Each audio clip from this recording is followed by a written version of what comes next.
Okay, are you ready?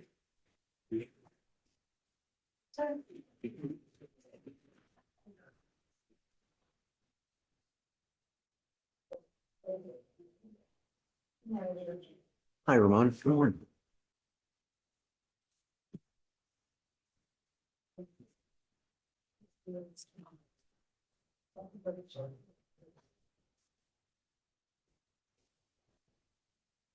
Let's roll, nerds. I think I'm okay right now. To get like it's. Page 26. As soon as I get done with arraignments, we'll start. And I don't know where's Blaze? Judge, I think he just ran down real quick. Okay, Yeah. Can I run down to 8 real quick? go for it. Judge, this is Nunley on page 26. Good morning, Miss Nunley. Ma'am, you're charged with unlawful carrying of a weapon. You're facing up to a year in jail and or a $4,000 fine. We are going to do probable cause. You have the right to remain silent. Anything you say can or will be used against you. You have the right to have an attorney present. If you cannot afford one, one will be appointed to you, ma'am. Thank you, Your Honor. On April 16th, 2025, in Harris County, Texas, an officer observed a vehicle driving over 30 miles per hour in a school zone by pacing the vehicle and officer's patrol car. The officer conducted a traffic stop. The defendant was the driver and the sole occupant and was ID'd by their Texas driver's license and AFIS fingerprints.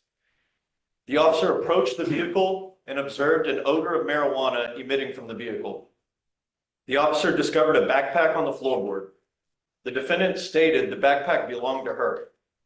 The officer observed two small bags of a green leafy substance, one weighing 0.27 ounces and the other one weighing 0.075 ounces. The officer then located a small semi-automatic handgun in the backpack. Only I'm going to find that there's sufficient probable cause to go forward with your case. Can you run her license, please? See if she has a valid license. Yes. Nunley. Issue. Currently working on getting access to that.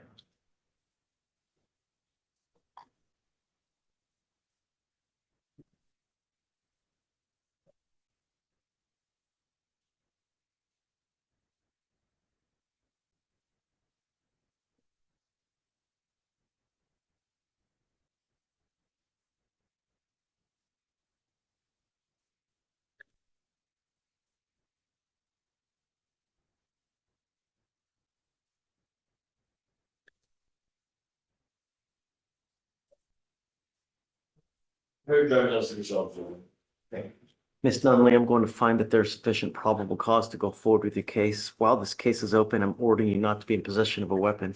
Do you understand? This, yes or no? This is your bond condition. If you violate these conditions, a warrant for your arrest will be issued. You will go into custody. No more PR bonds. Do you understand? Do you have the ability to hire a lawyer, man? Deputy Miranda can give you an application. I'll have you fill it out and I'll take a look to see whether you qualify. I need to know everything about you and then we'll take a look. If you do, we'll provide you a lawyer today. For now, I'll have you go to Victoria, sign a reset, and then we'll have you take a seat in the first pew back there where you fill out the application, man.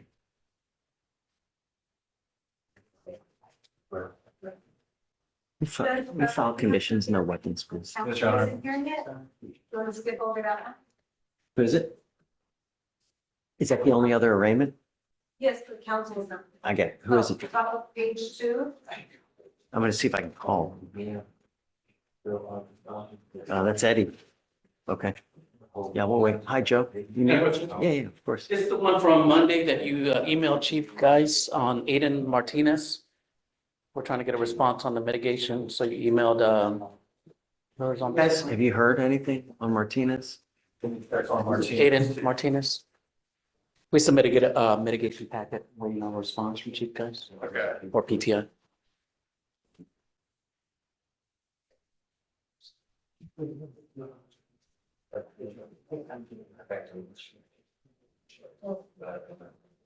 Yep, there's nothing in the notes that she probably hasn't answered.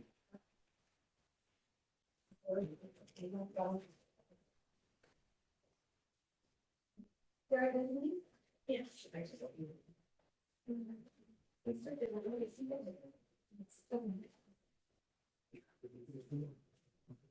want me to stand down or do you want me to, I just, Guys, so I guess as soon as he gets back, we'll start up.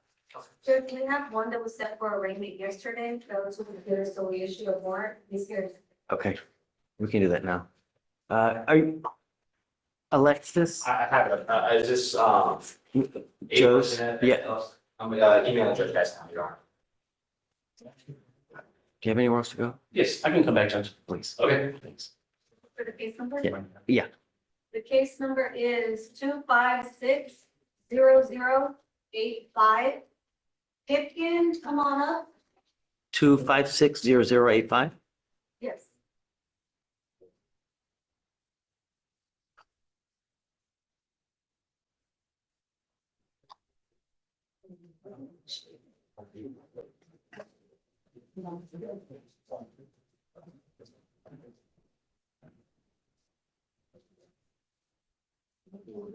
Yes, come on up.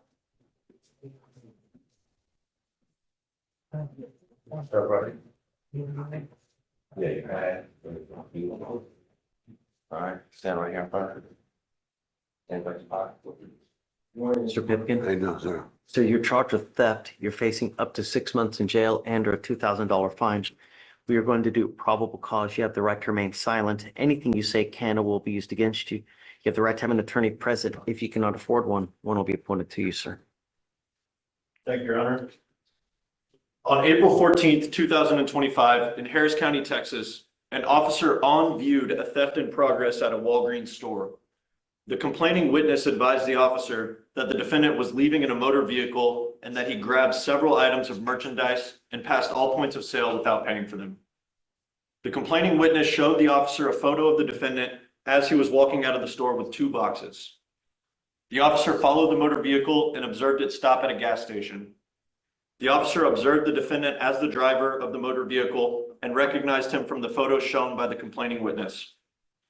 The officer observed a passenger of the vehicle and observed the merchandise from the store on the floorboard between her legs. The Air Slim headphones that were taken were in the backseat of the motor vehicle in plain view. The complaining witness stated she observed the defendant come into the store, grab the headphones, and walk out of the store, passing all points of sale. The complaining witness stated the female individual with the defendant grabbed a basket, filled it with several items, and walked out, passing all points of sale without any attempt to pay for the items. Wait, so she did as well? Yes, Your Honor. Okay, so we have a co-defendant. Yes, Your Honor. I believe that's the case. I heard yesterday, or the day before, maybe Monday. Okay. Or she was here.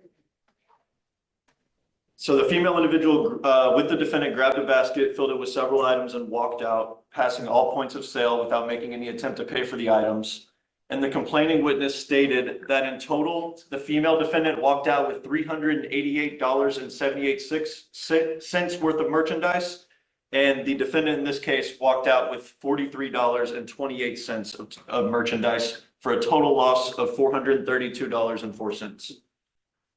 Sir, I'm going to find that there's sufficient probable cause to go forward with your case. I'm ordering you now as a condition of your bond not to go to any Walgreens. Do you understand?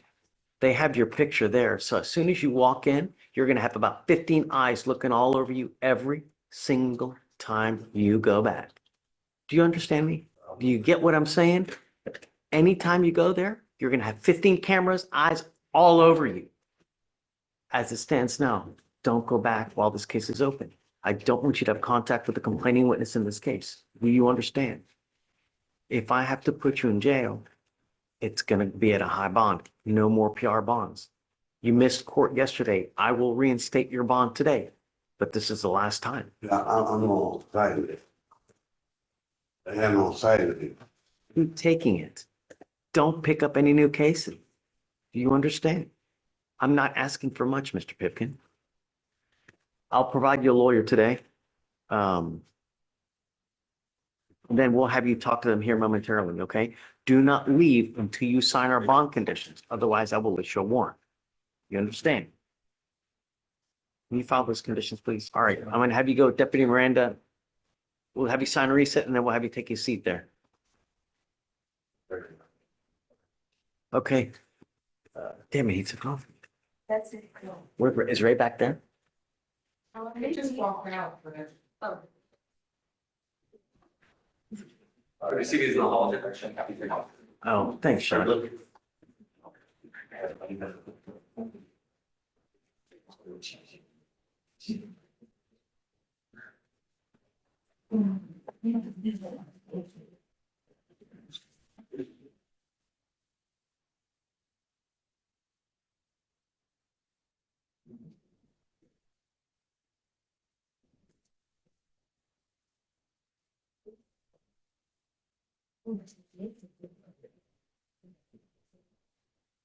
Ready? Sir. Okay, let's do it.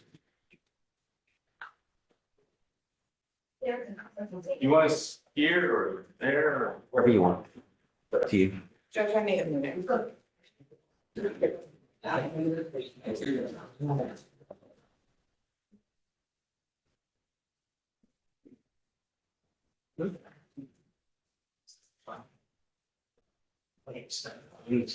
Yes. Um, Yes, Judge. sorry. Just, sending a message to my social. yeah, take not too much time. What?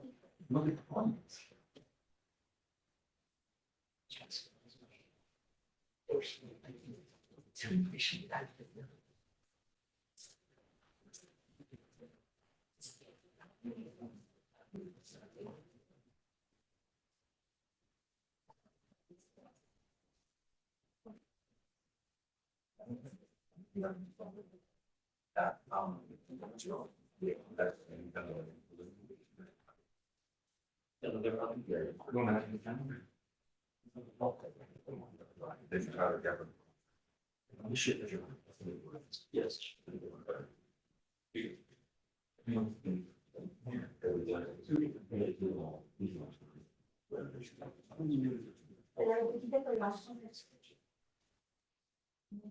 To go through the PMI. I'm just meeting with supervisors.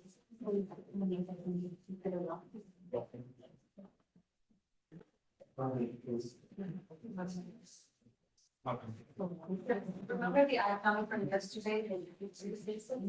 So they said they're not able to make them tomorrow, but they. He gets a PR bomb today. I'll tell them. Are you gonna do an opening? I think I'll wait it. You're gonna wait it? Okay.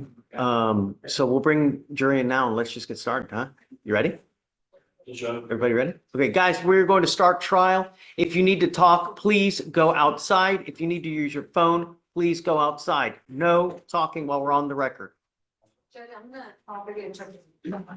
Oh, yeah. She's here somewhere with all her stuff. Yeah. Yeah. Inventory. I don't know if they'll call them back. Yes. Okay. Don't forget. Great. Not yet. Let me make sure we get the interpreter first. He's coming through.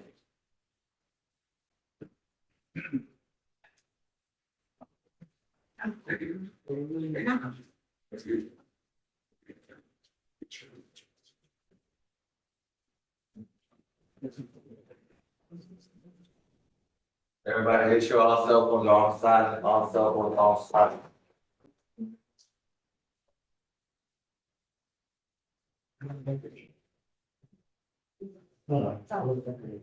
No. I pushed those to Joe's instructions to do so. This one would answer. Victoria. Vic, did we get, what's your name? For, No, I didn't see the sheet of paper. We're just getting your feedback. all right, you ready?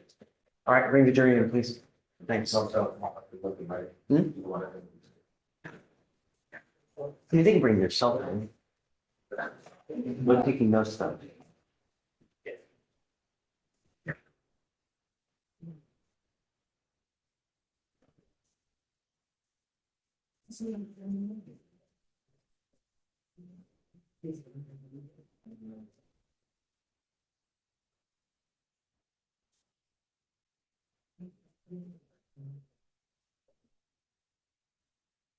Be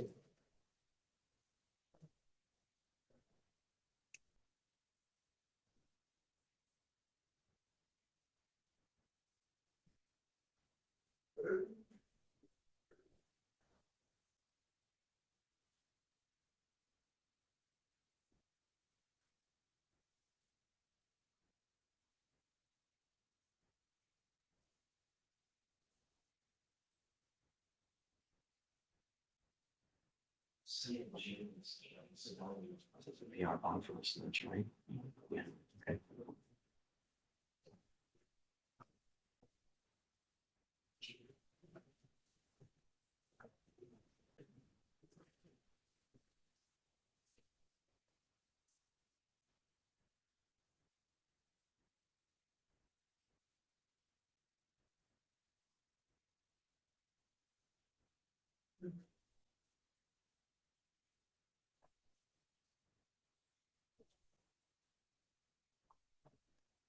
All right, for the jury.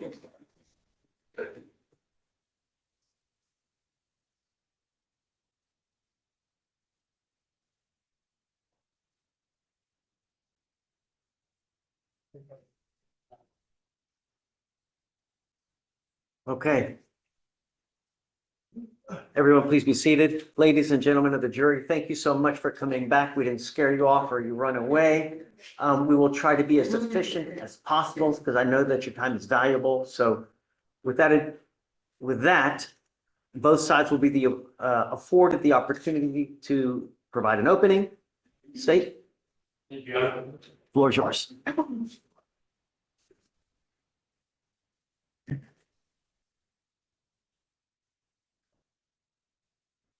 Morning, everybody. Thank you all so much for coming in this morning. What we have here today is a simple case. Keep your voice up. Thank you. What we have here today is a simple case. On October 6, 2024, Officer Metter, where you're from, in a traffic stop. Makes drives up, goes to the gas station, there's some signs of intoxication, and then begins an investigation. After that investigation, he concludes or he believes that the defendant is intoxicated. He takes the defendant to the station. The test is performed there, showing the defendant is intoxicated. All of this I will show to you, and after that, I will ask you to find the defendant. All I ask is that you stay with me. At the end, I promise you, I will make your trial very simple. Thank you very much. Okay. Thank you, sir. Would you like to? I think so, Judge. Okay. What's yours? State told you this case is very simple. Officer sees car, pulls it over, sees signs of intoxication, does test, boom, intoxicated, here we are, right? That's what the state wants you to believe. What the state didn't tell you is what you're going to hear about why the stop happened. You're not going to hear an exact speed. You're not going to hear anything from that officer that tells you any kind of traffic violation was committed.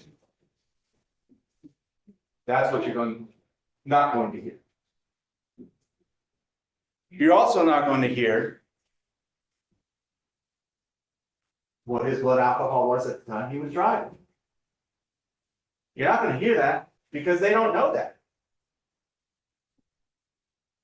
You heard it. They stop him, they take him to the station, they do a test. The test is done well after the fact while he was driving. What the state will fail to show you and cannot show you is what his blood alcohol content was at the time he was driving. Not at the time he did his test, but at the time he was driving. That's an extremely important fact for you all to remember. You're not going to hear that. Not a single state witness is going to be able to give you that fact. And at the end of it all, after you hear all the evidence, after you see everything, with your own eyes, we believe that the state will fail to meet its burden and that a not guilty verdict will be rendered. Thank you. Vasquez? Okay, State, you want to call your first witness? Yes, Your Honor. The state calls Officer Michael Mehta to the stand. Please.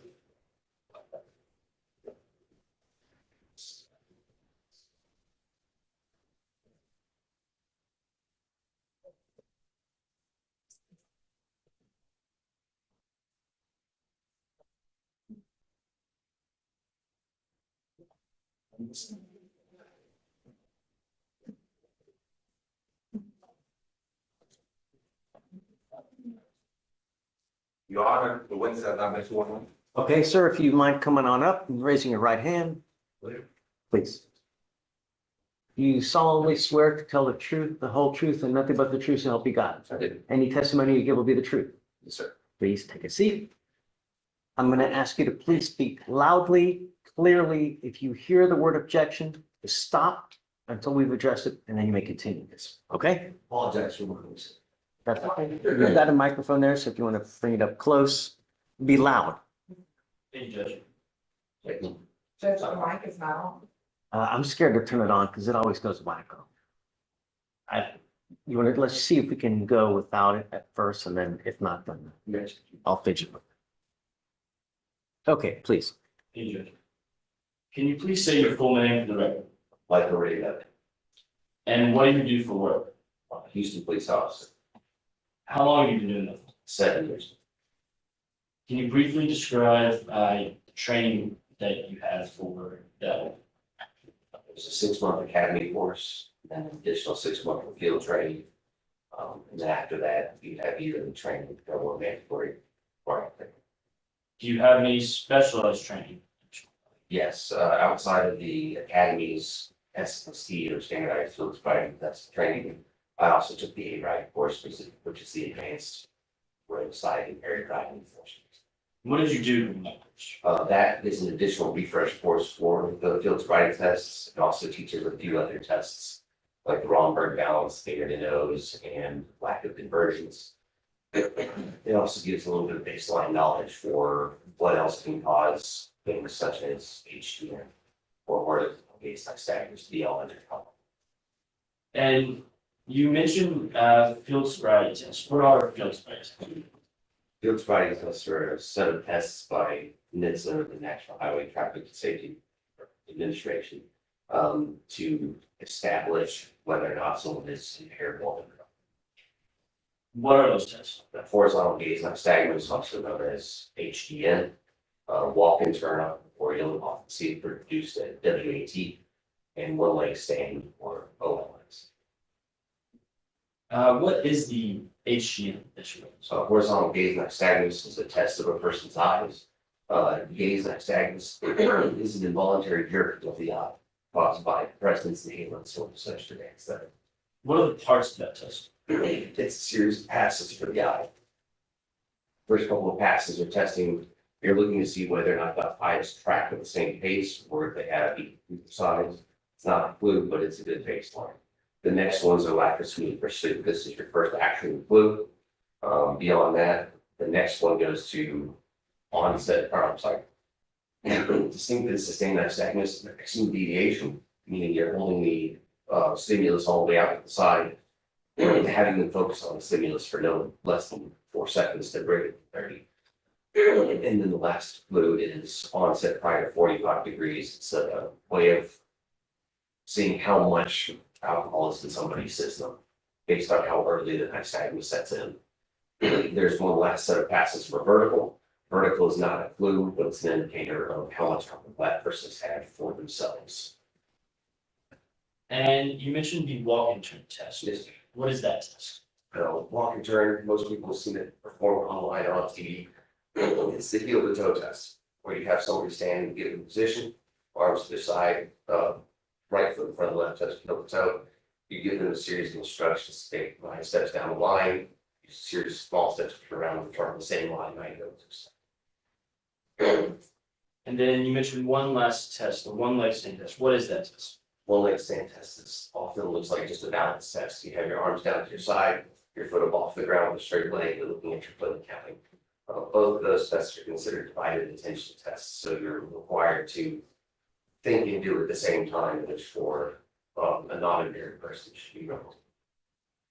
And so after you complete each of those tests, what are you able to tell at the end?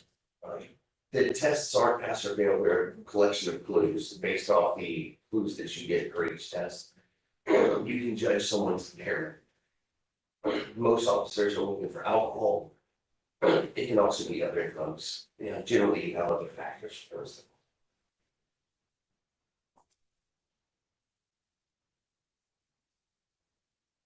Do you recall October 6th? Do you recall October 6th, 2024? Yes, sir. Were you on shift that night? I was. And how did you come to be involved in the incident we are here for today? I performed a traffic stop on that.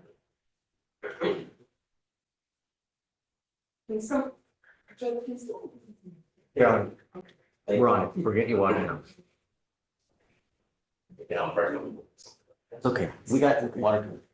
Your Honor, would you let me to wait just a second for that water to come before you stop?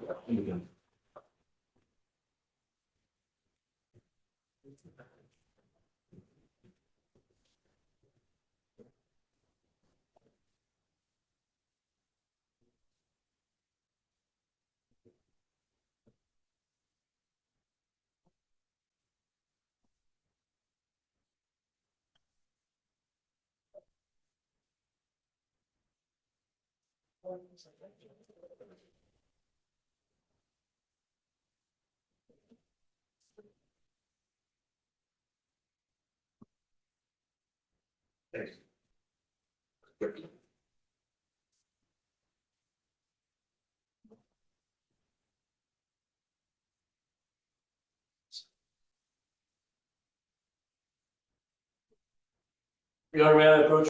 Please.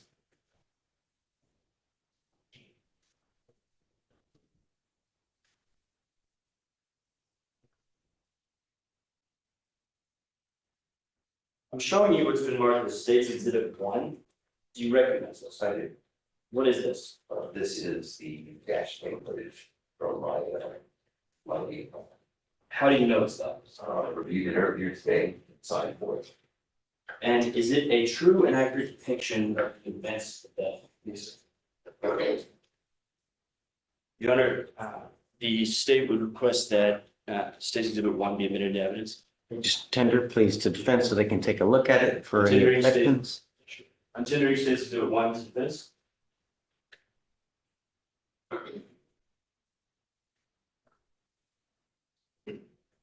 have no objection, Judge. Okay, it'll be admitted as states one. Eddie, you said that's the dash cam? Yes, Your Honor. Okay, did you want to go ahead and publish? Yes, Your Honor. Okay, please do so. Ladies and gentlemen of the jury, we have two TVs. We have this one and this one. Feel free to take a look at whichever.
All right, Officer.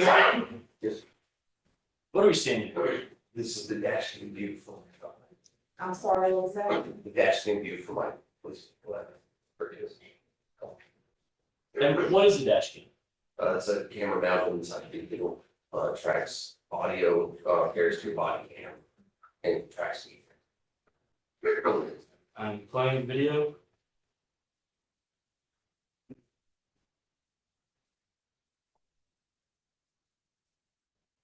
I am pausing the video at 10 seconds. Officer Meadow, what did we just see? That was a silver Malibu that passed through the intersection of Southwest and West Belford. And what did you notice about that vehicle? It appeared to be going a little fast. It's the only vehicle on the road that night. And based on the speed related with the intersection, decided to go after it. See what else. See what there's going to be. And what is the posted speed limit on that road? And is that road in Harris County, Texas? Yes, it is. I'm playing the video at 10 seconds.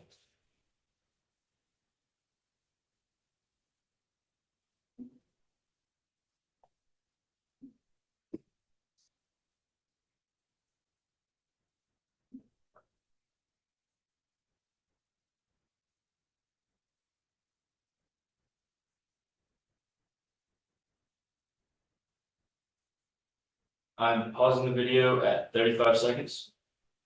Officer Meadow, what are you doing? I'm trying to catch up to the vehicle, the Malibu. The taillights that you see just under the trees are that Malibu. I'm playing the video at 35 seconds.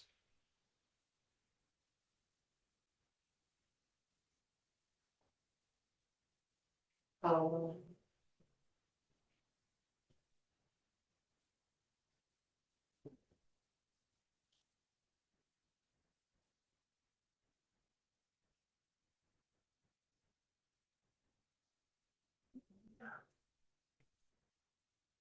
I'm pausing the video at 1 minute and 0 seconds. And Officer Meadow, after you catch up to him, what are you doing then? So once I get up to enough speed to catch up to him, I pace him for a brief period of time to see my travel speed versus his travel speed. So by keeping the same distance, I can judge that if I'm not gaining on him, I'm not going faster than he is, and if he's not coming back toward me, he's not slowing down. You said pacing. You explained that a little bit, but is that, can you generally explain what that is? As a, Actually, somebody's and did you successfully match his speed during this? Yes, or he gets his brake lights that second time, I'm following him for probably several hundred yards of And what speed was that? You can't see on this version of the dash cam because it doesn't have the graph view to it, but about 64 miles. And again, what was the posted speed limit in that area? 30. And so is that speed greater or less than 35 miles? It is 30 miles.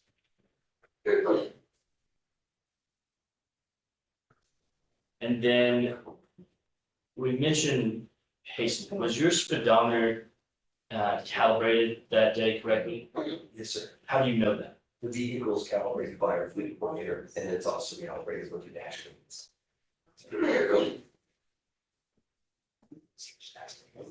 Do you need a quick break, officer? That would be better.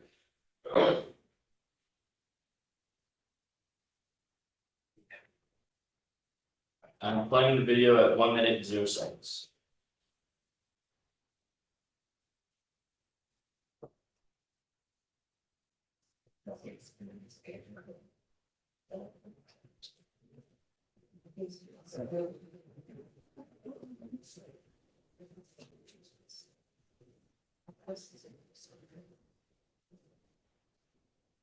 I'm pausing the video at 1 minute and 22 seconds.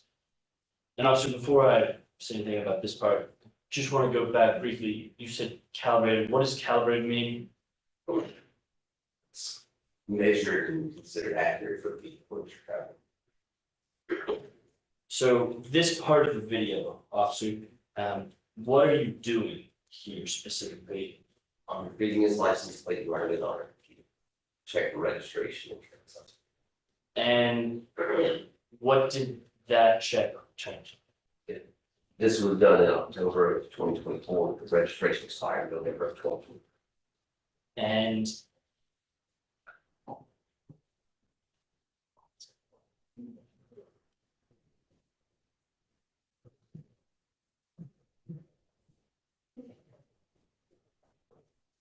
so when you saw that, what did you decide to do? Wait for the next large parking lot to pull over. And is that what you did? Yes. I'm playing the video at 1 minute and 22 seconds.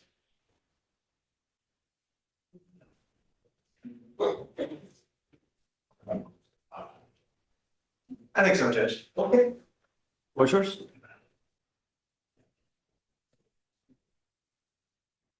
I'm stopping video at 1 minute and 38 seconds.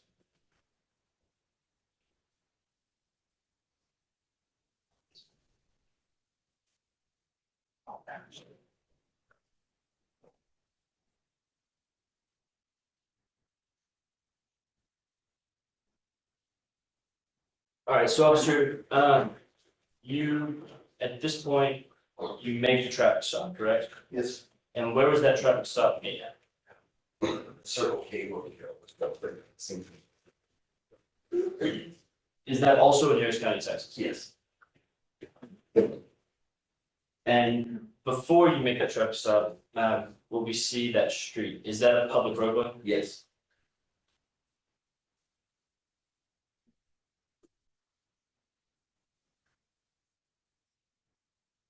So you get to the gas station and you make the traffic stop. What do you do next? Approach the vehicle. And when you approach the vehicle, who was driving it? And when you say the defendant, can you please point out for the record and identify an article of clothing that the defendant is wearing? In the skirt address in the gray button. Your Honor, the state requests that the record reflect the officers identified the defendant. Okay, it will so reflect.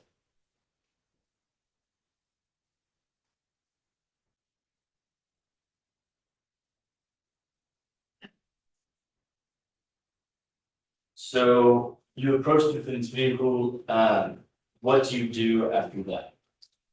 Like on any track stop request, form of identification, inform them of the reason for the stop.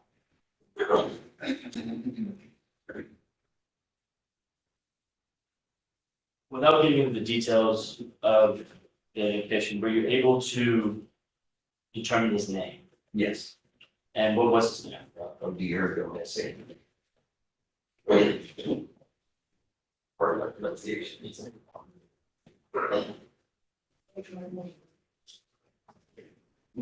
Was there anyone else? No one else. So it's fair to say that he was the driver. Yes. And then what did you notice about him when you first leave? Upon my initial interaction with him requesting information, he had droopy eyes, glossy eyes, and became odor of alcohol itself. Other than that, it appeared he was sleeping. And so what did you do after that? I requested a Spanish speaking officer.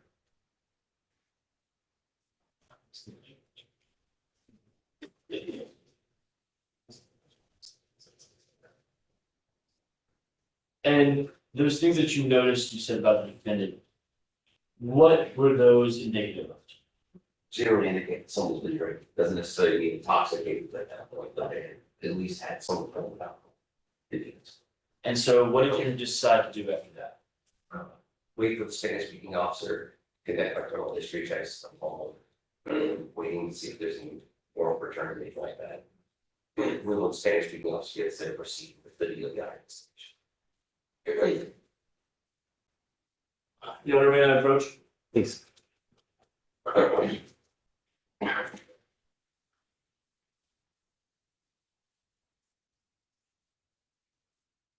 I'm showing you what's marked as State's Exhibit 2, correct one. I do. What is it? It's not the working. How do you know that? I've reviewed it earlier. And is it a true and accurate depiction of the events that were reported in? Yes. I'm tendering State's Exhibit 2 to Defense Counsel for inspection.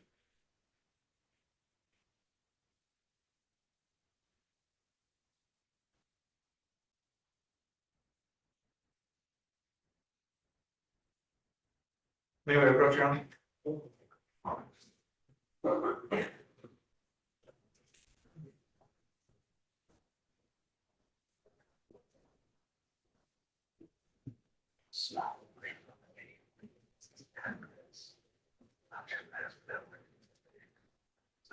Okay, so just when you get there, mute it or turn the sound down. Mhm. You redacted. Okay. So let's play this. And then in the interim, if you can get a copy, a redacted copy, we'll put that in the record. Okay. Submit that to the record. So I'll admit this, subject to, well, I'll admit a redacted one into the record. We'll view this one for purposes of now, but if you can ask IT to get a redacted one yourself. Or however. But I don't want to redact it now because I don't want to just have him sitting waiting. Let's do it while we're on break or something. Yeah, but we'll put the redacted copy. And we can put that on the record outside the process of the jury. Just Yeah. Okay, right? You know at what time it is, right? That's what I told me about. Okay. Just, do you know the timestamp? Okay, so just let him know if you don't know that one. Perfect. Yeah, of course.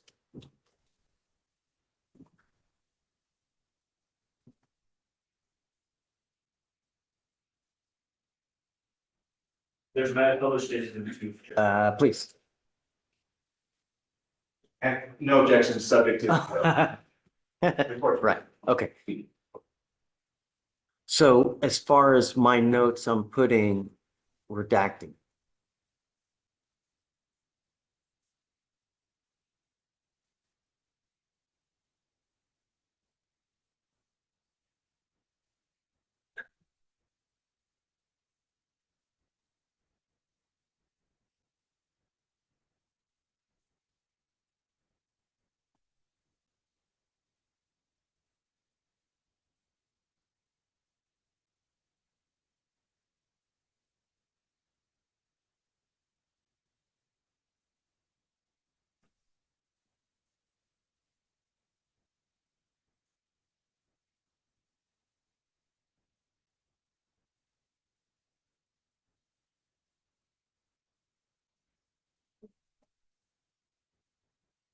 Before I begin, officer, what are we seeing here?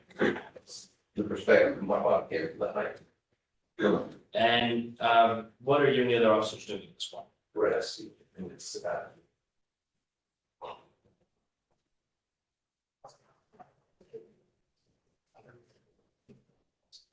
I'm pausing the video at 8 seconds.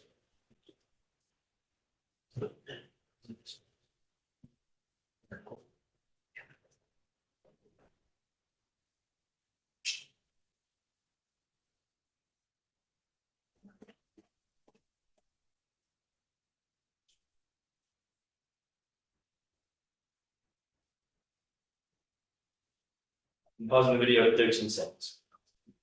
Your audio? that's for trying.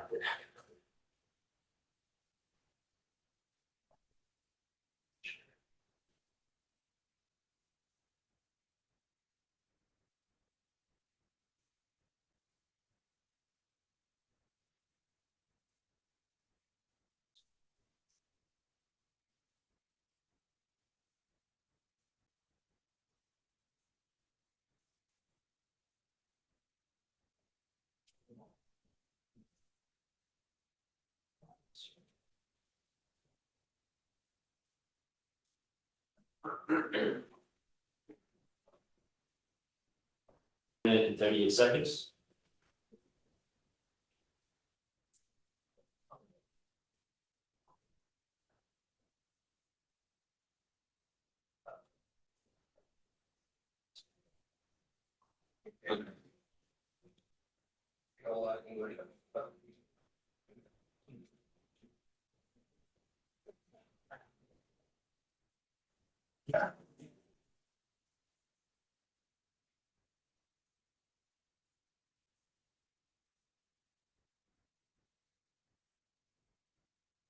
Alright, I'm playing the recording again from 0 seconds. So I know because he doesn't speak a lot of English, but no, the reason for the stop, he's traveling 64 miles an hour to 35, and his registration expired November of last year. La razón que te paramos es porque estabas manejando 64 millas por hora en un lugar donde tienes que estar manejando 3. También tu registro está vigilado, ahí pasado.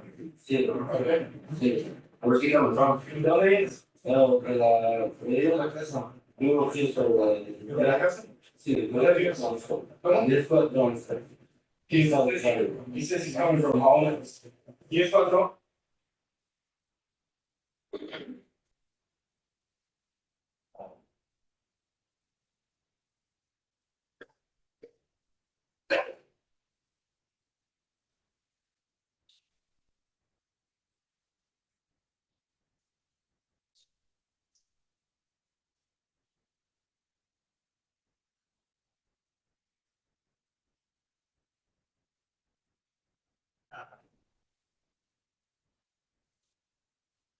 Before you head. ¿De dónde vas? I'm stopping the video at 1 minute and 20 seconds. Officer, what are you doing?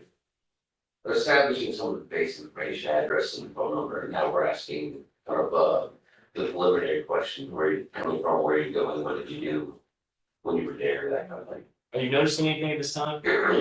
In this particular case, because you speak Spanish, I can't tell Spanish slurred words and like that, unless it's severe, so I didn't speak that. But the more he continues to talk, the stronger the odor alcohol is. I'm playing the video at 1 minute and 20 seconds. Entonces, apenas llegamos y repartimos lo que tenía que mudarse porque estábamos Siempre tienes some clear, he was up there right now. He got there was just like, whoosh, out of the car. yo estaba ayudando a mi mamá. You say he was helping us, right? So he's coming from Cleveland or he's coming from South También el Side? apartamento viene de Cleveland. No sé. Ya, pero lo dejaba, me fui a dejar a él, mamá, que viene para acá porque aquí se me hace más para más. Oh, so he's saying he came to Cleveland, he goes up there first, but he's trying out, he can't go down here because the gas is cheaper. Stopping the video at 2 minutes.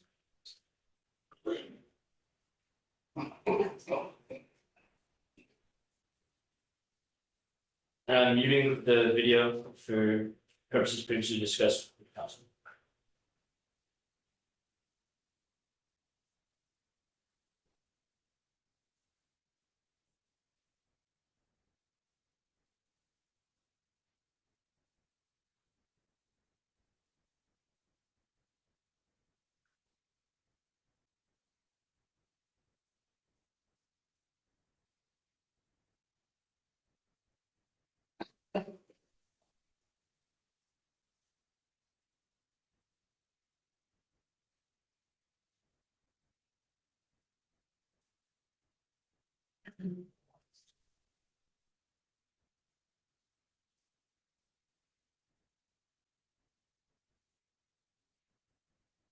I'm stopping the video at 2 minutes and 44 seconds. And I am going to make up for purposes of. I'm sorry, say that again. I'm turning the volume back on the video for the purpose of the jury being able to hear. Belford, and the other one, I guess, are in West Belford to come over here. ¿Por qué pasa las dos? Oh, eso primero. No, es que yo fui con él a dejar su esposa, Entonces no viene de la casa. oh no, yo digo de mi amigo, Ok. que tenía que mudarse a mi esposa, entonces yo le digo a él, Porque cuando primero le conté, le estaba preguntando de dónde venía. oh, no, por eso le digo, Okay, so now he's saying, so now he said like, he was originally coming from the Sunshine, he was never coming from the Rock. Okay. Where does his friend live? ¿Dónde es su amigo?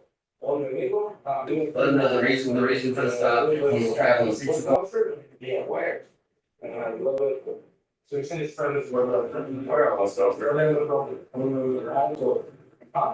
I'm pausing the video at 3 minutes and 32 seconds. So, officer, we see you're asking a couple different questions here. What's kind of the purpose of this?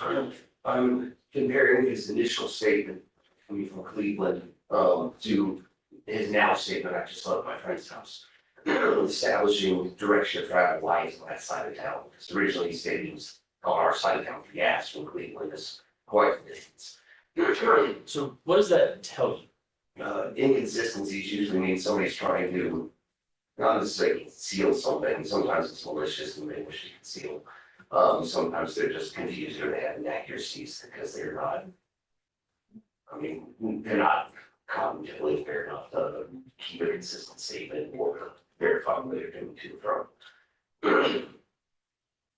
I'm playing the video at 3 minutes and 32 seconds. Ahora yo descansa, se van a ir, están haciendo carne la persona. Oh, se están mudando ellos. Porque fue por la tienda o de aquí una no, de aquí no. So he's helping them move. All right, were they doing any drinking while they were moving? Están diciendo, están hablando. No, ¿verdad? Okay. If he had anything to do with it. When was the last time you had somebody drink? Cuando la gente tomó temprano como a las 5, si no sé de la verdad, it says early 5 to 6 p.m. Yo como, no, dice hija, bueno, de aquí también, no normal, ¿cuál es la verdad? No sé, creo que es así, como media o no. I was a bottle of can. And I love cans. Cans.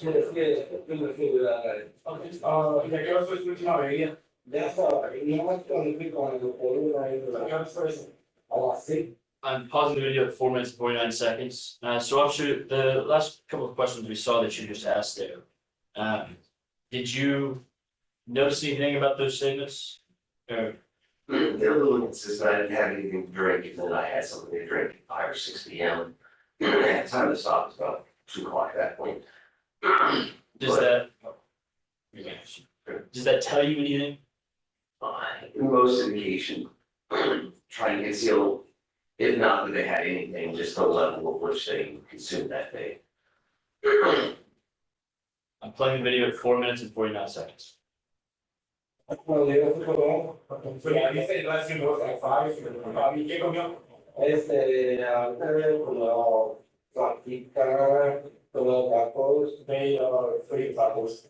¿Y a qué hora tomó? ¿A qué hora comer? Oh, hace un poco, una hora y media. So they ate about an hour and a half ago.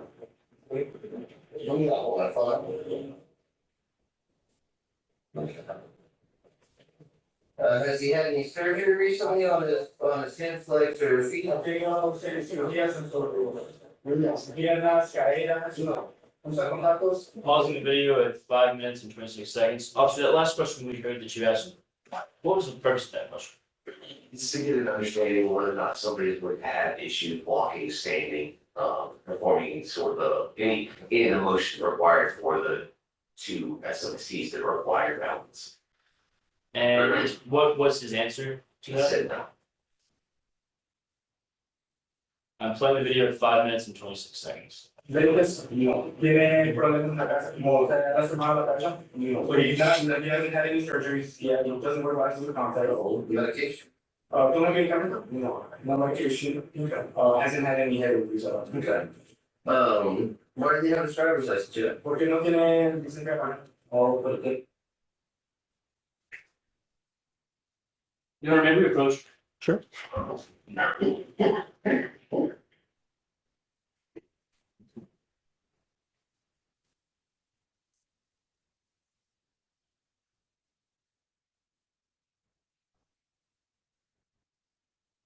Is this on the record? I can't even hear you. I don't know what. Can I just, with defense counsel? Sure.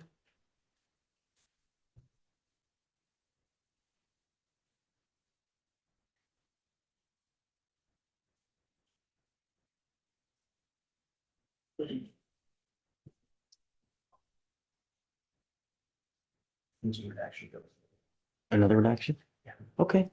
So same thing. Okay, just make note of the timestamp so that later when we do, yeah, okay.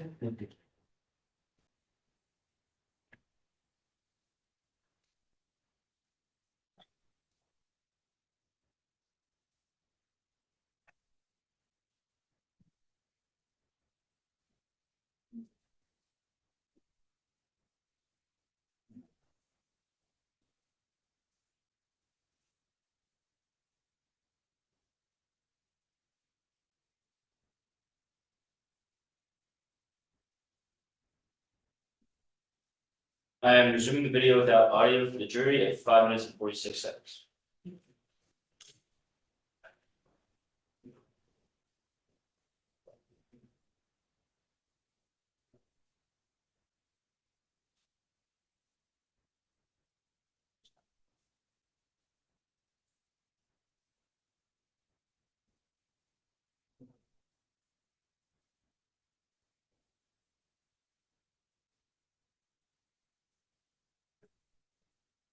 I'm pausing the video at 6 minutes and 14 seconds. And I am playing the video with sound for the jury at 6 minutes and 14 seconds. Yeah. Parece. I'm trying to fix them. Feet together, arms down to sides. You're gonna look at the red light. Keep your eyes and eyes open. I'm pausing the video at 6 minutes and 30 seconds. Officer, can you tell me what you're doing here? This is the beginning of the horizontal gaze nystagmus test. I had him trying to face away from the roadway, so there's nothing moving behind him. And he's just got a building behind that. I'm using a pin light with my finger on this. It's not too bright. And that's just so it gives him something to focus on, as opposed to saying, follow my finger, follow this end of my pen. The red light makes a very apparent, symbol for somebody to look at. And we've already established you may not understand English very well. How are you communicating with him, just for the record, to ensure that he understands your instructions on this test? The other officer, Officer Ruiz, has been translating for me. As I give the instructions, he's going to translate for him.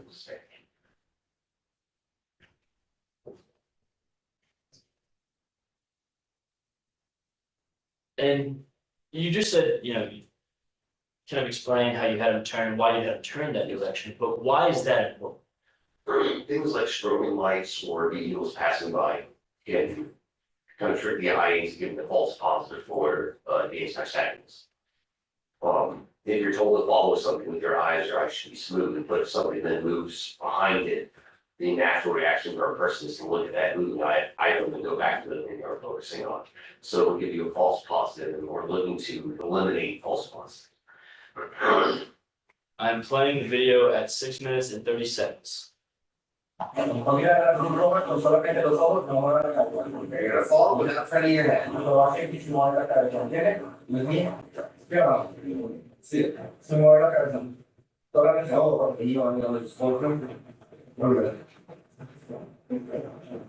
Yes, sir.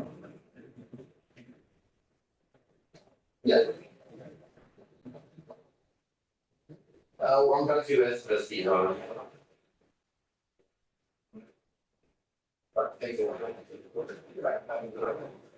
I'll be back in a few minutes.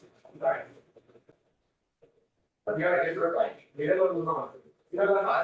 Solamente los ojos, no la cabeza. ¿Entendió? Sí.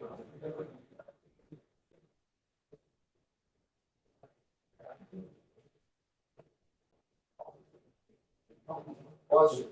Mira los grupos.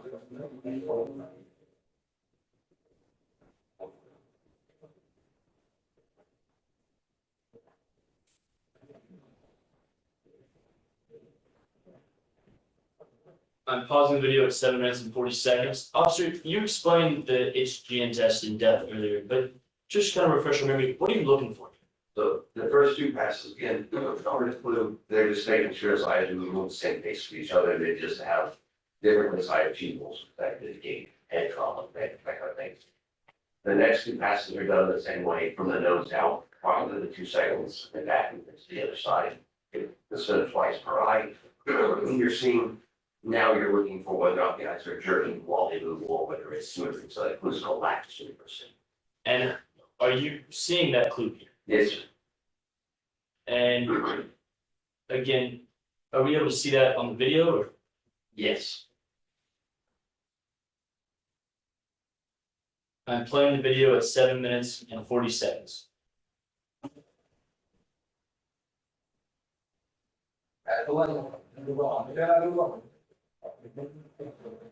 Not me, all right. We're gonna restart that one.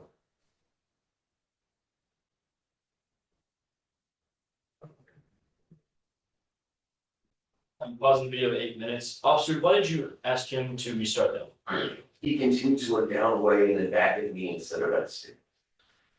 And why is that important that you did that? This particular clue is called this thing can sustain that stagnant maximum deviation, meaning I have to bring it all the way out to the edge of his vision and hold it for a minimum of 4 seconds.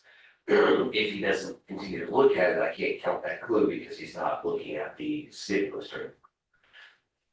And are you seeing that clue at this time? Yes. I'm playing the video at 8 minutes. Yeah.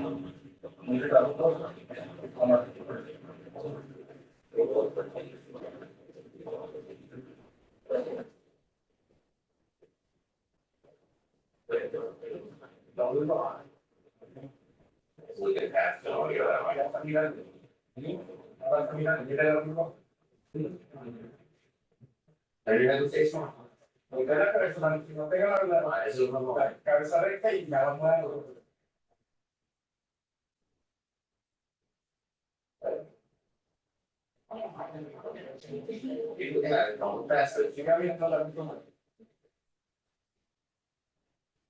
I'm pausing the video at 8 minutes and 45 seconds. Officer, we just heard you correct me and say, don't look past it. What is that? What are you doing there?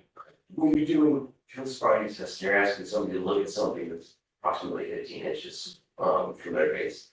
You can tell when somebody's eyes shift and their gaze looks down the way or it'll focus slightly out past you. So it's easy to tell when somebody's not looking at the red lights right there. And why is that important? Again, by holding it out at maximum deviation, you're looking for that eye to jerk. If you're not at maximum deviation, and let's say they have a lower level of alcohol in their system, you're not going to see a jerk like you would on the next clue that's after this one.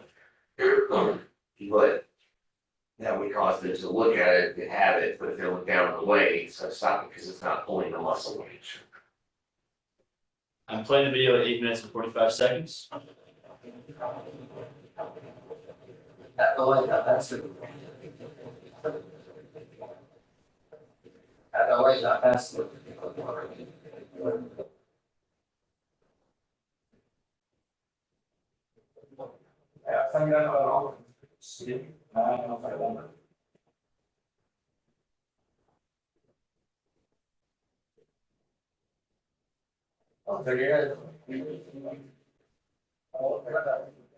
After he started on, was turning your head.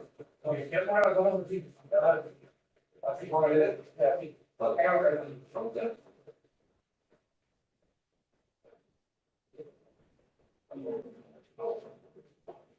There goes.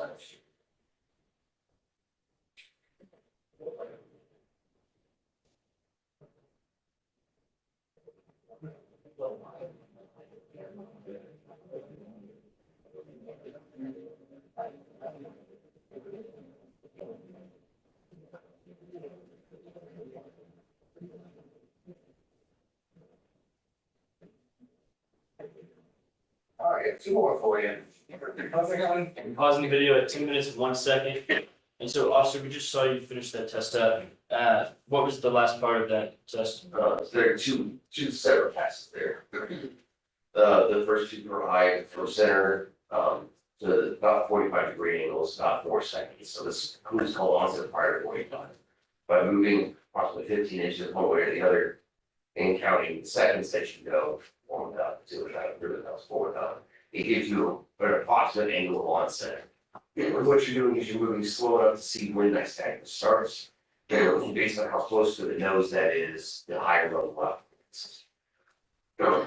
And what did you see during that phase of the test? His started at about the 3-second mark, which indicates he's going to be at or above at the type of song. And so, after you concluded the horizontal gaze and stagnance test, what conclusions did you make? I conclude that I had 6 of the possible 6 clues available. What does that tell you? That tells me he is likely impaired on some sort of depressant, most likely.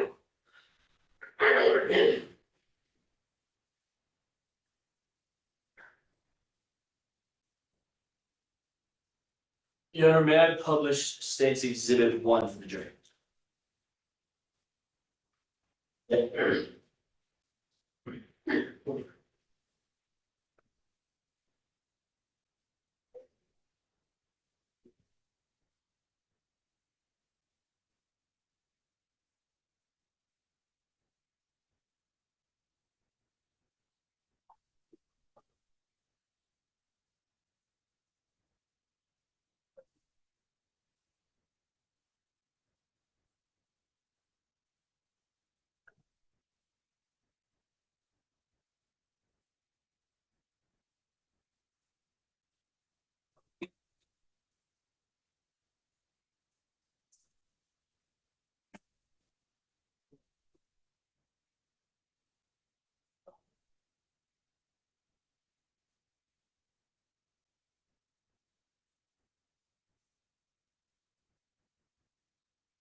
I'm playing what's been previously marked as State's Exhibit 1 and entered into evidence before the jury at 2 minutes and 53 seconds. And officer, what are we seeing? This is where I'm starting the next set of tests, the walking turn is what we're beginning with here. I'm playing the video at 2 minutes and 53 seconds.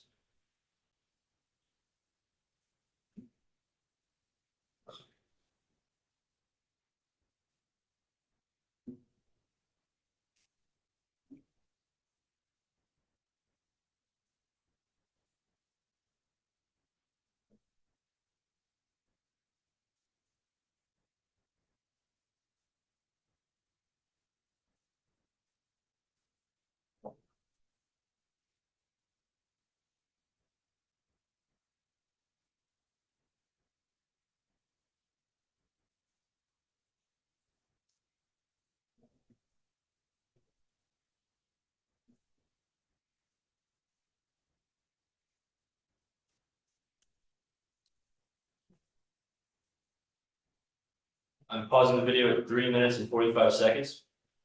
Officer, what are you doing? The initial setup here is the standing position. He's told to stay in the position I give him not to move until instructed. The first two available clues are somebody starting to walk too soon or not maintaining that position while the instructions being given. He's already broken his stance one, gotten back into position. Now I've just explained, I'm going to demonstrate it to him. That's the exaggerated arm slap down on the legs, just to say, I'm going to keep my arms down on my side and look at my feet. I'm going to count out loud. I'm not going to stop until I'm finished. And I've instructed him that I'm going to do 3 steps in mine and he's going to do 9 in his. And again, how are you communicating to him? Officer reads the standing, the gentleman's right. And again, what is the walking turn test designed to do? So the divided attention test is to make sure that your coordination, your balance can coincide with you processing information at the same time. So I tell somebody to look and count at the same time, and then asking them to perform a task like walk heel to toe. You're judging the brain's ability to split the tasks effectively accomplished. And how many total clues are there? There are 8 total clues. I'm playing the video at 3 minutes and 45 seconds.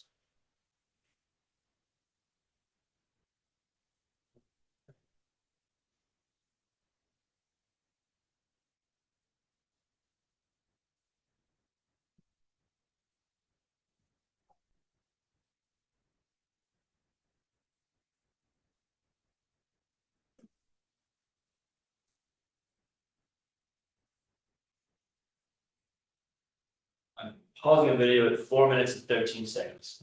And officer, again, just to clarify, did you ask the defendant or Officer Reese ask the defendant if they understood, or if the defendant understood the instructions. Yes, And if he would have said no, what would you have done? re-explain in the estimate in which to have a demonstration on it.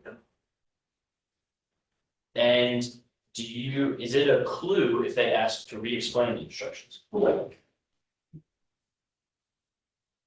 I'm playing the video at 4 minutes and 13 seconds.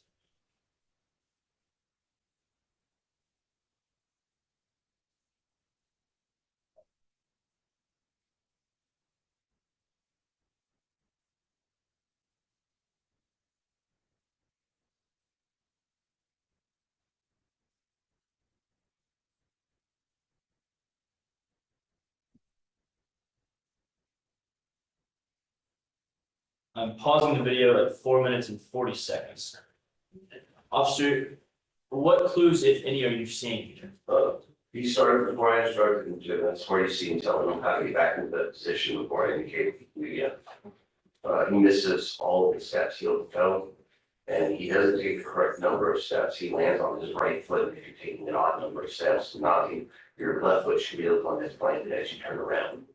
Additionally, when he turns around, he's not taking small steps to turn out, he's pivoting his foot and facing the other direction. I'm playing the video at 4 minutes and 40 seconds.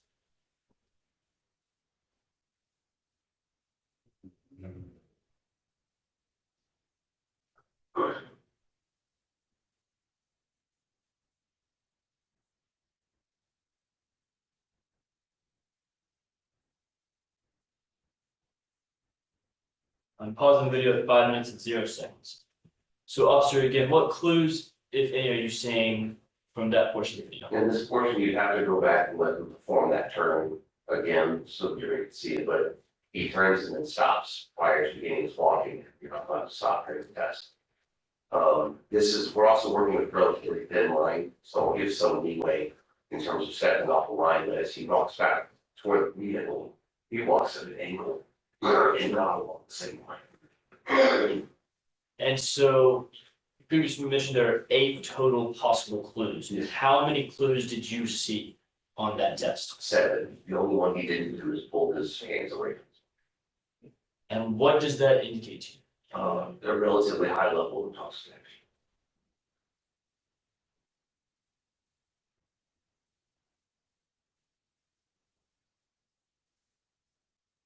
I'm playing the video at 5 minutes and 0 seconds.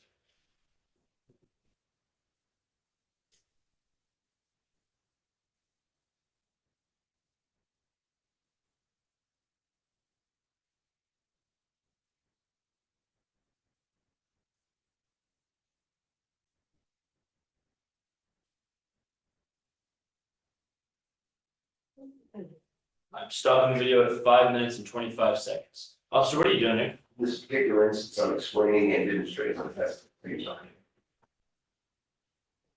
And what test is that? This is the one-way state.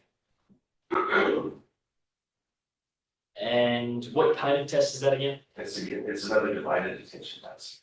In this particular case, it's remembering to keep your foot off the ground, but maintain your balance while counting out loud. 1,000, 2,000, 3,000, doesn't matter if it's in English.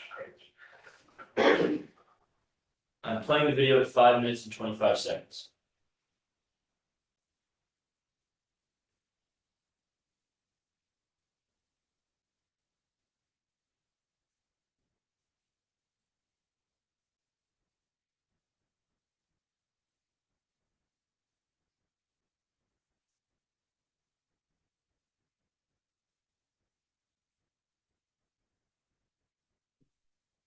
I'm pausing the video at 5 minutes and 51 seconds. And officer, just again for the record, did the defendant indicate to you that he understood the test? Yes, sir. I'm playing the video at 5 minutes and 51 seconds.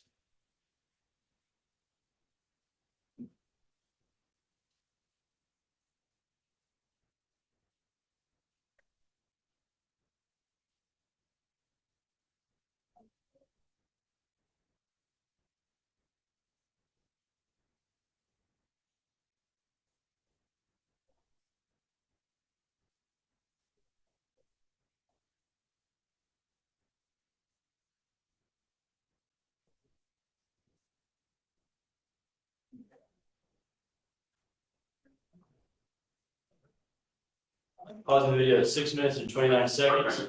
So officer, again, for the jury, how many clues are there on the one leg stand test? There are 4 potential. Out of those 4 potential clues, how many did you see there? 3. What are those clues that you saw? He used his arms for balance, but he came away from his body greater than 6 inches.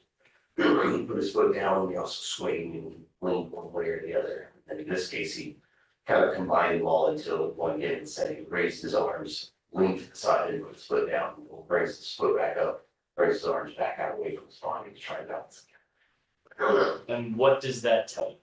Also indicates a higher level of intoxication.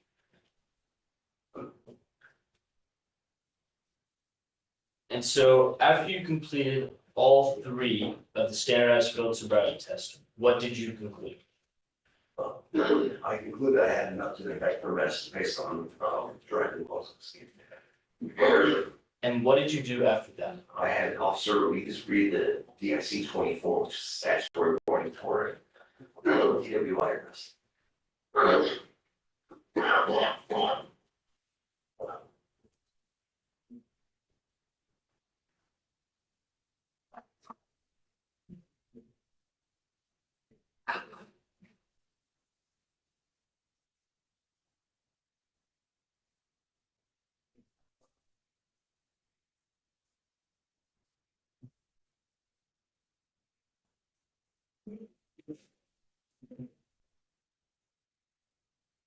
Judge, we're approach. Is it the same issue as last time? Yes, Your Honor. Just, you know how to do it. Just keep doing it. Thank you, Judge. And we'll, when we take a break, we'll.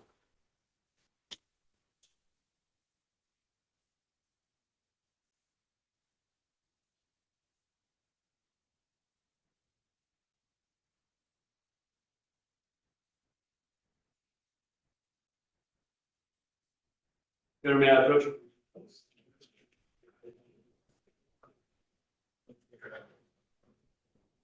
Showing you what's been marked as State's Exhibit 3. Can you tell me what this is? The top copy is the GIC 25, which is a suspension of the driver's license that has to be sent to DPS. When the DWI arrest. The second page is the signed DIC 24, the statutory warning, it's in Spanish. The last one is the GIC 23, which shows the clues I observed on scene. And what do you do with this? That information gets sent to DPS following the arrest for DWI. And is this a true and correct copy of that form that you used then? Yes.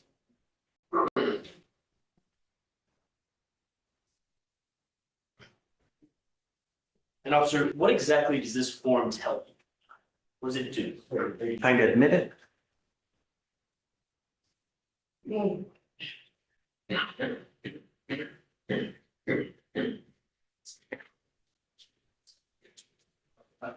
Yes, Your Honor, I apologize. Okay. I'm tendering State's Exhibits 3 for defense counsel inspection. Just my prior statement, Judge, which we've already addressed. As far as redactions are concerned? Correct. Sure, of course. Yeah, Okay. absolutely. Okay. It'll be admitted, subject to the redaction. Thank you, Your Honor. Okay.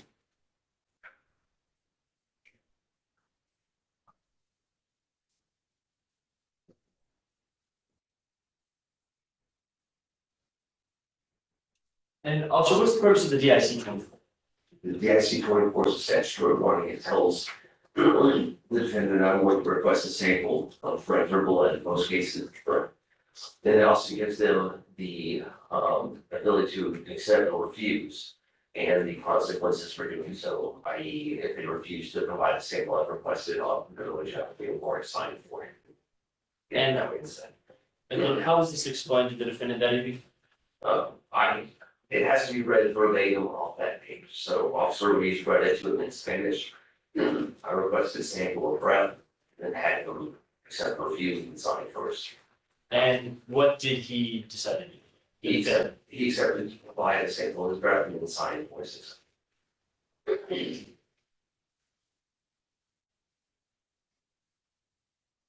did you do after that? I took him down to the joint processing center, which is the jail, where we have our DWI technicians. And when you got to jail, what you did? You walk into the jail, you sign him in, You go to an available DWI technician, form the ship them as your defendant. They have a mandatory observation period they have to do. So anytime you do bread, they can't put things in their mouth, chewing gum, vomiting in some cases, or a high level of intoxication. And the technician sits there and watches them for that 15-minute period prior to taking them into Congress.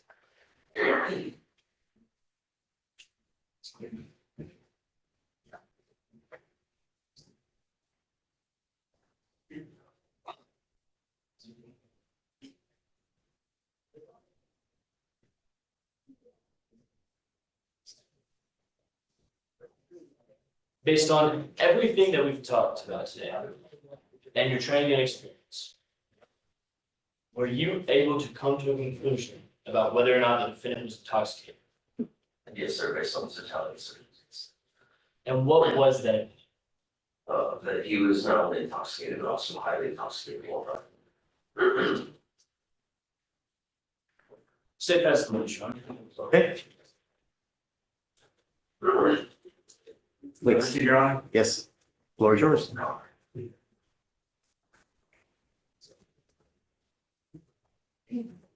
right, Officer Metter. Yes, sir. So you just concluded your testimony by saying on your training and experience, you concluded him to be highly intoxicated, correct? Yes. Okay. But you also indicated during your testimony that clues and field sobriety test, and clues in the HGN and odor of alcohol, things like that, that those are generally signs that they've been drinking, but not necessarily intoxicated. Is that correct? Intoxicated can be any alcohol or other substances. Yes. Okay. You understand it's not illegal to have a couple of drinks and still drive, right? Now, you also indicated that in your training and experience, based on your training and experience, but you said you took the A-Ride course, correct? Yes. When was that? I believe that was 2 years ago. I'm sorry? 2 years ago. 2 years ago. Yes. You sure about that? I'm not positive. Would 2021 sound about right? It could be even after I got the position as the guy officer. So in 2021, Yes, you Your Honor, took the A-Ride class, correct? Okay. I'm tendering. If that's the information you have, because I don't remember. Okay. And how many hours is that course? I think that one is 8 hours. I'm doing research correct. I'll be there for multiple days, but if it's not 8, 16. And since 2021, have you taken other education classes? I've had one additional SST refresh course since then. Okay. What about other classes for non-DWI stuff? Yes, every year we're required to take a minimum of 36 40 hours of departmental oriented, departmental I'm sorry, how many hours? 36 to 40. Do you need a moment? Not as good as they'll be. Anything department mandatory, so this could include active shooter courses, includes penal code updates, includes any changes to legislation, that's Okay. So this is said to have occurred in 2024, correct? yes, So in the 3 years that you took the A-Ride class, you only had one other class about DWI, correct? one of the update courses. Okay. But you've had hundreds of other hours of other types of education, correct? Yes, You're only taking the class in February of this year? not as I recall, no, Computer operations? not that I recall. February 20th, 2025, you didn't take a computer operations class? Unless it was a video that was taken at the station, I haven't attended anything in person yet, I don't believe.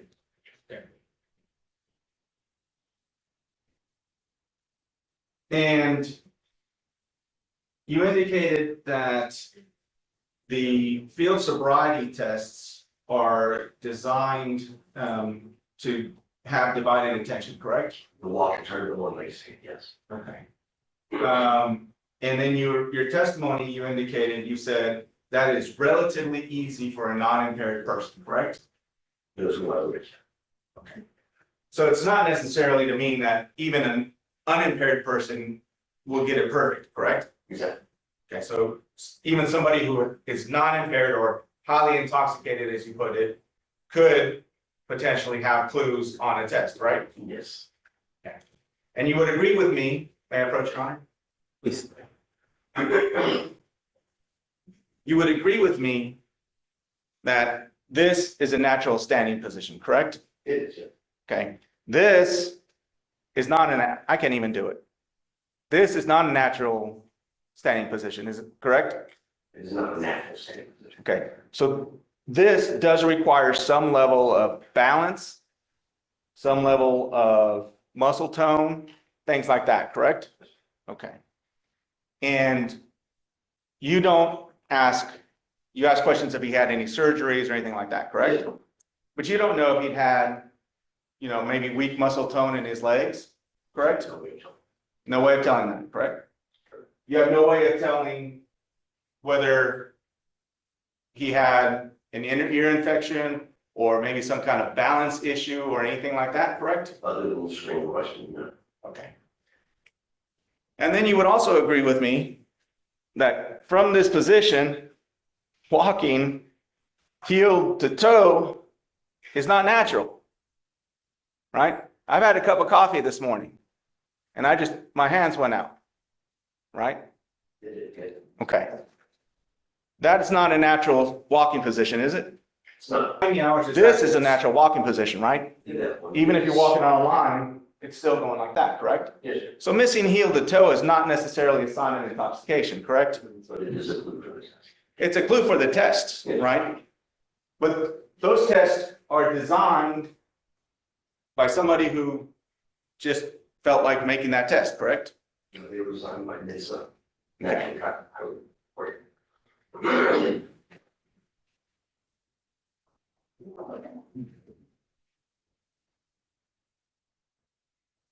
You would also agree with my question, Please.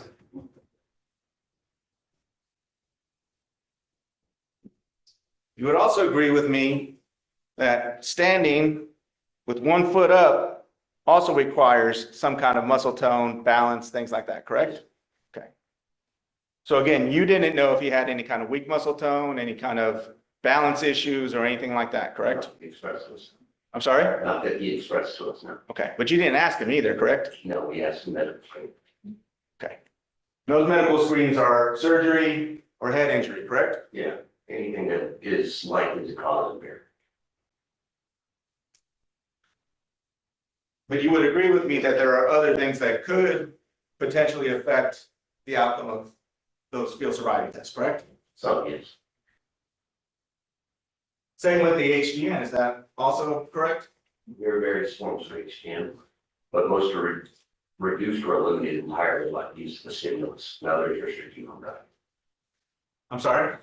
Most are reduced or eliminated with the use of the stimulus, causing eye to focus on the thing, which is why you have somebody turn away from flashing lights or move the vehicles, because they can cause that.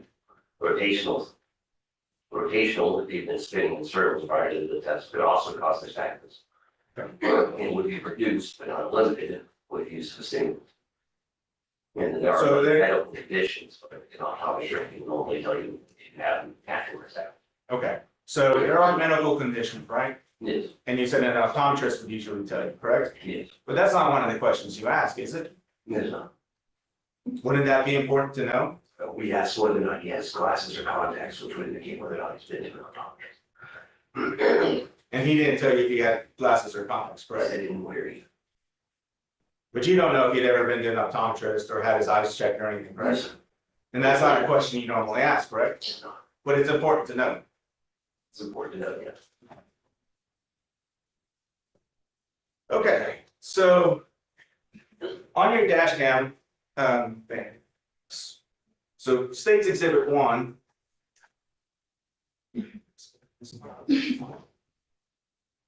I'm gonna backtrack all the way to the beginning.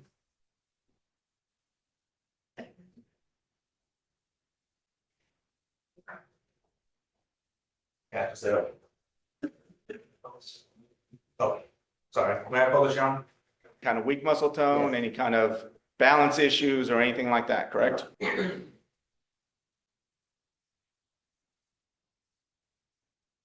Okay, where are you right here? I'm northbound on South Kessler. On South Kessler. Yes, And what street is crossing in front of you? west of. West Duffer. Okay. Now, you would agree with me that he has a green light because you have a red light, correct? Yes, sir. And here you indicated that you felt he was speeding, correct? Yes, sir. But you don't have a side radar to be able to tell what his speed is, do you? I do not. Do you have a front radar to be able to tell what his speed is? Yes, I'm sorry? yes, So you're just guessing he was speeding? based on my training experience. All right, so about 8 seconds is when he passes you, correct? Yes, sir.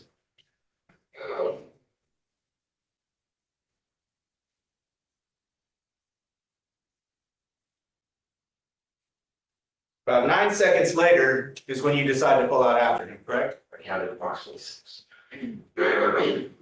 So it's 17 is when you start pulling in, or 16, I'm sorry, 16. So from 8 seconds to 16, you good?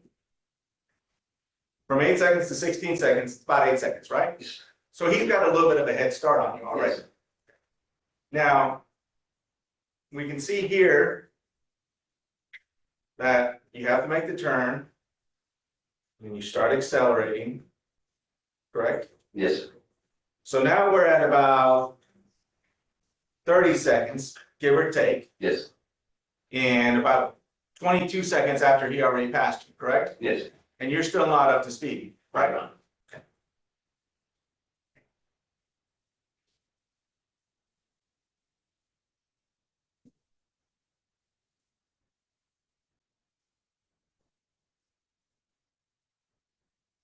And we saw brake lights there, correct? Yes, And in fact, West Belfort's quite a bumpy road, right? it is. You see your headlight bouncing. Yes.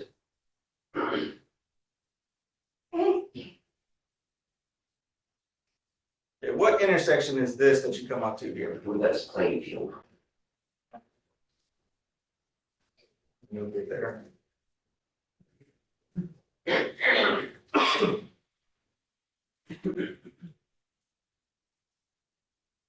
Okay, so now we're about 1:08, minute 10 into him crossing in front of you, correct? Yes, So, do you know what the distance is from South Gessner to Plainfield? yes, sir, playing fields. Probably 0.25 miles. About a quarter mile. Quarter mile, right? Okay. So, if it takes you over a minute, right, to go a quarter of a mile, that means you weren't doing 64 miles an hour, correct? I had sped up to 64 miles an hour. Okay, but it took him less than a minute or more than a minute to get there because he had a head start on you, correct? He was already significantly further ahead. I maintain a higher speed in order to catch up to the point. Okay, so quarter mile, and you claim you're doing 64, but if he was doing the same speed, he would have been past that intersection before you even caught up to him, correct? At a quarter mile? If the light didn't ring. Right, but you saw it turn yellow and then turn red, right? Yes, He didn't run the light, did he? he did. So you would agree with me that if his speed was the same as your speed, he would have had a much bigger distance on you and probably been through that light before it turned red, correct? He hit his brake lights twice prior to that, so his Okay. speed would have been slowing also before that. Okay, but you cannot say definitively what his speed was, is that correct? Right, not. You didn't have it verified by any kind of radar or any other instrument or anything like that, correct? No, sir. So you were just guessing what his speed was, right? Based on the speed of my cruiser gains.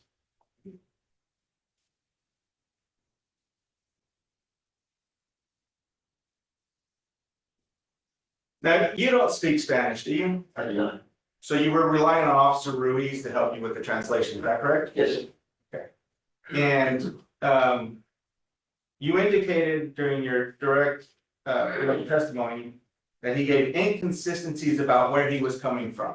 Do Yes, you recall that? yes, sir. Okay, but you don't speak Spanish, correct? No, sir. So in State's Exhibit 2.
I close, Your Honor.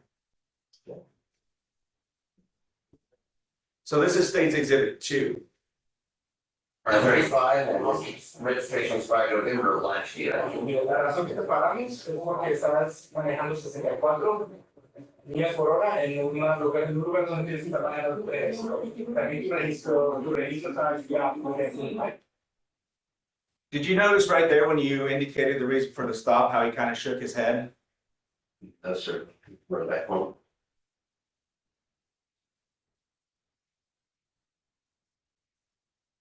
La razón que te paramos es porque estabas manejando 64 millas por hora en un lugar donde tienes que estar manejando también tu registro está. You see how he kind of shakes his head and then gives you a look like, what are you talking about, Willis? He looks from Officer Reese to myself as though he didn't do speeding, but then nods and says, yes, the registration is expired. Okay. But registration, expired registration is not indicative of impaired driving, is that correct? And speeding by itself is not indicative of impaired driving either, is it? So in your opinion, in your training and experience based off what you just saw, do you believe that he was not challenging, but disagreeing with you on the fact that you claimed he was speeding? At least on the phone. And that is, the speed is a fact that you used to stop him, correct? No, I stopped him for his registration. His speed what caught my attention. But you wouldn't have run his plate if you didn't think he was speeding, correct? Like when I didn't play this on the road. Right, but you were going the opposite direction, so if he had just passed in front of you and you didn't think he was speeding, you would not have run his plate, correct? True. So the speed was a fact that you used to decide to go and run his plate. Yes, it caught my attention. Where's he coming from? ¿De dónde vienes? No, de la casa. Muy poquito de la casa. Sí, no le vienes. ¿Cómo? He says he's coming from home. 10-4.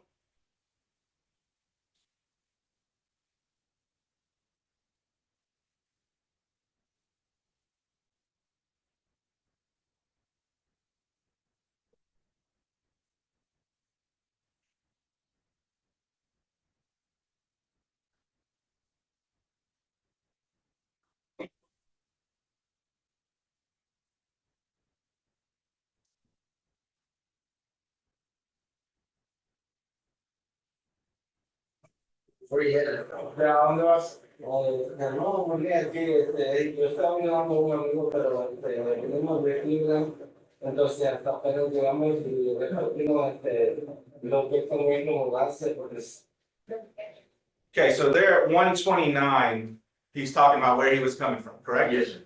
Okay, but he's saying it in Spanish, so you don't understand exactly what he's saying, correct? Louise initially in the case submitted said he's coming from home, and now it's telling Louise where he's coming from. Well, he actually doesn't say his home, he says a home, or a house, right, is what he says. Right. Okay. Somebody coming from Cleveland, he was helping a friend out, and then he got. So there he says he was coming from Cleveland and helping a friend out, right? Yes. But you don't know exactly what he's saying, you're just relying on Ruiz to tell you, correct? Yes. Later on down the road,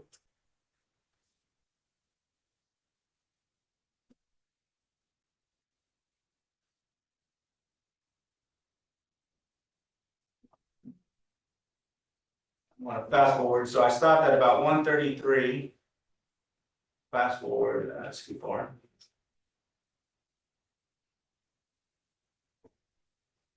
Never coming from. Okay. Where's the try love? No, there is no real fucking over. Oh, the amigo, me aquí en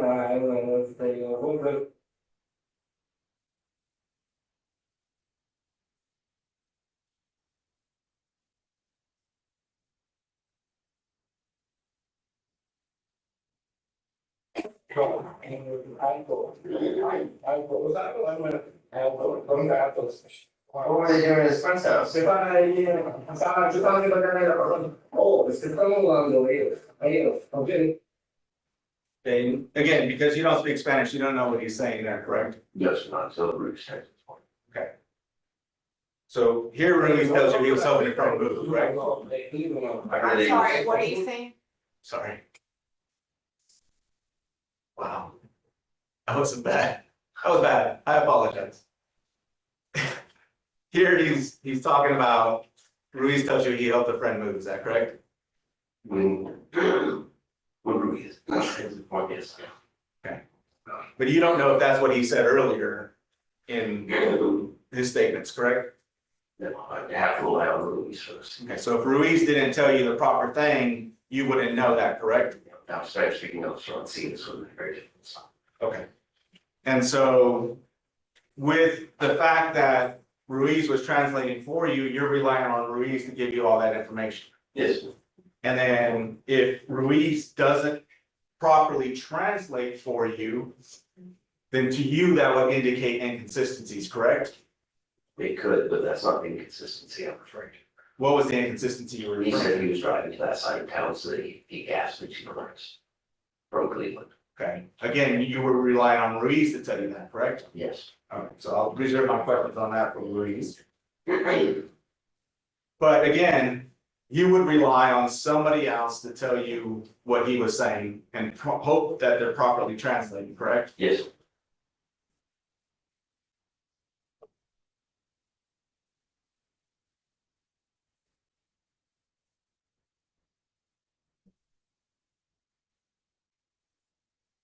In your 7-year career, am I right, 7 years? Yes. In your 7-year career with Houston Police Department, how many DWI stops have you made? I don't know the exact number, more than 100. And out of those 100 or so, how many people did you arrest for driving while intoxicated? Without the exact number, I couldn't tell you. I know, but others that didn't meet the criteria of driving while intoxicated. And were there ever some that you arrested, but then maybe later turned out they weren't intoxicated?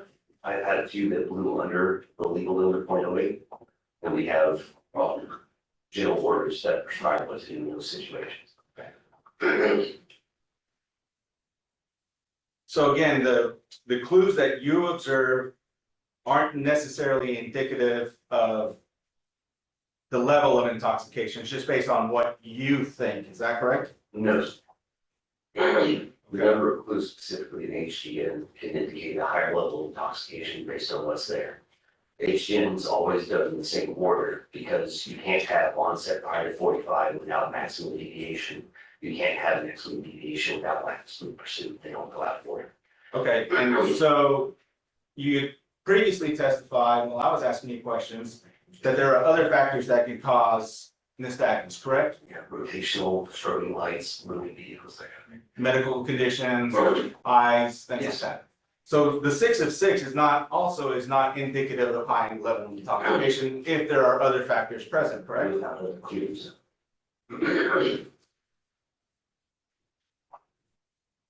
And then those other clues were,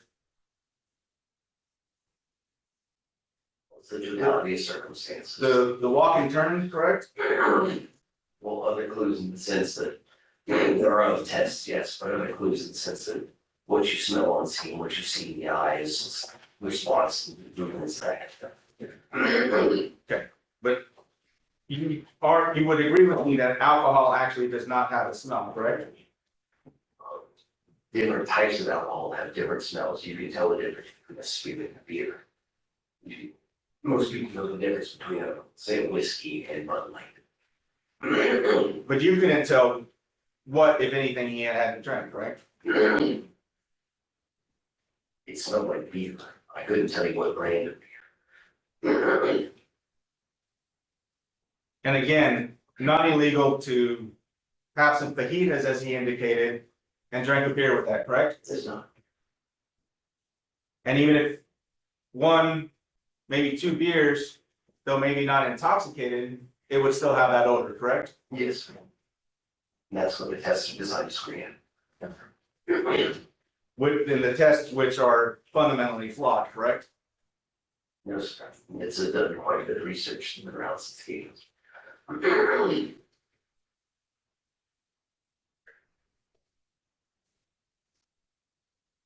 So again, may I approach you on?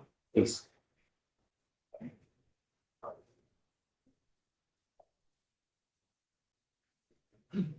This is what NHTSA says is appropriate to do for a test, correct? Right. And then you said he started before you told him to, correct? Yes. Isn't it possible that some people sometimes are eager to just get the test over and done with so they can go home? That's possible. Okay. So not necessarily a sign of intoxication, correct? As an individual clue. Okay. And again, not hitting heel to toe, this is not a natural walking position, correct? Correct. So not necessarily a sign of intoxication, As correct? an individual clue now. Okay. Wrong number of steps. You said he took too many steps. We took a few steps. Took 8 steps instead of 9. Okay. And then you said he made the wrong turn. How many times do you demonstrate the wrong turn or the turn? I demonstrated immediately before they did the test themselves. Okay. But that's still, they still have to take 9 steps before they make that turn, correct? Yes. Okay. So you said small steps, didn't do the small steps to turn around. Again, when somebody turns around when they're walking, when they turn around, this is a more natural movement, correct? It is. Not this, like a penguin? It is.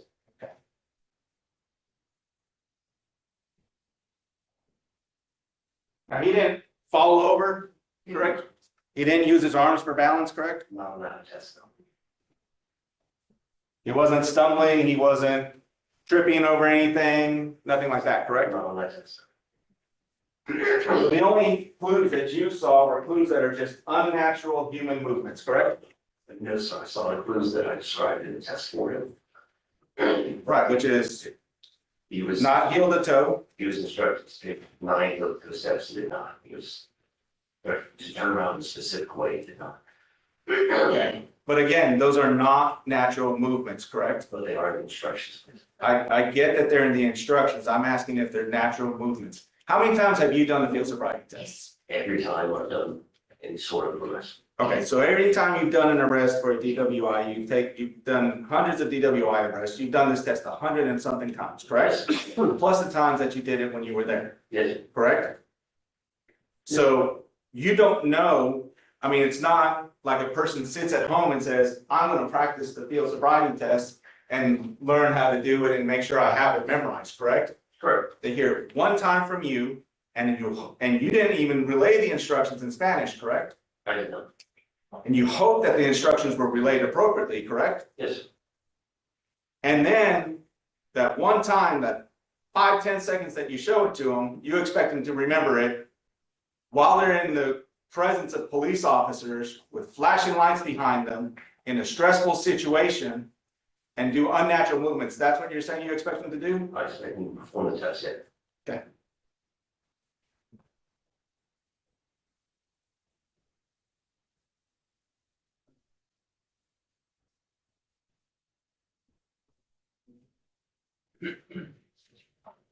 And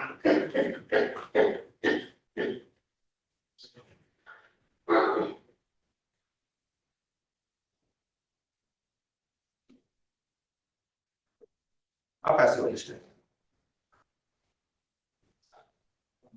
Okay. State, you have any follow-up? Yes, Your Honor.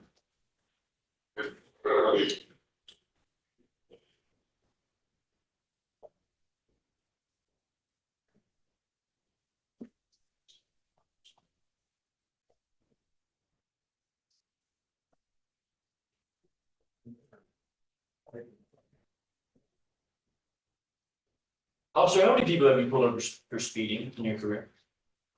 I couldn't tell you. Could you give an approximate number of how many you pull over per week? No. Could you, So let's not fishing expedition. Keep it nice, keep it neat. is it fair to say that you pull over a lot of people for speeding? A fair amount, sure.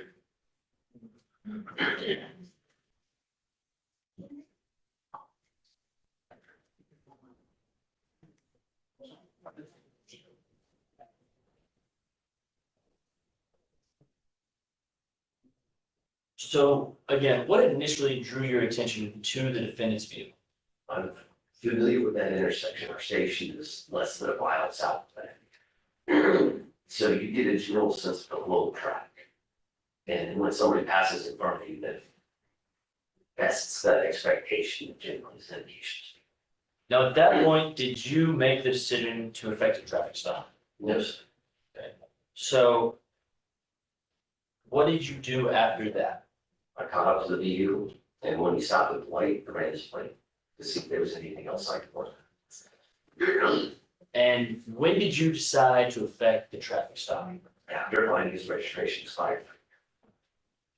Did you decide to do that at any point before you found the registration was expired? No, sir.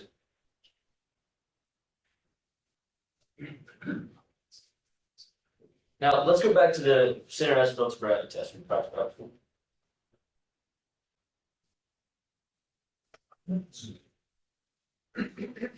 Was the HGN the sole reason you determined he was intoxicated? It was not. Was the walk and turn the sole reason you determined he was It intoxicated? was not. Was the one leg stand the sole reason that you Yes. determined? What were the reasons and what facts led to your determination that the defendant was intoxicated? So the totality of all the clues presented within the field sobriety tests, in addition to the odor of alcohol, the glossiness of his eyes. Now, let's talk a little bit more about the field sobriety test. Are they supposed, specifically the walk and turn and the one leg stand, are they supposed to be natural movements? They're not, Why? because natural movements wouldn't give you an indication of someone's balance or ability to pay attention. And are these certified tests? They are certified tests. And who certifies those? National Highway Traffic Safety, Are they widely used? everywhere in the United States.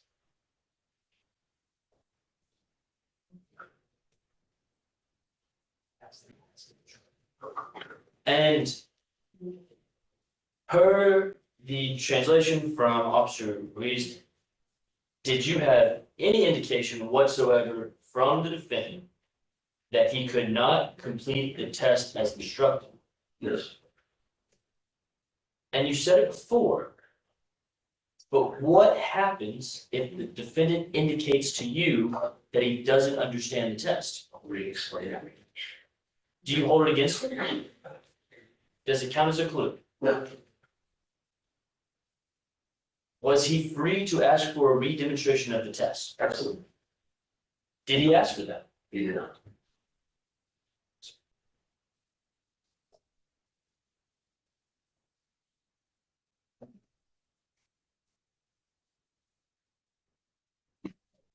And so, officer, let me just touch on this just a little bit more.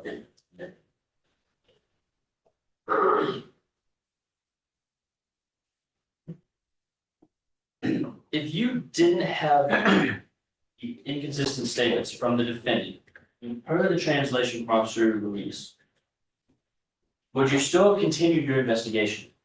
Yes, Why? because of the odor of alcohol. State passes the release, Sean. All right, Briefly, Your Honor. please. So just based on the odor of alcohol, you would continue your investigation, correct? Yes, But again, 1, 2 beers, you're gonna have an odor of alcohol, correct? yes, And as far as the glassy eyes are concerned, and again, not illegal to have 1 or 2 beers and drive, correct? correct. far as the glassy eye is concerned, he told you that he was coming from Cleveland to help a friend move, correct? He did. So is it possible that he could have been up for several hours prior to getting pulled over by you? Objection, Your Honor, speculation. I'll rephrase it, Judge. Okay. So you indicated in your body camera that Cleveland was quite a distance away, correct? Yes. So probably an hour or two, maybe, to Cleveland? I haven't driven there recently, so I can tell you. And then based off of that, driving from Cleveland, helping a friend move, does it make sense that, or would you have reason to disagree with me that he could have been up for several hours at that point? Objection again, Your Honor. Cause for speculation. Answer, if he knows.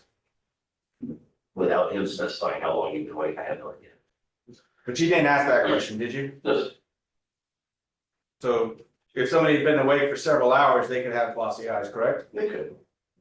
So again, not necessarily a sign of intoxication, right? By itself, no.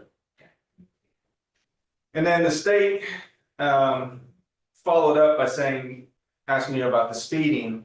But you testified earlier that you could not tell exactly how fast he was going, correct? I did not. So you have no idea whether he was speeding or not. We go generally past from that intersection only. Yes. Okay. And you said you're familiar with that intersection and you can tell how fast somebody's going, or you can generally gauge how fast somebody's going by the flow of traffic, correct? Yes. How many other cars were on the road? No other cars. So there was no flow of traffic to be able to tell, correct? But that doesn't change the fact that I've been through that intersection. Okay, that was my question, sir. My question was, there was no flow of traffic, correct? There's no flow of traffic. And so with no flow of traffic, you have no other vehicles to gauge your perception on, is that correct? That's not enough. So, and again, just to make sure I'm clear, you testified earlier that what drew your attention to him was what you perceived to be speeding, correct? Yes, sir. And then when you catch up to him, you run his plate, and then that's when you find the expired registration, correct? Yes, sir. And then based on the expired registration is why you decided to pull him over, correct? Yes, sir. And then when you told him he was speeding, he seemed to question your speeding, your perception of speeding, correct? That's correct. So would it be fair to say that he was challenging, not necessarily challenging, but disagreeing with what the reason was why you stopped him? He may have been for the speed. And the speeding is a fact that you used to run his plate to pull him over, correct? It's what how my initials in.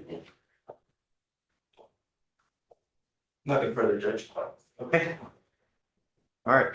May this witness be excused. I would like subject to recall, Judge. Okay, officer, if you don't mind, we're done for now. If you don't mind, just taking a seat in one of the witness rooms and do not leave just yet, please.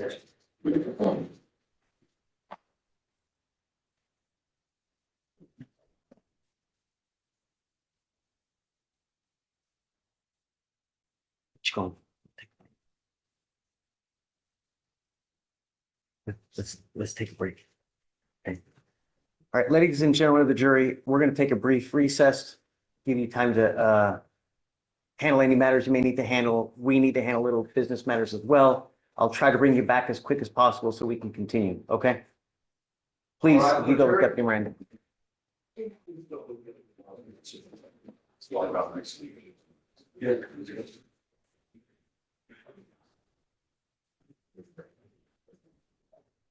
Off the record.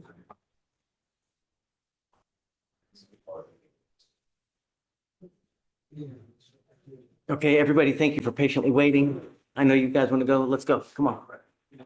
Hi, Cena. What you got, bud?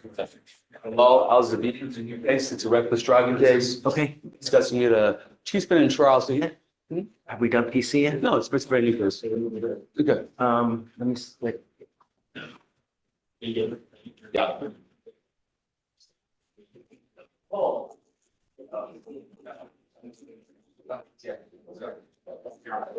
After 262nd, I'll be right back. Say it again? After up to 262nd, I'll be right back. Jason, what was the last name? Alzabine, A-L-Z-B. I got it. Okay. When You do work catch Eddie, up right? to him, Okay. Mr. Albazin, come up. Well, Judge, can we I'll send you submit. so the film back? He's got 4 total. Good morning, sir. You speak English? Sir, you're charged with reckless driving. You're facing up to 30 days in jail and or a $500 fine. We're going to do probable cause. You have the right to remain silent. Anything you say can and will be used against you. You have the right to have an attorney present. If you cannot afford one, one will be appointed to you. Okay. Thank you, Your Honor. On April 10th, 2025, in Harris County, Texas, a law enforcement officer observed a vehicle traveling at a high rate of speed, failed to signal a lane change, weaving in between cars, and following too closely behind other vehicles. The law enforcement officer matched the defendant's vehicle at approximately 100 miles per hour. A traffic stop was conducted, and the law enforcement officer made contact with the defendant, who stated he did not know he was going that fast. Okay. And if I could, Your Honor, just real quick, basically, we had the opportunity to look at the videos. My client has a radar chip in his car. We've shown it in the state. His car wasn't going over 90 miles an hour, and he clearly using his indicators. And on the video, the officer says that he doesn't know how fast he was going. His car has no radar, but he thinks it's 90 to 100 miles an hour. I mean, you're going through video. This is just probable cause hearing. We could set it for something, but There is no actual speed that he paced my client. So there is, just to let you know, speeding in and out of traffic, falling too closely. according to the officer, right? So I'm going to find probable cause for That's now. fine. We can always set it for, because I have to give them the No, opportunity. absolutely, Your Honor, absolutely. I So, think the chief, once he's, done with this trial, he's already told me it's going to be either a class dismissal or straight up dismissal. Mr. Albazin, I'm going to find probable cause to go forward with your case. I'm ordering you now as a condition of your bond not to drive in this manner again. If I find that you drive at speeds of 90 to 100 miles an hour, doing reckless driving, weaving, I'm speeding, I'm going to revoke your bond and put you in jail. Just, we have enough crashes on the road. Don't add to it. You know what I mean? No reckless driving, racing, street takeovers, donuts, nothing of this matter. Got a great lawyer. He's going to help you out. Stay in touch with him. We'll give you guys time to work on the case. I'm going to have bond conditions created, so you promise us that you're not going to drive like this. If I find that you do, I will revoke your bond and put you in jail. Do you understand? Yes, sir. Okay, so we'll have you sign a reset. Just have him take a seat. We'll get bond condition created, and then once you sign it, at that point, you can leave. Leave. Can you file that, guys, please? Yes, Your Honor, what are the conditions? So no racing, reckless driving, street takeovers, donuts. Yes, Your Honor. Okay, Mr. Beadle. So I signed the jail release conditions. We'll do a PR bond now, so that way she's good to go. No, I don't think so. No, I think you're good to go. You just make sure that, don't send her down until she sends a PR bond, and then, yeah, she's here. We got her. She's gonna be the chair on this lunch. Yes. So, Ms. Roxanne, do you mind giving Ms. Lynch a PR bond, please? Okay, and then as soon as it's processed, we'll have her sign it, and then she's good to go. She's gonna sign it, or we're gonna bring her out? Well, yeah, we'll have to bring her out so she can sign it. That's why we put her on, so that she can sign. Yeah. Okay, hi. I have Ms. Nabila on docket. Okay, She was accepted into the PTAC program, but we're trying to knock out some kinks, with a no driving affidavit. I was wondering if we could amend her bond conditions to give her portable and have the county pay for it before she goes into the program. can't pay for it when she's in the program. Before When then? she's on bond, I can, but once she signs into the contract and gets into the program, I cannot pay for it any longer. I pay for virtually everything for as long as I can, but once they're in it, or on a probation or on a PTI, I no longer have the authority to pay for it. If I could, I would, but I just can't. So she'll have to sign a no driving affidavit, and you can get one from Shatoria. Then once she gets the portable device, at that point, we can take off any Contact with the guardian in-laws, defendant, anything who else that she stated he has. did not know Yeah. he was going that And fast. then, what about the DA fee? Has she paid it yet? We haven't yet. So should we just put out her form? We got accepted on Monday. So we just got her form. She filled out her form and then They Which took form for which one? the client intake information form. Got it. Yeah, so we just got that on Monday. She filled that out today. And then the no driving, she emailed me that her driver's license was ineligible on Monday as well. And so Okay. we're gonna no Um, driving affidavit. okay, so how long do you want? The Bruce Okay, Defendant. done. Yeah, okay. Thank you. Yes, ma'am. Hi, Joe. Judge, coming back on Mr. Martinez, Nice. sir, Tell me something nice. no response yet, Judge. Like I said, I have some from January that I still haven't received responses, so March. Can we get like a week reset, Judge? Okay, right, thank you. Parents, wait. Okay, thank you. Unless there's approval or denial at that point. Yes, sir. Okay, thanks, Jim. Shreya. Hi, good morning. Justin Harris on the fugitive docket. Justin Harris? I know. I kind of laughed at that. I'm just kidding. I'm just kidding. It's funny, 'cause I just seen him yesterday. Justin Harris is on the fugitive docket. He waived at magistrate court and has vehemently changed his mind.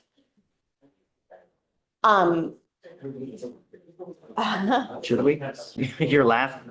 Do you want me to bring him out? So Judge, if you want to bring him out and admonish him, Philadelphia, from what I hear, does want him. Is that right, Amy? Yes, we're on their way here to get him today, but if he's withdrawing his waiver, of course they can. If he intends to withdraw his waiver today, they obviously can't pick him up today, so. If they're gonna get him, they're gonna, hey, Deputy, you mind bringing out Justin Harris, please? And then while he's coming out, do you want me to reset the Dustin Eli hearing? Have they done anything upstairs? It's on docket today? No, they haven't. So I was going to talk to you about that. If he takes TDC up there, would you consider? If he takes TDC, there's nothing I can do. I agree. And that's, I mean, I hate to say that because I don't know what they're doing, but if we could Obviously, if he reset it, I takes- think it's an option. No. If Okay. it takes TDC time, I'm putting Okay. in thing. And I hate to say that because I don't know what'll happen in May, no- but I think it's could be worked out. Yes, Judge. Your other option was to put him into SATA. No. My feeling is that he's probably gonna end probation, right? No. Really? Have they not offered probation upstairs? They might, but considering the nature of it, if they do, they're gonna require SATA, right? I mean, Right. And that's the end goal is, I don't think he wants that. he's willing to go to TDC instead of going to treatment for real? Yes, I know. Well, I mean, I've talked to him. I know, and I'm gonna set up another meeting with him to go over things, but be the horse to water. you know, there's only so much I can I know. admonish. Yeah, so They just. that case is set for May 12th, So I guess. if I can just get like a day or two after that. Absolutely. Good morning, Mr. Harris. Good morning. So you're wanted out of another state. You already waived, and your lawyers tell me now that you would like me to set you a bond so that you can go out and go turn yourself in. Oh, no bond. I just wanted him admonished on the extradition timeline. Okay, so you've waived. What happens is we give the demanding jurisdiction, which is who? Philadelphia County, Pennsylvania. Okay, what's he wanted for? Murder, endangering welfare, and Okay, yeah. So you're wanted for murder and what else? endangering welfare. And then the third charge, that's REAP. Well, they, Rape?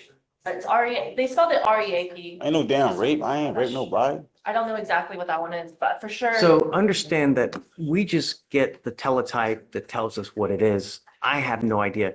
Here, we don't fight the case. We only try to establish identity. If you are the person that is wanted from the other jurisdiction, I don't know.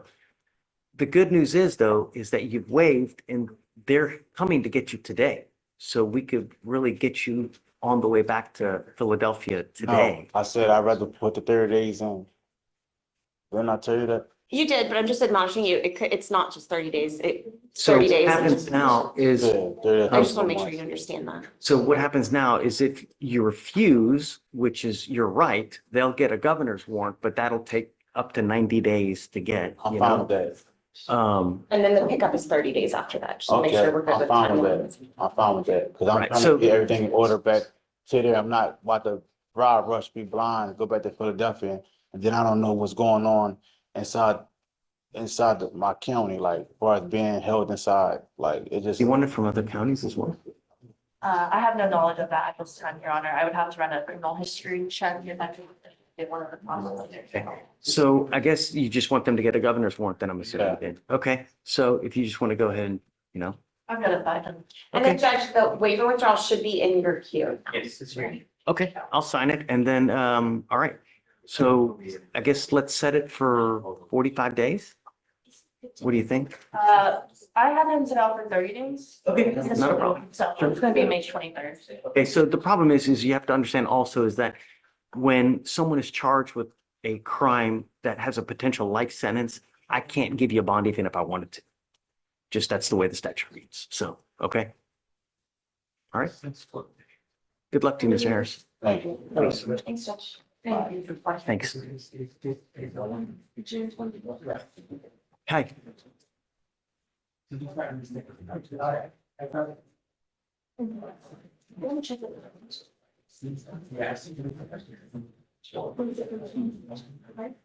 Mr. Davidson, did you? Hi, how are you? Pretty good. I'm just here to take care of business. I don't have anything. You know nothing? Okay. Nothing for the court at the moment. Greg? Nothing.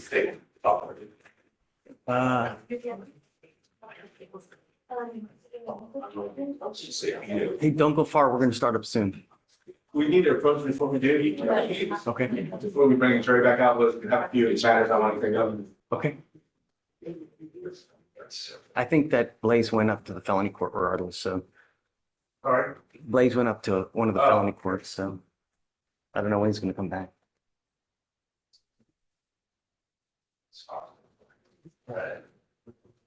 Does we have an arraignment? Are you ready? Yeah. All right. Page 5, bias, come on up. Hey,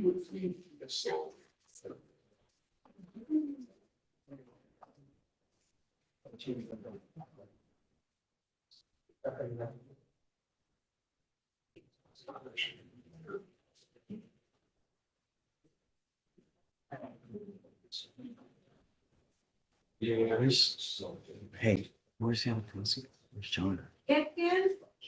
Where's John, the other prosecutor? Do you know?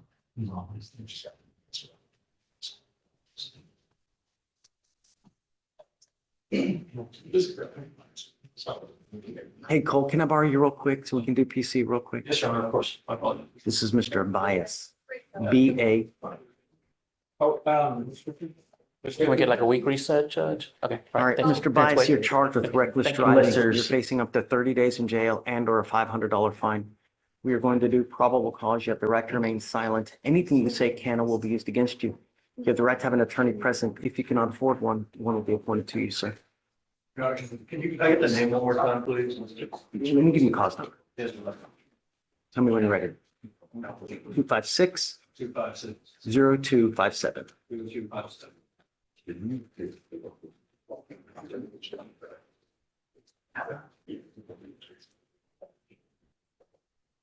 All right, thank you, Your Honor. On April 15th, 2025, in Harris County, Texas, an officer observed a motor vehicle traveling on the Gulf Freeway. The officer visually estimated the motor vehicle speed to be between 115 and 120 miles per hour in a 60-mile-per-hour zone. The officer attempted to catch up to the vehicle and observed approximately 15 to 20 lane changes from across all 4 lanes of traffic around other cars that were obeying traffic laws. The officer had to travel at speeds in excess of 120 miles per hour to catch up to the defendant's motor vehicle. Officer caught up to the motor vehicle and paced it at 115 miles per hour for approximately 1/4 mile. A traffic stop was conducted and the defendant stated, "I effed up." Run his license, please. Yes, Your Honor. Mr. Bias, I'm going to find that there's sufficient probable cause to go forward with the case. I'm ordering you now as a condition of your bond not to drive in this manner anymore. If I find that you're a danger to my public, it's not going to go well for you. Do you understand? I will revoke your bond, put you in jail, no more PR bonds. Yes, sir. The license is open. You are not allowed to drive unless you have valid Texas driver license and liability insurance in your name, and that is a condition of your bond. If I find that you do, or that you drive without, likewise, you will go to jail. No more PR bonds. Yes, sir. We are going to reset your case to give you time to hire a lawyer. I'm going to have the state create bond conditions that you're not to drive in a reckless manner. You're not to participate in a racing street takeover, donuts, anything of this nature. I will do everything in my power to protect my city at all costs, Mr. Vice, and I want you to understand that. And if I find any more of this, it's not going to go well for you. Do you understand? Yes, sir.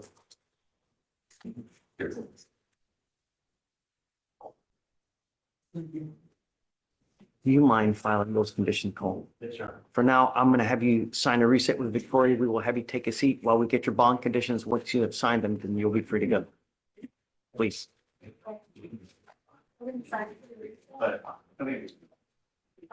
Yeah. Hi. I had a quick question regarding off docket. Okay. 252-1794. The name is Crystal Gonzalez. Okay. She's scheduled, her case is old. 15 to 20 lane changes tomorrow. from She across said she all would four have to lanes of appear traffic. If everything isn't done for PTI. We have her contract back. I talked to Ms. Gomez, she's the PTI coordinator. She said that the only thing she needed was the contract and proof of the device. Well, we have her contract back, and she also attempted to get the portable device, but they don't have it coming in until the 28th, which is Monday. And I have a copy of her contract for the portable device. Will she still need to be present on tomorrow? Have proof that the device is coming in on the 28th? Yes, sir. Okay, no, I trust you. As long as you have it, then we'll set for the 28th. Okay. Okay, and she has to have everything done by then. Yes, sir. Okay, no more waived appearances. Yes, sir. Okay. Yeah. It's me. Yeah. Hi, Sarah. You ready? I'm not for chief. No, oh, no. Come on in. That's okay. Hi. We have Edelbert Rosas on docket, ROS. Okay. We still do not have a response on the mitigation packet. We emailed them this morning, and there's an email saying it might still be under review. We submitted it 4/7. Okay, so we'll set you Franklin off. comments. Set you off 1 week for them to get you the fine. Will my client need to appear, or can he be waived? If it's not back, then no, but if it's back, he's got to get everything done. No more waived. It's 230 days. No more waived appearance. Okay. Okay, hi. Judge 79. On Billings. Yes, Judge. Okay. He is present here in the courtroom. Police made contact, did not arrest him until the blood test came back. A warrant has now been issued, so we're here to address that.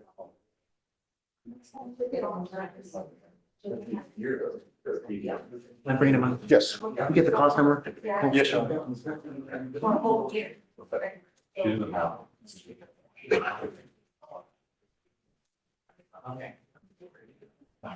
Go ahead.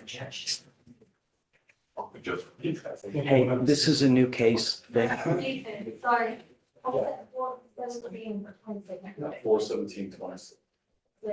This is a new case. 84.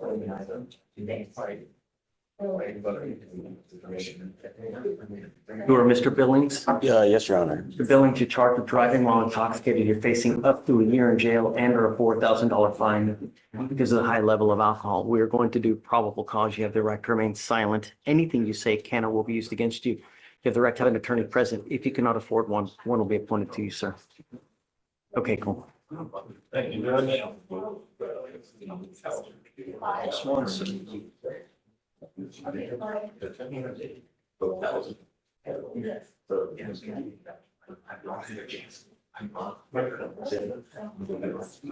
It's not loading for me, just 1 second.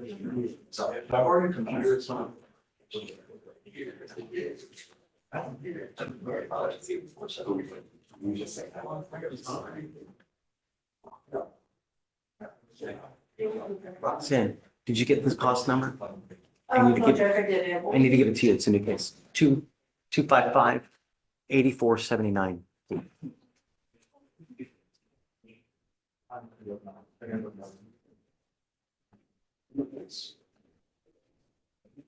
Thank you, Judge. Sure, let's go. On December 7th, 2024, in Harris County, Texas, officers responded to a motor vehicle accident. The officer arrived and observed two vehicles that had been damaged and rendered inoperable. The defendant was ID'd by his Texas driver's license and ID'd to be the sole occupant and driver of the motor vehicle. The officer relocated the scene to a nearby parking lot to safely conduct the investigation. The officer determined the defendant was at fault for the accident after speaking with all the parties involved and reviewing information collected at the scene. The defendant stated he had left a bar called Sugar Room. The defendant stated he drank 2 beers at the bar. The officer noted that initially the defendant was not even aware that he had been in an accident. The officer observed the defendant to be lethargic and confused. The officer observed the defendant to have slurred speech, glossy eyes, and trouble maintaining their balance. The officer had to ask questions multiple times to obtain simple information from the defendant. The officer did not notice alcohol emitting from the defendant despite defendant's admission to drinking and defendant's apparent physical and mental impairment. The officer suspected the apparent impairment of the defendant could have been caused by some kind of narcotic. The defendant refused to perform standard field sobriety tests. The DIC was read. The defendant agreed to provide a blood specimen, and the lab results came back to a 0.17. Okay. Any prior DWIs? And does he have the first? and valid license? Judge's license was recently suspended ALR. He will not be driving. He has a 90-day suspension. Okay. I want you to understand something, Mr. Billing. I take this extremely serious. I don't care what you have to do in your life. If you do not have a valid license and liability insurance, you are not allowed to drive, and that is a condition of your bond. You will be signing an affidavit with me today promising me you're not going to drive. I don't care if there's a burning building and you have to say 50 kids. Do not drive. Do you understand? Yes, Your Honor. Nothing you can say justifies getting into a car and driving. I'm also ordering you as a condition of your bond not to consume alcohol, illegal drugs, or unprescribed controlled medication. I'm going to randomly test you. If I find that you're using, likewise, I will revoke your bond, put you in jail. No more PR bonds. You have a lawyer. Because you do, I will waive your appearance. You don't have to waste your time coming to court, but you must stay in touch with him and he'll tell you if and when you have to come back to court. If you get called upon to go take a test and you fail to go, a warrant will be issued for your arrest. Do you understand? Yes, Your Honor. Okay.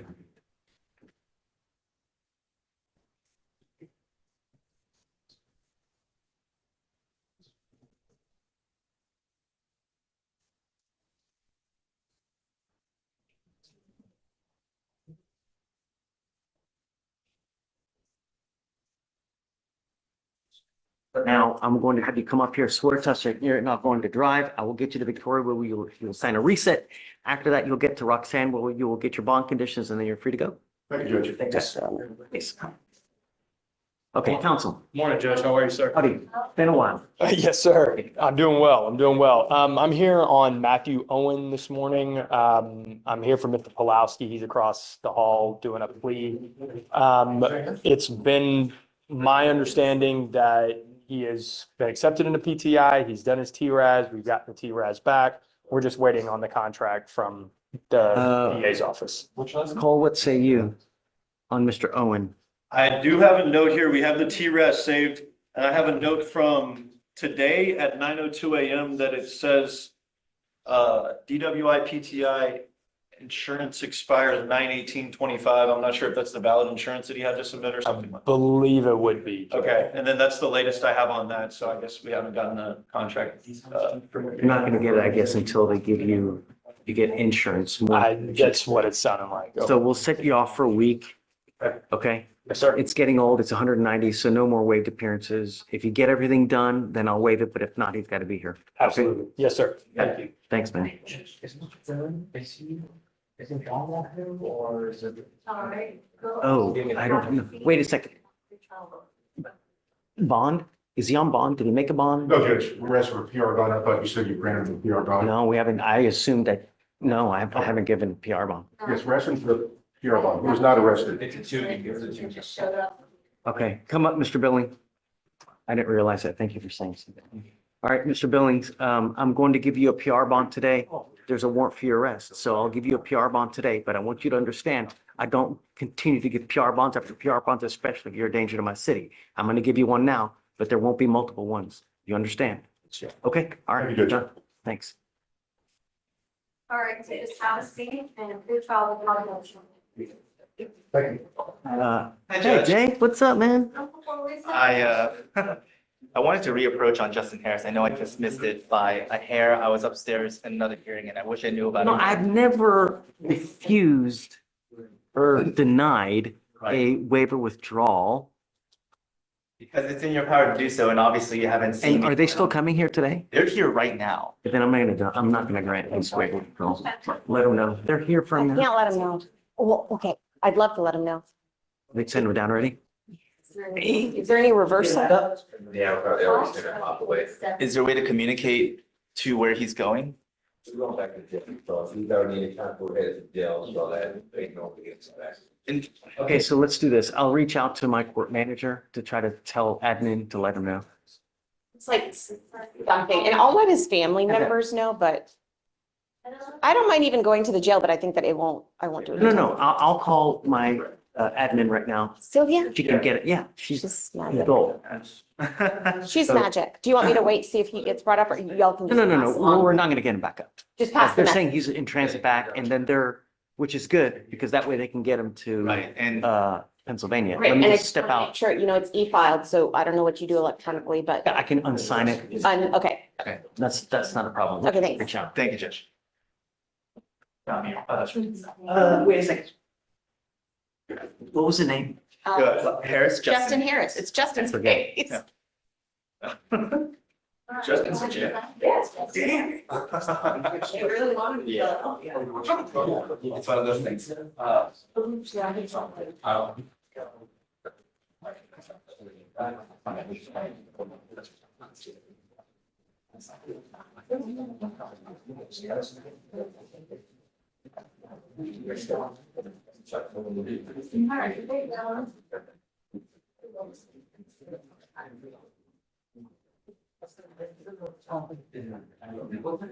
Hey.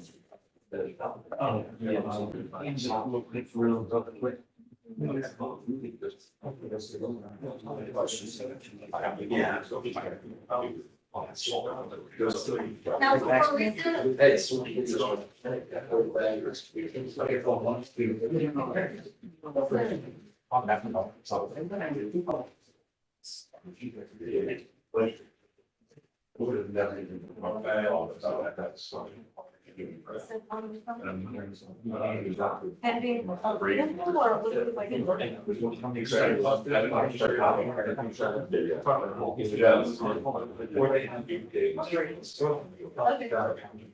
Reach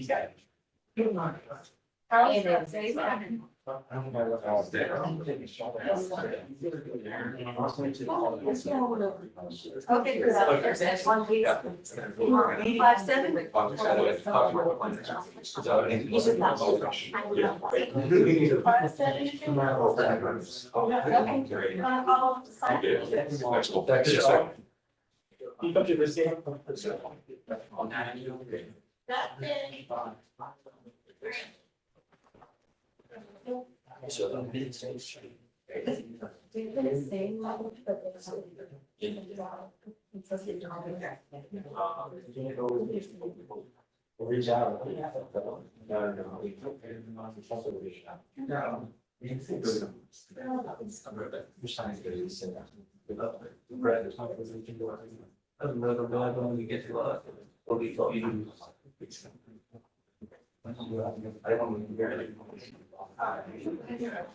Stacy.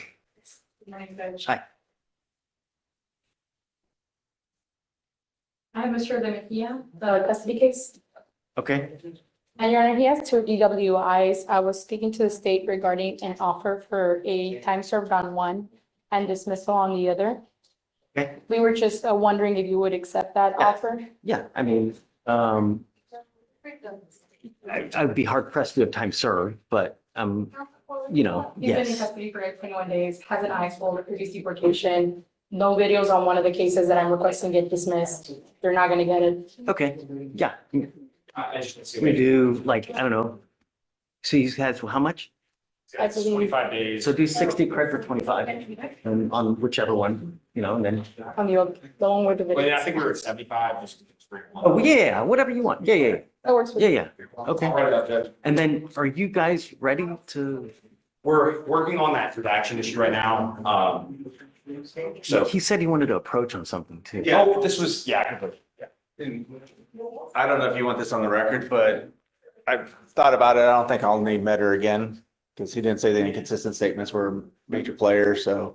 Yeah, That's really no, I was gonna that's focus something. on. No, so let's just let him know. So, I mean, he felt awful. Let's just get him out of here, Yeah, and that, he's got to work tonight too, so, Gosh. yeah, so I'd rather just get him out of here. That's good. Just we want to put that on the record. Okay, quiet. We're going on the record. Please do not say anything. All right, we are back on the record in the trial case.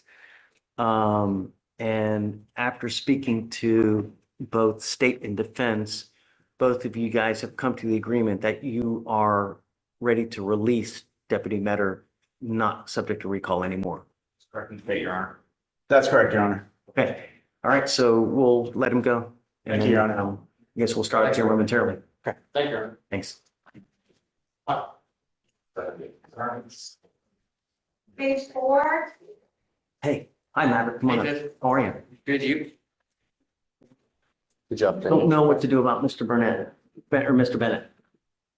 I know that you said he had a prescription, He does. right? But that prescription was from, what, 6 months ago or something? I think he has he has numerous valid prescriptions. Do you not? Can I bring him up here and talk to him? Yeah, but He does. otherwise I don't want him to use, I mean, I get that. That's where, and as a lawyer, it's hard for me to sit here and tell him like, hey, don't listen to, if the doctor's, again, I get the look and feel for these types of prescription, just give them, there's tons of pill mills in the city. I get that stance. But then it's also hard for me to say as a lawyer, well, how do I say that this guy needs it and this guy doesn't when I'm not a doctor? And so it's hard for me to tell him, hey, don't do what the doctor says when when did we do our first? I feel like I've been here once a week, every week for the last 3 weeks on him. But That's what I mean, it's fine. Yeah, I get it. No, I I mean, that's get why it. they're so And difficult. it's not, I want to, what I I'm not would- upset by no, that or anything, but. Here's what I want to know. I want to know when it's going to stop. He's got a prescription. If I remember, it was for 90, right? This probably sounds right. Yes, Your Honor. So I want to know when it's going to stop because I'm not going to let it continue for the next 6 months. You've got 90. You're not going to sit here and tell me that 90 is going to last you for the next 6 months and that you're going to continue to use. It's not going to happen. Come up, Mr. Bennett.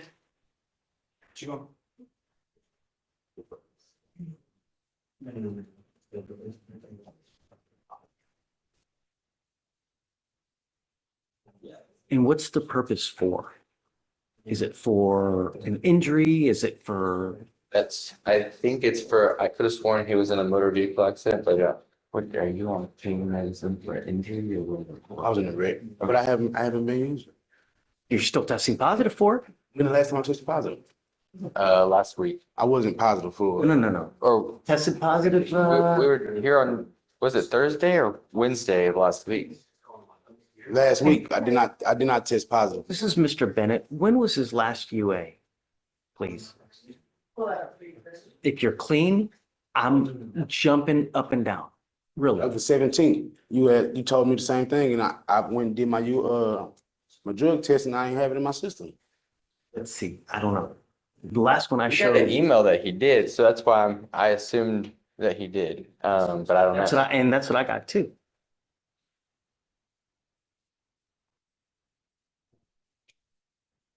Last time I did a drug test, it wasn't in my system. They shake the bottle and show you right in your face. His last drug test was on the 22nd, so it was yesterday. And I didn't. results? They were presumptive positive for THC. That's it? That's it. Okay. Wonderful. That's great. I'm proud of you. Great job. Great. I'm going to test you like crazy still.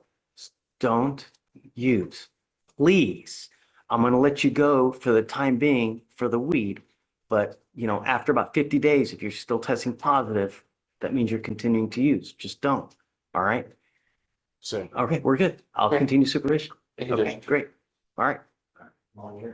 Is it original for you to post June 3rd, so we're just come back on the. All right. Good job, Mr. Bennett. Really, great job. No, just wait. No,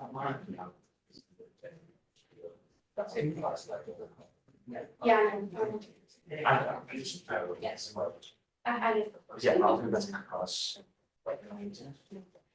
Hey, did you file conditions on bias? That was the reckless driving also.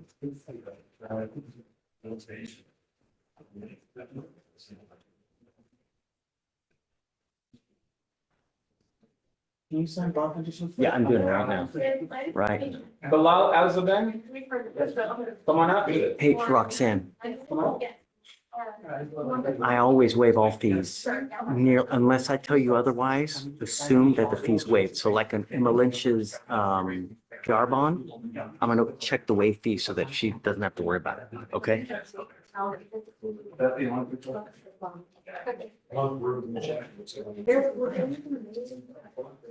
Look at how much she would have to pay. Look at for the bond for Lynch. That would be $450, you know? So no, it's okay, but the presumption is that it's always waived, all the fees. Yes, your attorney will prepare you to just stay in contact. They're not gonna show it. Guys, you ready? Judge, I'll just have a motion real quick, but other than that. So. You want to do it now? Well, I'm fine. Oh. Please. Yes, I got them read. I got them. You're here. You're here. Guys, we are going on the record. Please do not talk. If you need to talk, please go outside.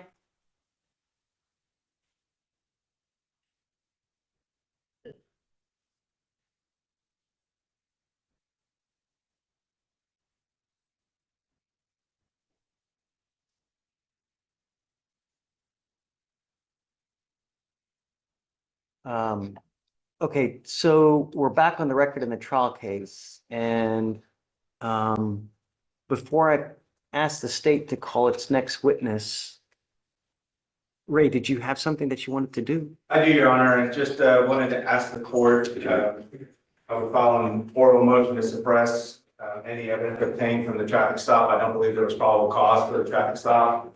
Officer Metter indicated that he could not tell how fast he was going, that it was less than a quarter of a mile before to the next light when my client was stopped. It took over a minute for them to get there. Therefore, whatever speed Officer Metter perceived is inaccurate. He even indicated so himself.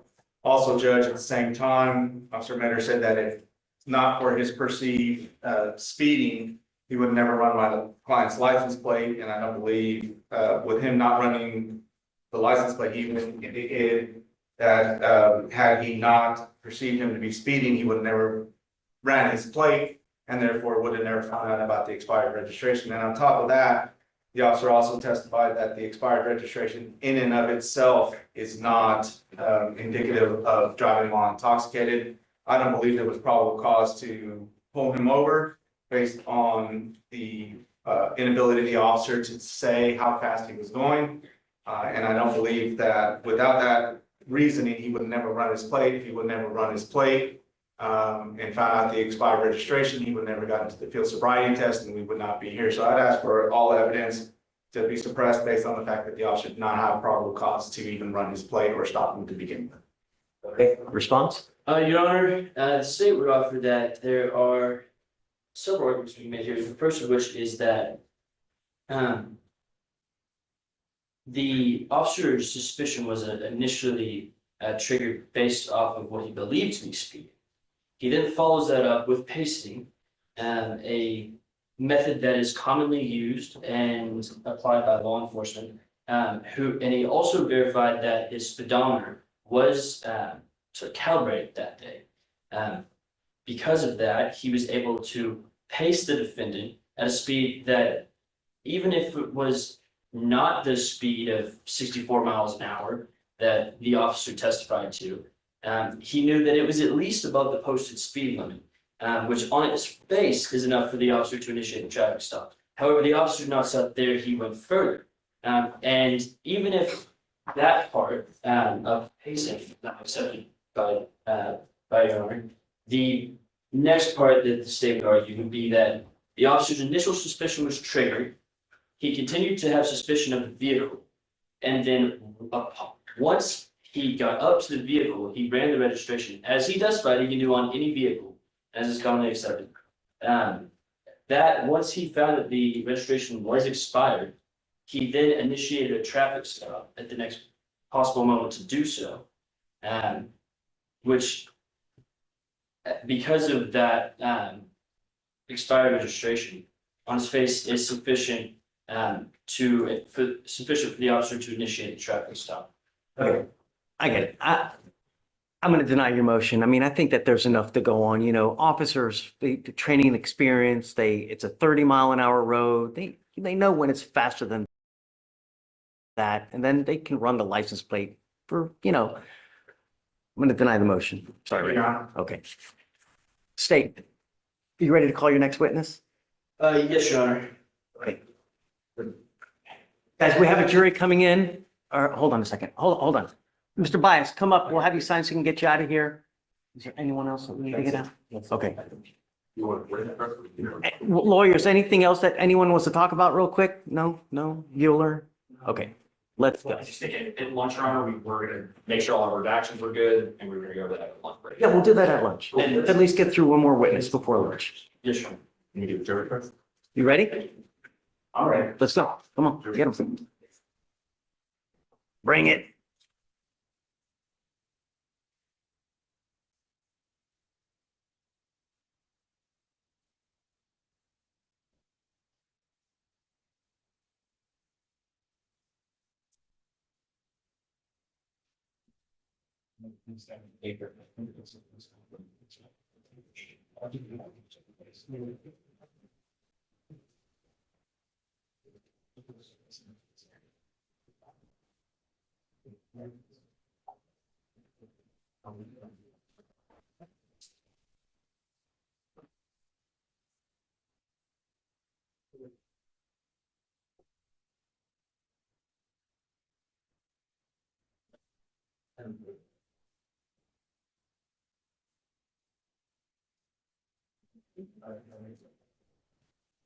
All right, for the jury.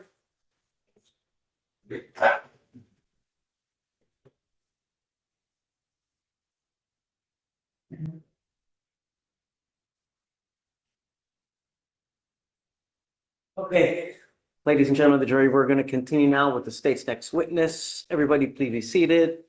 Who's your next witness, state? State calls Officer Nicholas Ruiz Flacuen to stand, Your Honor. If you mind, Deputy Miranda.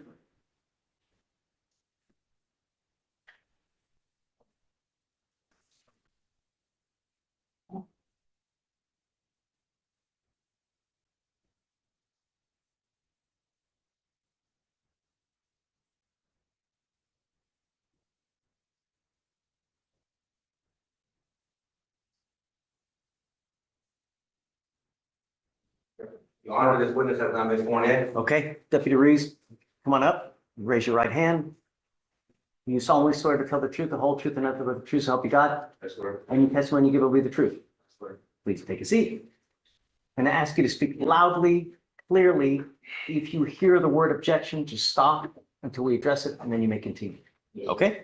Okay, state, please. Thank you, Judge. Officer, would you please state your full name for record? Nicholas Ruiz.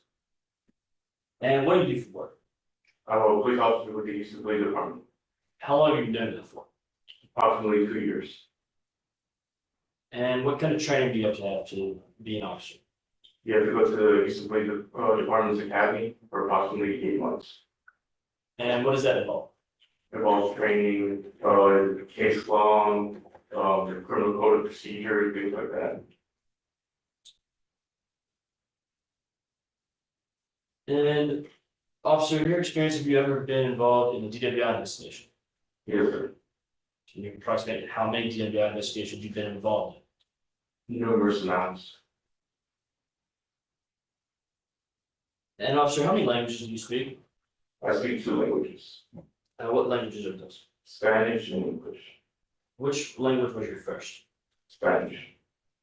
And have you continuously spoken Spanish your entire life? Yes, sir. Do you frequently use Spanish in your job? Yes, sir. Have you ever had problems with people understanding your Spanish? No, sir. If they do they indicate that to you? Yes, sir. And how would they indicate that to you? By asking me to repeat what I said.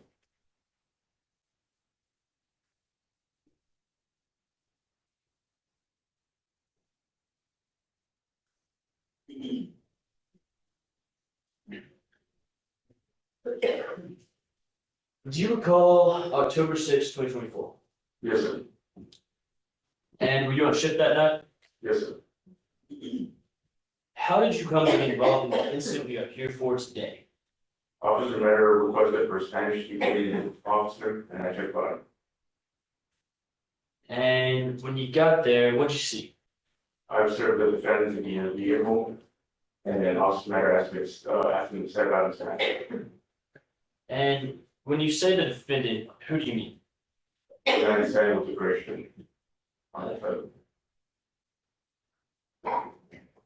You understand that as in the record reflect that the witness has identified the defendant? Okay, it will reflect. Thank you, Your Honor. All right, so you get to the vehicle. That's right. What did you notice in your interaction with the defendant? Upon making contact with the defendant, I observed his speech be slurred. I could smell alcoholic breath and committing from him.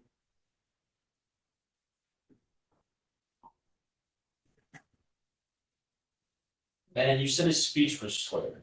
That's right. And you're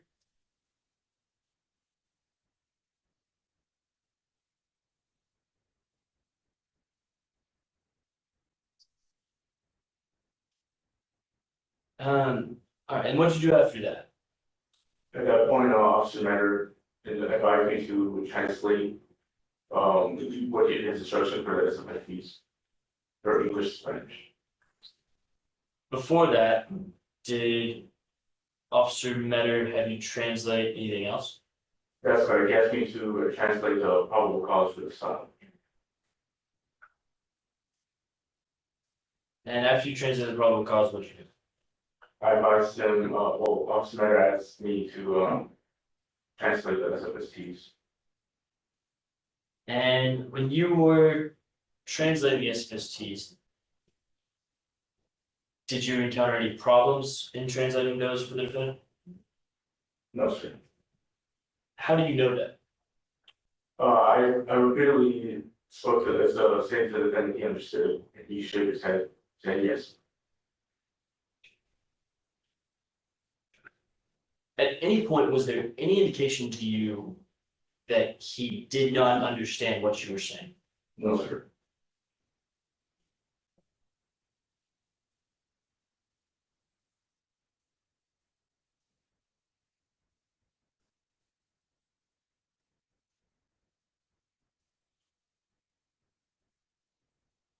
All right, so after the SFSTs, what did you do? I read him the DIC 24 or the DIC 24, the statutory warning in Spanish. Okay. And did he indicate to you that he understood it? Yes, I asked him and he understood. And what did the defendant say after you read the DIC project? I asked him for a sample of breath to which he consented. So he asked me why he was being arrest that told they would be detained. And did you have any other involvement after that? No, sir.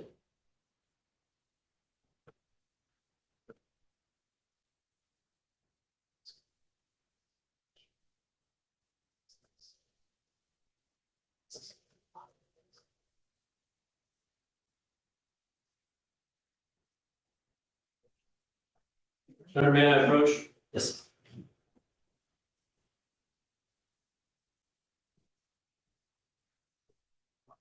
I'm showing you what's marked as State's Exhibit 3. Is this the form that you indicated you read to?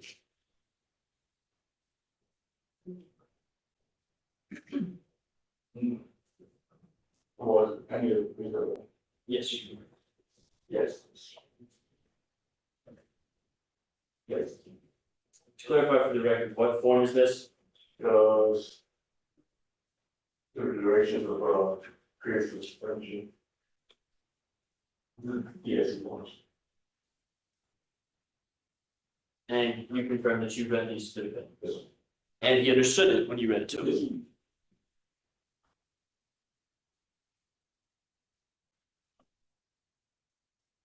State that's the witness. Okay. You may approach, Your Honor. Please.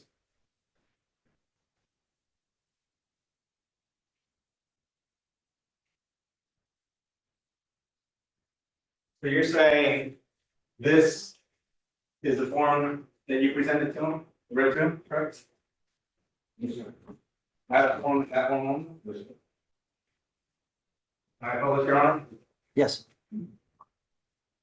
What, is it in evidence? Which form is that? Oh, I'm sorry, this is State's Exhibit 3. As far as I can see, only the DIC 25 is in evidence now, right? Is the entire packet. Sorry? Your Honor, the entire packet, with, Okay. I believe, is what's marked as State's Exhibit 3. Okay.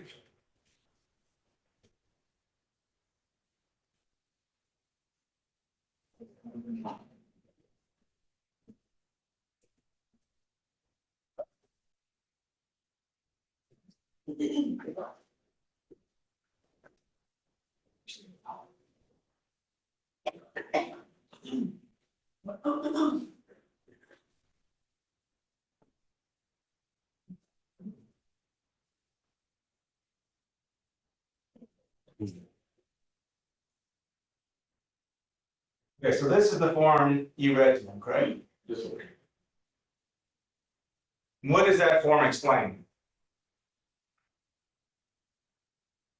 The duration of the periods for suspension. So just based on whenever you commit the first crime, like 180 days, 2 years. Okay. Doesn't say anything about his rights or anything like that, correct? No, sir. Doesn't ask him for a breath sample or anything like that, correct? No, sir.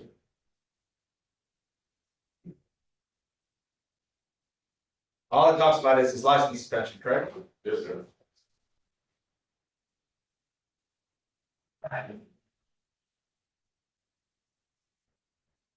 Now, you indicated that you observed slurred speech, is that correct? Yes, sir. Okay. Would you have any reason to disagree? You weren't the lead officer, correct? No, sir. Who was the lead officer? Officer Meadows. Would you have any reason to doubt Officer Medder's observations and opinions? No, sir. Is he more senior to you? Yes, sir. So if Officer Medder testified that he did not observe slurred speech, somebody is wrong, correct?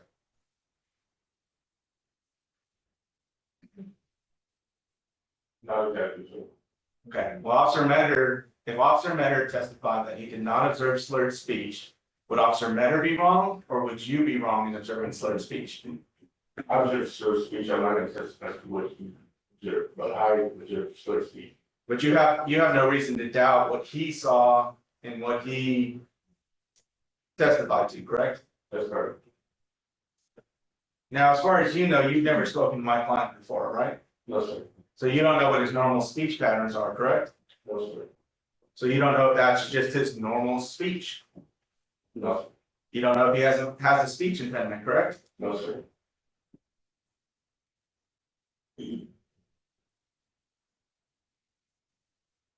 I'm not gonna show you.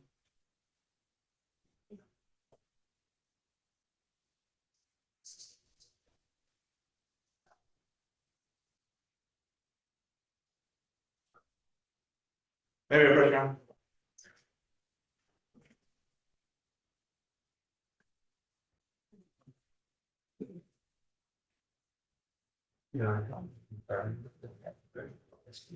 Say it again. I've never burned the declaration just yet. I have the declaration downloaded on that.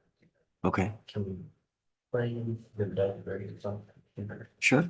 I mean, as long as you're okay with it, yeah. That's. You mean how? Well, what is it for? This is the body cameras. Okay, you want to do it? Just kind of show it to them, I guess? Like put it up on the podium here or? Or we can put it through. Oh, there? Yes. Oh, okay, yeah, yeah. Just- I don't care. Yeah. As long as you're okay, both parties. This is the version that's gonna go back.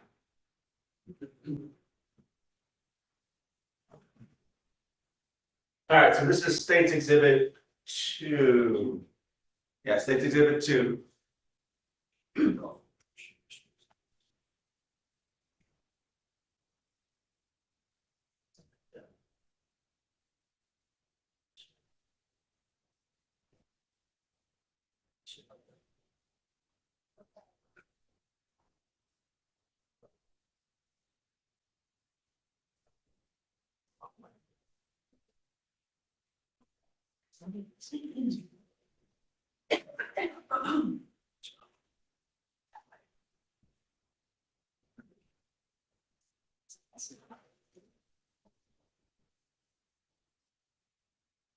Okay, so that's you right there, correct? That's correct. So I don't get to feel a lot of English, but the reason for the stop, he's traveling 64 miles an hour to 35, and his registration expired November of last year.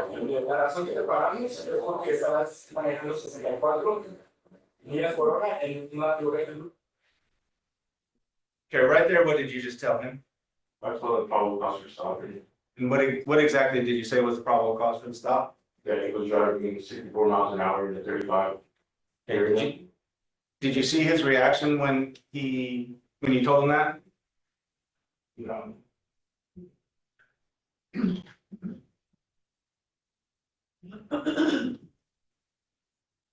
Registration expired November of last year. That's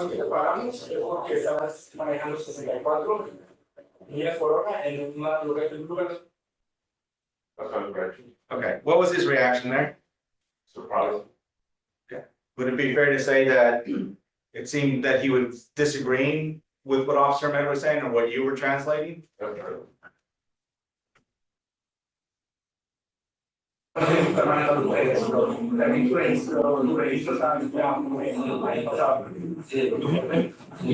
Where's he coming from? De la casa. Uno quiso de la casa. Sí, no le dio solución. Y después Johnson. He's not the king. He says he's coming from home.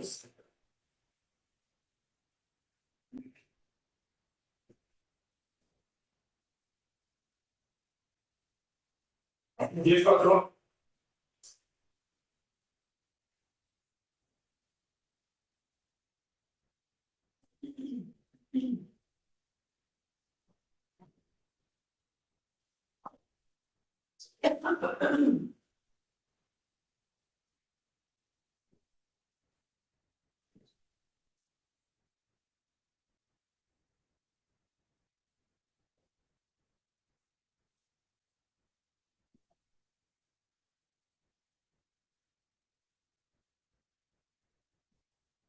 From Cleveland, he was over for now. Lo que come que lo hace porque está malo. He said they're coming from.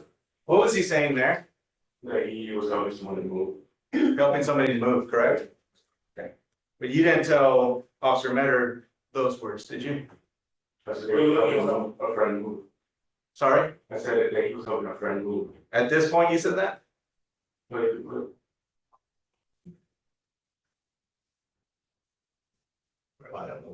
Entonces, apenas llegamos, lo repartimos, lo que con ellos lo hace porque estamos, no sé, we said it's including you know, for now, and just got there for the site.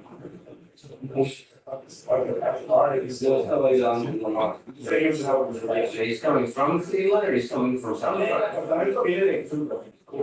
Yeah, pero lo dejaron, me fui a dejar a él, hermano, que viene para acá, aquí se me hace más a la base. Oh, so he's saying, if you take the police and do something that starts getting right now, you can't go down here because the gas is cheaper. Okay. You heard him say earlier that he was going to his friend's house, correct? That's correct. You didn't translate that to Officer Mender, correct? At this point? You just said he came down here for gas is cheaper, right? Well, he said he was helping a friend move in Spanish, and I told him that he was coming from Cleveland, he was coming from there, and that he came from here. The whole city that he provided was very.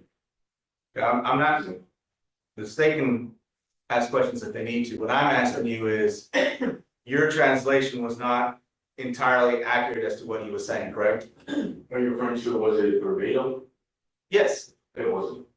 It was paraphrased. It was paraphrased, correct? That's correct. So some things were left off, correct? That's correct. Okay. And then later on,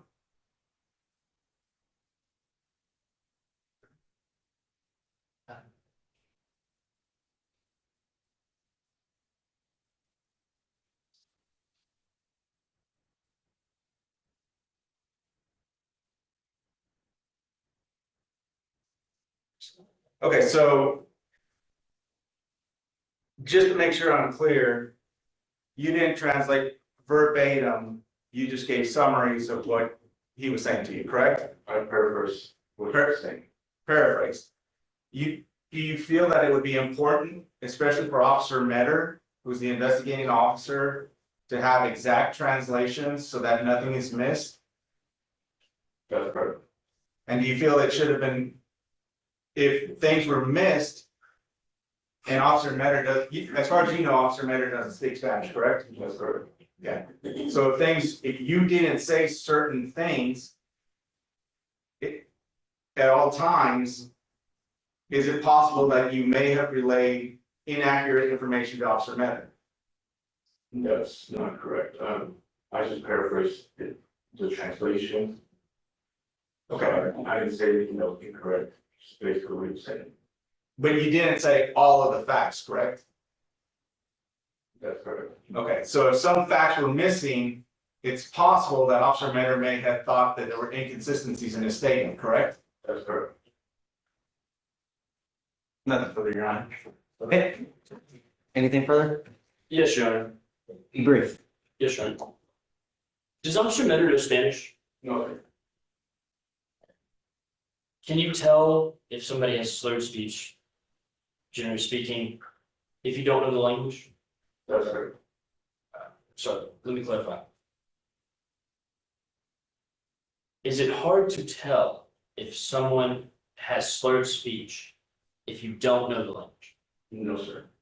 It's not hard to tell if you don't know the language. No, sir.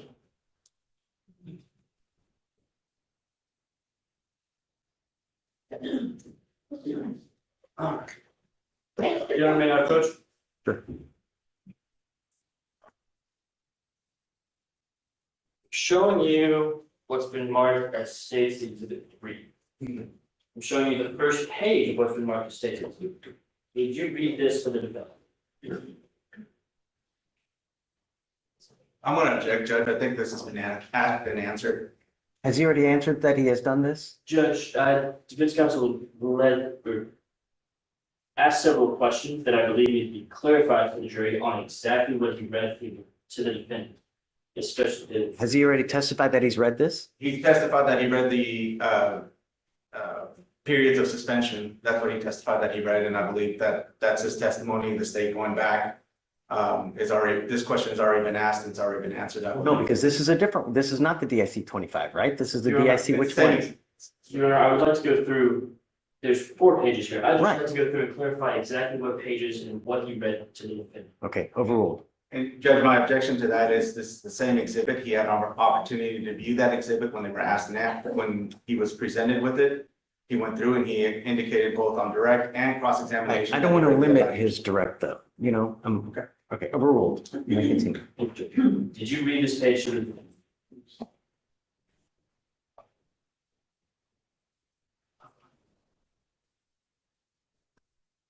Do you mean like, is it saying something? Yes, just did you read it?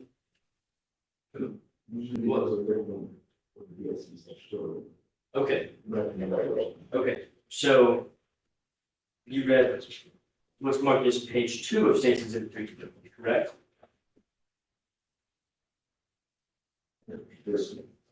Okay, you're indicating to me that you read what's marked as page 3 of State's Exhibit 3, correct? Okay. Did you read anything off page 4? Would you ever do? No. Why not? Because I'm not the arresting officer. Just to clarify.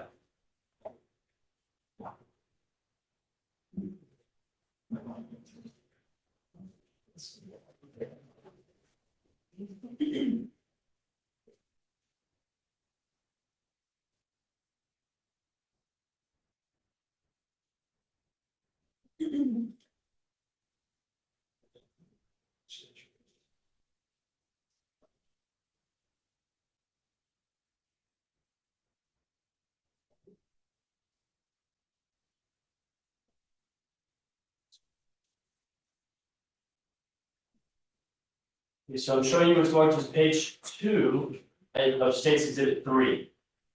Did you read this to the defendant?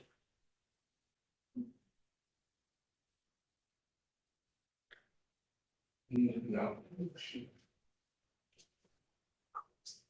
You just testified on cross-examination that you read that to the defendant. Yeah, I got confused with the other one. Okay. I'm showing you page 3 of what's marked as State's Exhibit 3. Are these the statutory warnings Yes. that you read? Yes. Did you read those to the defendant? Yes.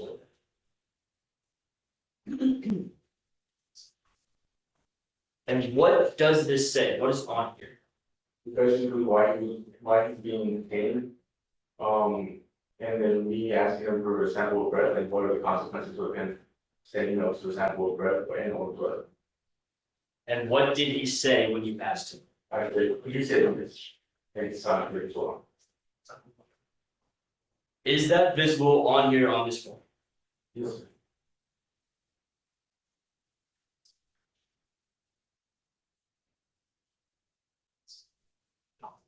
Where does it say? Right there, right where he signed or where I'm asking. Where does it say that he consents? Right in the bottom where it says consentimiento, right next to it says firm signing. That's where he signed right next to it. And where that checkbox is him saying that he's giving consent to the taking of his breath. And is that his signature? That's correct.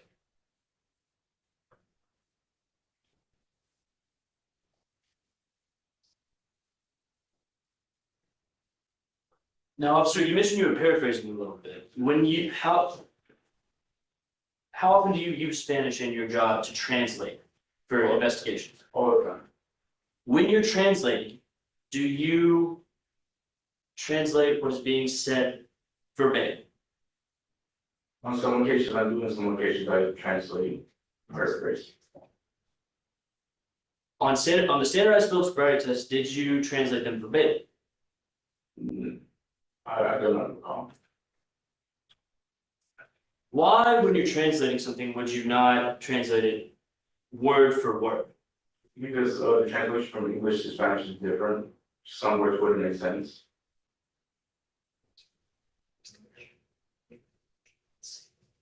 Were the general instructions the same, or were the general instructions that you gave the same in Spanish that Officer Metter was instructing in English? That's correct. And was that true for the entirety of your interaction in this instance? That's correct. Nothing further from the state, Your Honor. Okay, briefly, Your Honor. Yes, sir. But that's actually not true, correct, Israel? Correct? It's not true that you translated verbatim everything, correct? Yes, correct. So when the state just asked you if that was what you did for the entirety of the investigation, that was the false answer, correct? No, sir. Well, they asked you, did you translate verbatim for the entirety of the investigation? You said yes. He did, he asked me in some instances for investigation. I'm not sure if he asked me for this case specifically. Oh, no, he asked you for this case. I do not recall that. So is that because you got confused again? No, sir. When you got confused, you said you got confused as to which form you read. He didn't ask me about translator verbatim. I told you before I paraphrased what he was saying. Okay, so it's possible you paraphrased the instructions as well, correct? No, sir.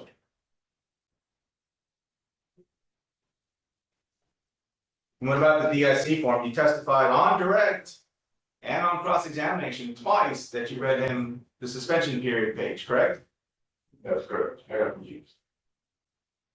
Well, you would agree with me that there's a big difference, even in Spanish, between something that says these are the periods of suspension, these are your rights under the law, correct? That's correct.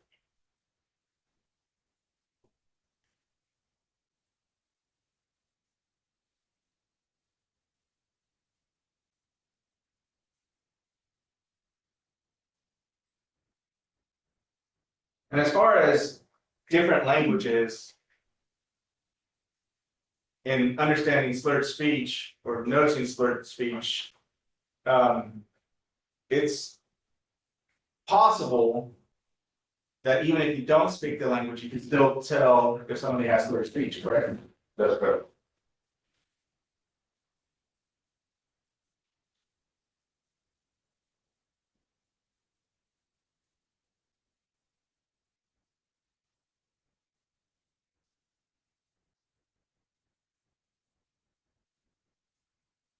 Nothing further, Your Honor. May this witness be excused? Yes, Your Honor. All right. You're done. Thank you so much for testifying. Stay safe out there. Do you have one more witness? Two more witnesses, Your Honor. Guys, you want to go through one more? What say you? Keep going? Lunch isn't here yet anyway, so. Okay, State, call your next witness, please. State calls Donald Varner to the stand, Your Honor.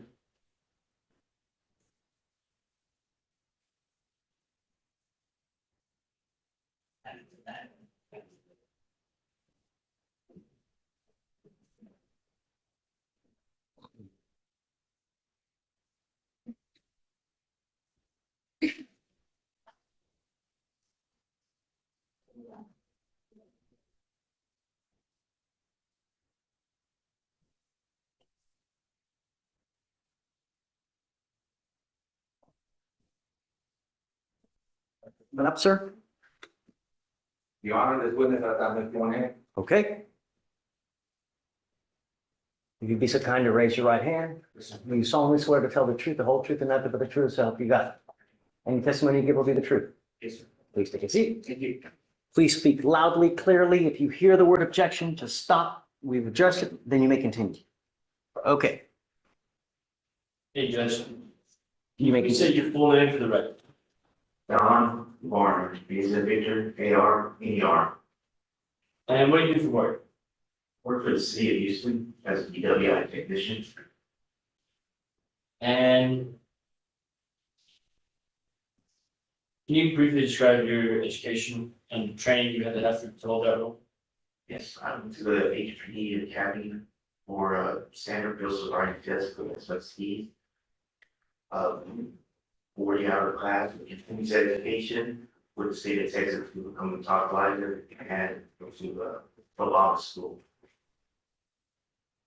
And how are you licensed? Wait, what area? How are you licensed? Are you licensed to operate an Intoxilyzer? Yes, And how are you licensed? with the state of Texas take an exam every year. And at least a minimum 5 breath tests a year. And how long have you been licensed? 10 years, And what instrument are you licensed to operate? 9,000. Do you have your current license? Yes, Have you had any other special training or attended any special courses pertaining to your duties as an intoxilyzer operator? yes. What kind of training? A standard post department status. And belongs.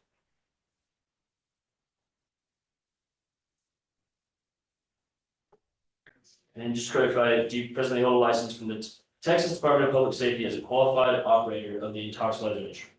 Yes, And how often must your license be renewed to retain or to remain a qualified operator? every year. And when were you last licensed? October the 31st of 2024. And was your license current on October 6th, 2024? Yes, And were you on shift on October 6th? yes.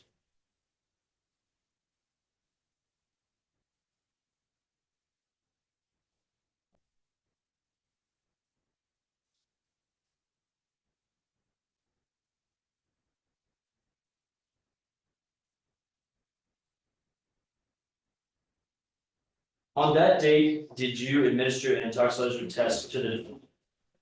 Yes, And to the defendant, for the record, can you, is the defendant in this room? yes, For the record, can you point to the defendant and describe an article of clothing? yes, a long sleeve button shirt. Black and white. Your Honor, just say with us that the record reflect that the witnesses identified the defendant. It will.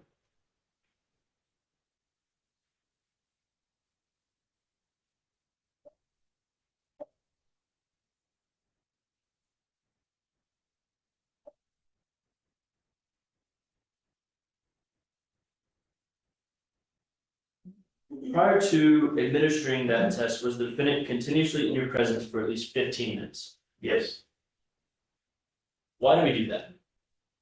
to make sure the BAC, in this case, breath alcohol concentration level is as accurate as possible. How does that ensure that it's accurate? By me being in the same area, at least 15 minutes, and to observe that they didn't put anything in their mouth, or having gum, or vomit. Did anything like that occur within that 15-minute period? No. Did you check to see if the defendant had anything in their mouth? Yes. Did they? No. What intoxilyzer model did you use to conduct these tests? The 9,000. And do you recall the serial number of the machine that you used? Yes. What is that serial number? 90001482. And can you please explain to the jury how an intoxilyzer test? I'm in the same area with whoever's providing the breath sample to make sure they don't vomit or throw up, because you want to be as legal as possible. Nothing like that occurs. You turn the instrument, do a cycle, put the subject's name, date of birth, and verify that you've been watching for 15 minutes, your signature, and then go through the process. And can you go into that process? Yes. The instrument itself, it goes through operation check, then an airplane, and then calibration verification check, and then solution temperature, then the airplane. Then the subject will do the first test, airplane again, airplane, second test, airplane, calibration verification check, solution check, airplane, and operation.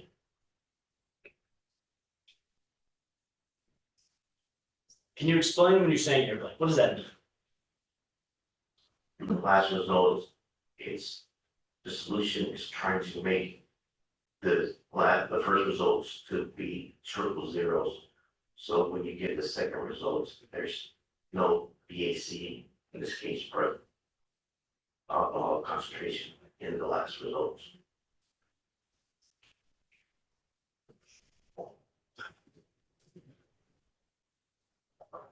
And is that essentially to ensure that the intoxilyzer is performing? Yes. Were those tests done in this case? Yes.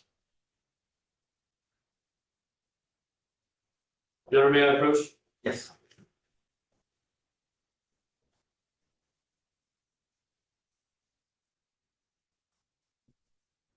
I'm showing you what's marked as State's Exhibit 4. Do you recognize this? Yes. What is that? It's the results of the breath test. And you see the results. What does this exhibit indicate that everything was done properly? Yes. How do you know that? It would not be a valid test if anything occurs with the instrument. It would give you an incomplete test and give you a reason why it's incomplete. And whose signature is at the bottom of that page? That's mine.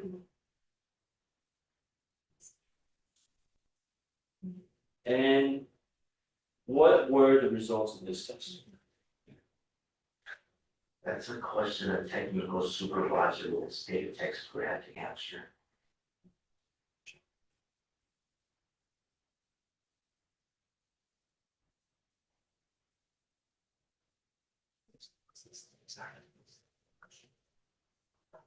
And what I've showed you with State's Exhibit 4 previously, was this the exact test that was used on that day for this defendant? Yes.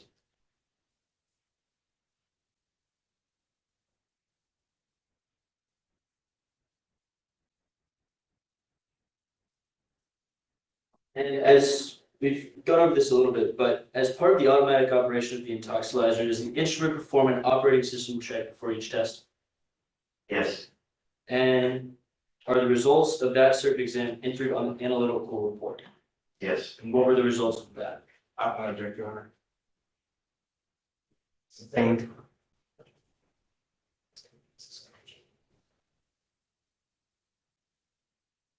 And what's marked as State's Exhibit 4, what I just showed you, is that an original or a duplicate?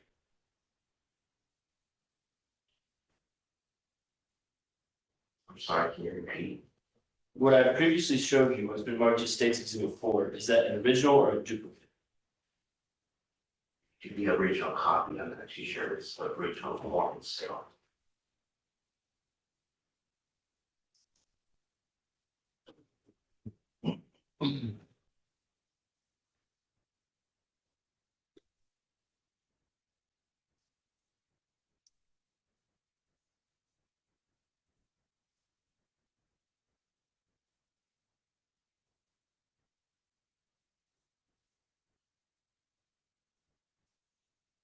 State pass the witness, Your Honor. Can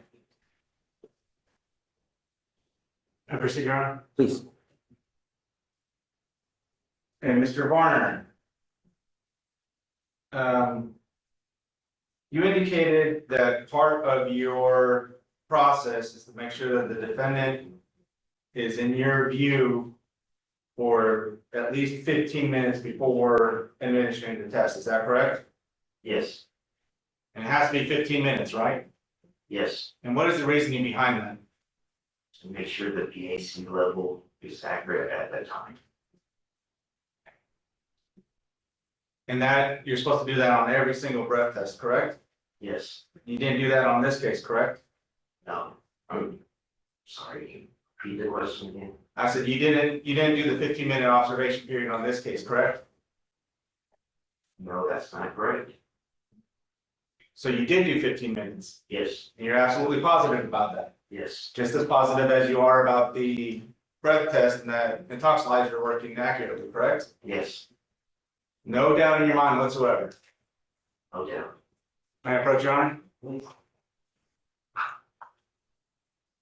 And we'll probably need a break, Judge.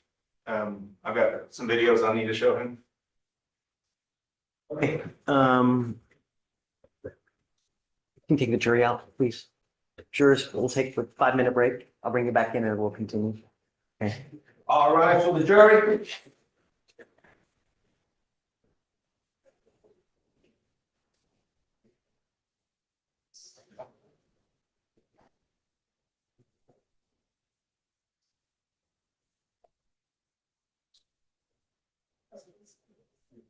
Please proceed. Ray, what you got?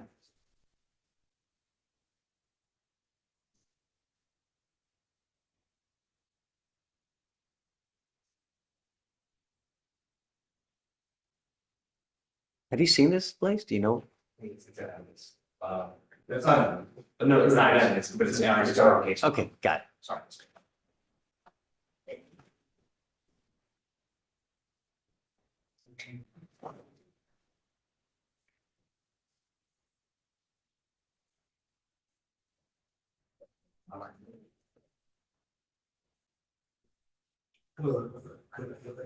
Hey, guys, is there anyone else that needs anything? You do? You have a plea?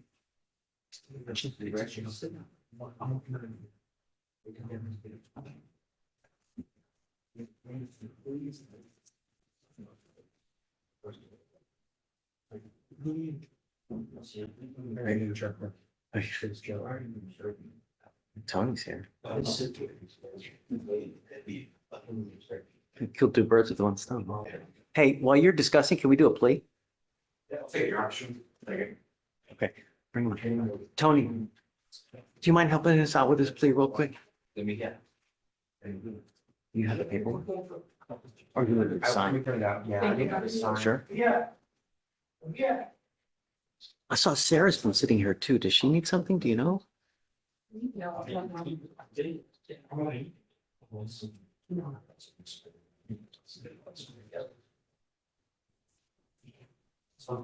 Every single thing's done. Yeah.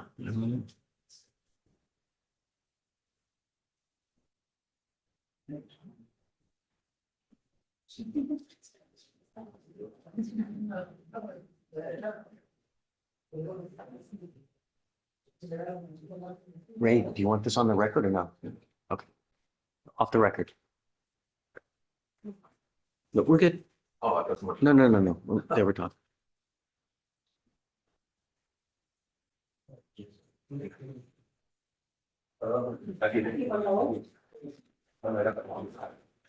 Miss Morgan, who is this? Is this Ben here, Your Honor? Oh, they're making it.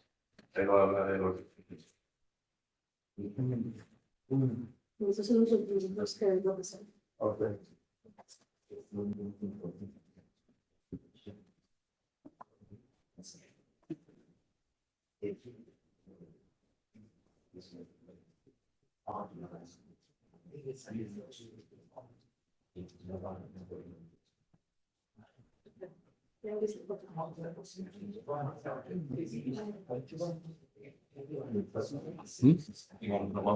Yeah, I guess so. Just so y'all can go do whatever you need to do. Yeah. I will find out who this was, so we can get it cleared up. Like, does she get the place in here? What's your name, ma'am?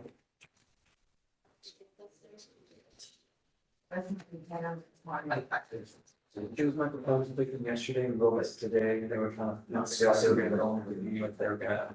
Oh, okay. Yeah.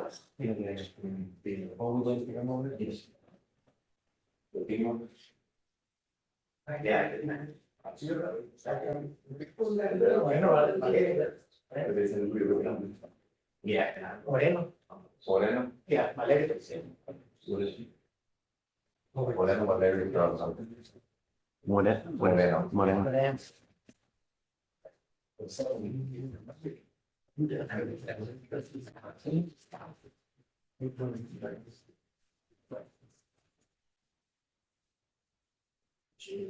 way from here. She didn't even have to be here. So, well, it's probably getting reset. So we'll talk to Vic and see. Victoria. Yes, Judge. Have you heard from Michael Pham? No, Judge. Come on. All right, you are Mr. De Mejia Nunez. Yes. You were charged with 2 counts of driving while intoxicated. You have worked out an agreement where they're going to dismiss one of them. You're pleading to the other one. It's 75 days in jail with credit for the 25 days that you have done. Is this how you understand the agreement? Es el mismo acuerdo. I'm sorry, Judge. Is this how you understand the agreement? Entiende que era el acuerdo. Yes. Giving up the right Está to a renunciando trial, su derecho a un right to juicio. compel witnesses to testify on your Su behalf, derecho a tener confront and testigos que cross-examine. testifiquen. If you're not a citizen, there are Si possible no es immigration ciudadano, hay consequences. You can be posibles deported, consecuencias migratorias. excluded from the country, Puede ser denied deportado, naturalization. You give up excluido the del right país, to de appeal. naturalización, Once you plead pierde el guilty, derecho a this apelar. will go on your record. Cuando esto It's going to be termine, there lleva su forever. expediente y permanecerá ahí por siempre. Yes. From now on, De ahora en if adelante. you ever get pulled over, an officer is going to see all these DWIs. And if you smell like alcohol or dope, it's probably not going to go well for you. Ahí bien. Every day, someone dies from a DWI in our nation, in our state, in our county. Don't kill anyone. Mate a nadie. No mates a una persona.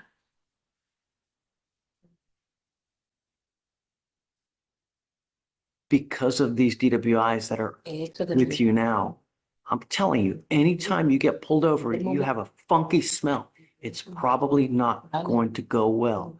So if you're going to drink, if you're going to have 32 shots of tequila, 52 beers, don't get into a car. Do you understand? Yes. I'm going to suspend your Voy a license for 1 year. suspender su licencia por un año. Okay. Do not drive until you get a license. The other thing I'm going to tell you is I don't know what your immigration status is, but if you're not in this country and you continue to come back without permission and you get caught by the feds, it could be a 5-year federal sentence on an illegal reentry. So be careful. If you want to do things, do it the right way. Hágalo de manera correcta. How do you plead to the offense? Guilty or not guilty? Culpable o no culpable. Culpable. Guilty. Find you guilty. I'm going to sentence you. Culpable, lo sentencia. Good luck to you, sir. Buena suerte, señor. Okay, thank you. Thank you, Your Honor. May I be excused?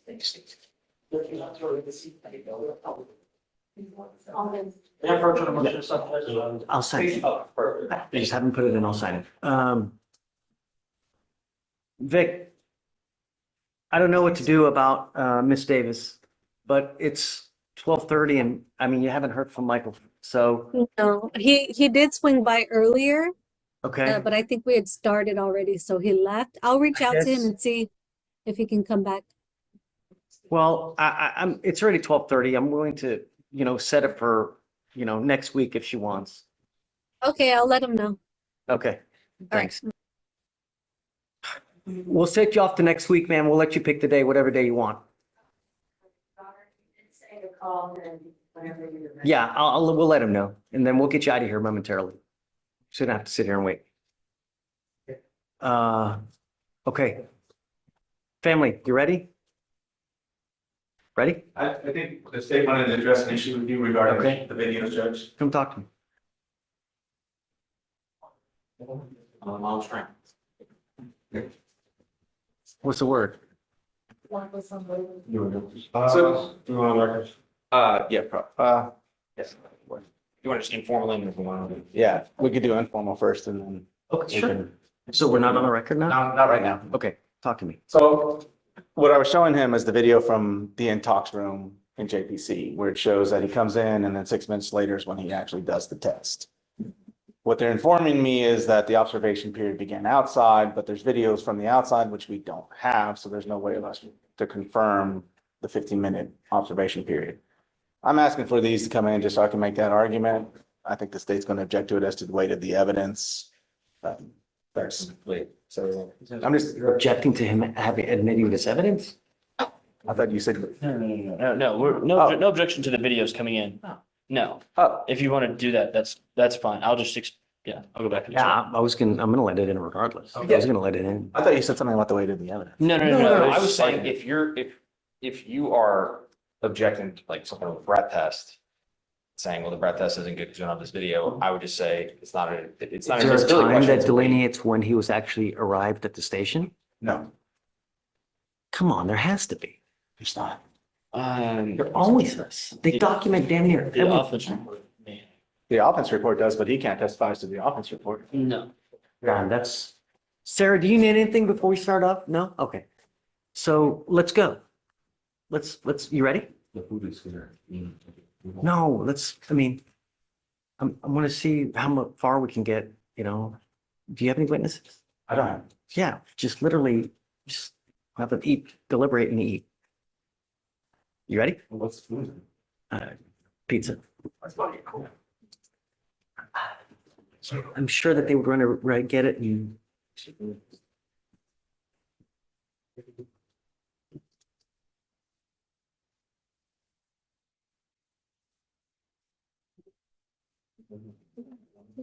So you're starting right now, right? Yes. You haven't done anything yet so far, am I right? No. Great.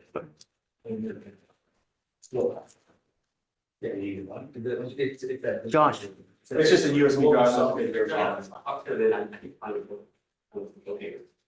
Oh, I remember. I mean, You're good. leave your cell phone for it and she shows. All right, on the jury.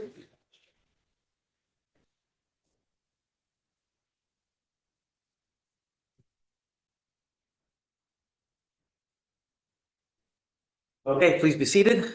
Ray, you may continue. May I approach, Your Honor? Please.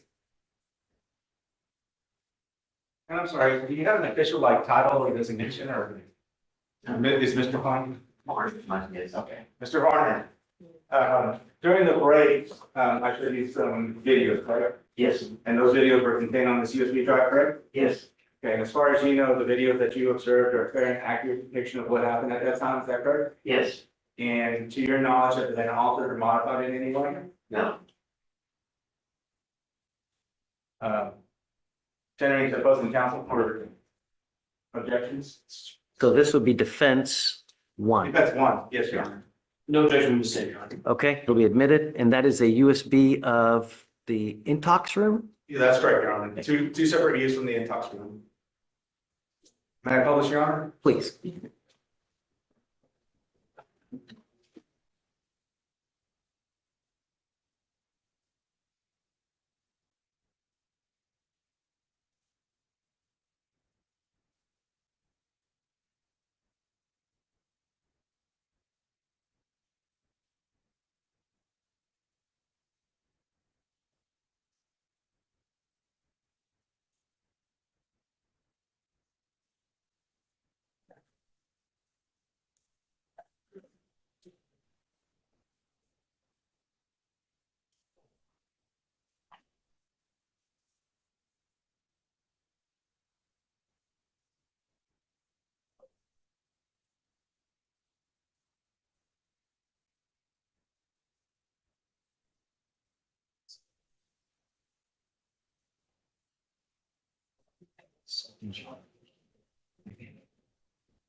All right, Mr. Varner, so this is the intoxilyzer room at JPC, is that correct? Yes. And this is where suspects are taken in for their breath test, correct? Yes.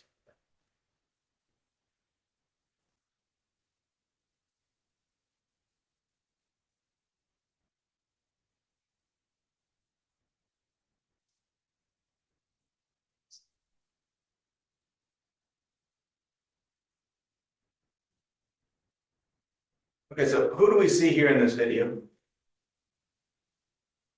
We, Officer Metter, and Reno. Got a mess. Got a mess. Close enough. Okay, so my client, you and Officer Metter, correct? Yes. Okay. And we're about the 1 minute, 14 second mark, correct? Can I hear Yes, sir. Okay. I'm just gonna fast forward a little bit because there's a lot of sitting around, is that right? yes, sir.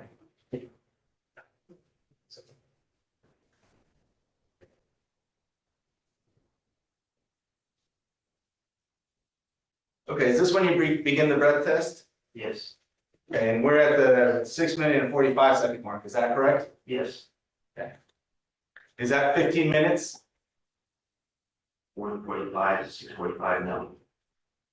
And so this is where you begin the breath test, correct? Yes, Now, you indicated on direct examination that you also check their mouths before they blow, is that correct? yes, We don't see you check his mouth there, do we? no, Okay, and then this is just him blowing into the device, correct? the first sample, yes, Okay. And then there's a waiting period and then the second sample, correct? yes,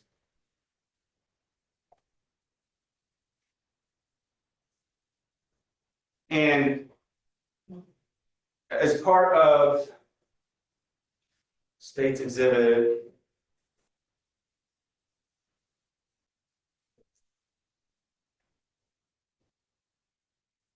State Exhibit 4.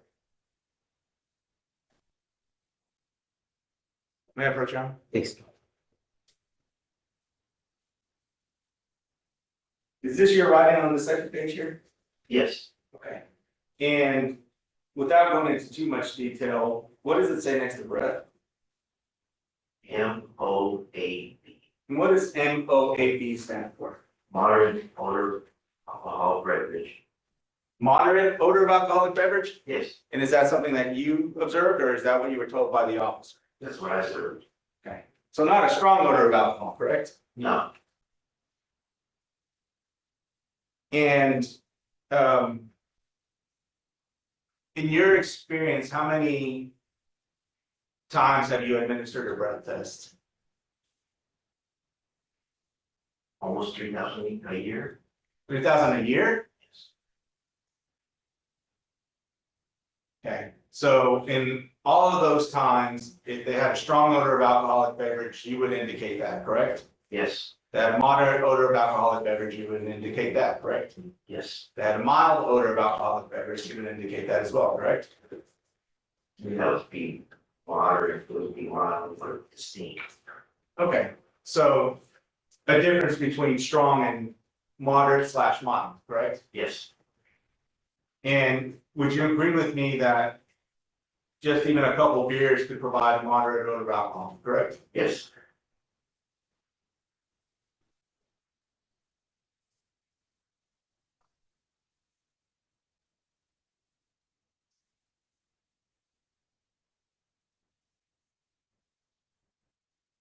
I'll pass it to you. Okay. Anything further? Briefly, Judge. Was what we saw in the video the entire observation period? no, Why not?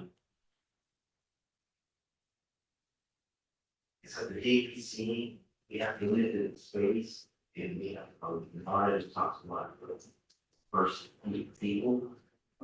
And we don't have enough time to wait on room, so we have to observe outside before we go to the room. Or somebody else to use the room. Did you do that on this test? Yes, And was the full 15-minute period observed? yes, And did you check his mouth before? yes,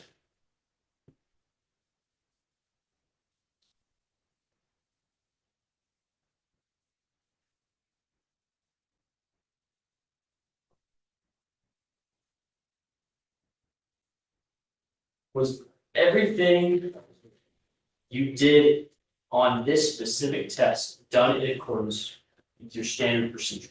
yes. Nothing further than to say. Okay. Great. Very briefly, Your Honor. Okay. And Mr. Varner, just so we're clear, there are, this was done at the JPC, correct? Yes, And that stands for Joint Processing Center, correct? yes, And there are cameras all throughout JPC, correct? yes, But you or whoever's in charge of your videos do not provide either the state or myself the video of the observation period outside, correct? You're correct. So the only thing that we can physically see is the 6-minute time period between the time you enter the room and the time you do the test, correct? Yes. Nothing further, Judge. Okay. All right, may this witness be excused? Nothing further to say. No recall, right? No recall. Okay. Mr. Honor, you're excused. Thank you for your testimony. Be safe. You have one final witness? Yes, Your Honor. Okay. You want to keep going, last witness, or do you want to? All right, state, call your last witness. They call Stephen Cooper, this thing, Your Honor. Okay.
Give me some pressure on your honor.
Your Honor, this witness has not been sworn in. Okay. All right, Mr. Cooper, if you come on up, good afternoon. Good afternoon. Come up, please raise your right hand. You solemnly swear to tell the truth, the whole truth, and nothing but the truth, so help you God. Yes, sir. Any testimony you give will be the truth. Yes. Please speak loudly, clearly. If you hear the word objection, stop until we've addressed it, and then you may continue. Okay? All right. State. Thank you, Judge. Can you please state your full name for the record? Stephen Cooper. And what do you do for work? I am a forensic scientist as well as a technical supervisor. And how long have you done For about 7.5 years now. Can you tell the jury a little bit about your educational background? So I have a Bachelor of Science degree in biology from the University of Texas at Arlington, as well as a minor in biochemistry. And do you hold any memberships in scientific or professional organizations? Yes, I am a member of the International Association for Chemical Testing as the website chair. I'm also the past president of the Alcohol Testing Alliance. And what are your current duties and responsibilities as a technical supervisor? So they include being a custodian of records of all breath test records generated through the Texas Department of Public Safety for the area that I cover. I also train operators on the use of the Intoxilyzer 9000. I testify in court for DWI trials, and I'm also in charge of the Intoxilyzer 9000s in my area performing any maintenance and inspection that's needed. And what is the Texas breath alcohol testing program? So that is the program that oversees all Intoxilyzer 9000s in the state of Texas, as well as operators being trained on the use of them for all breath DWI investigations being conducted. And are you presently certified by the Texas Department of Public Safety as a technical supervisor? Yes, I am. What date were you certified on? It was in December of 2017. And what training do you have to have for that certification? So it includes a several month-long training process, usually around 6 to 8 months. It includes attending various training courses taught by other technical supervisors in the area throughout the state of Texas. You also must attend various training courses outside of Texas, one of which being the Borkenstein class hosted through Indiana University, where you learn about the physical and mental impacts of alcohol in the body. You also must attend a course hosted by CMI, the creators of the Intoxilyzer 9000, where they teach you how to perform maintenance of the Intoxilyzer 9000. You then also must go through operator school, go through a mock trial process, and then have a written and oral test conducted. Have you conducted any experiments on your own as to the workings and the reliability of the Intoxilyzer 9000? Yes, I have. Are you familiar with the underlying scientific theory that the Intoxilyzer 9000 instrument is based upon? Yes, it's based upon infrared spectroscopy. Can you explain that? What's infrared spectroscopy? So essentially, in our instrumentation, you have an infrared light source and a photodetector analyzing that infrared light source. You can sort of envision this by, say, you're standing in a hallway holding a flashlight that's emitting light, and you have a friend at the other end of the hallway staring at the light coming out of your flashlight. Now, if you can sort of envision the hallway filled with something such as smoke, the more smoke that enters the hallway, the less light your friend is going to see. So similarly, in the instrumentation, the more ethanol on an individual's breath that fills the test chamber is going to absorb this infrared light, the less light the photodetector is going to see. And now the instrument is calibrated that as the light it sees increases, the concentration of ethanol in the chamber goes up. So it has a proportional calculation that it does at that point.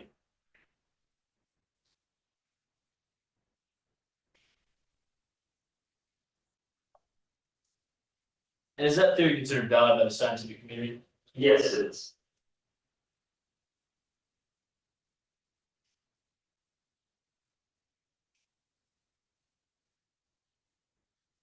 Can you explain a little bit more about how the instrument specifically applies that theory? So it's kind of applying it through what's referred to the Lambert-Beer law, stating that a constant temperature of pressure proportion is absorption is proportionate to concentration. And was that technique properly applied in this case? Yes, it was. How do you know that? It's the scientific basis behind the Intoxilyzer 9000. The instrumentation related to this have been around for decades now, and there's much research behind this. Do you know an Intoxilyzer operator by the name of Donald Varner? Yes, I do. Is Mr. Varner certified by the Texas Department of Public Safety as an Intoxilyzer operator? Yes. And are you familiar with the Intoxilyzer 9000 that was used in this case? Yes, I am. How are you familiar with that instrument? It's an instrument in my area that I'm regularly responsible for.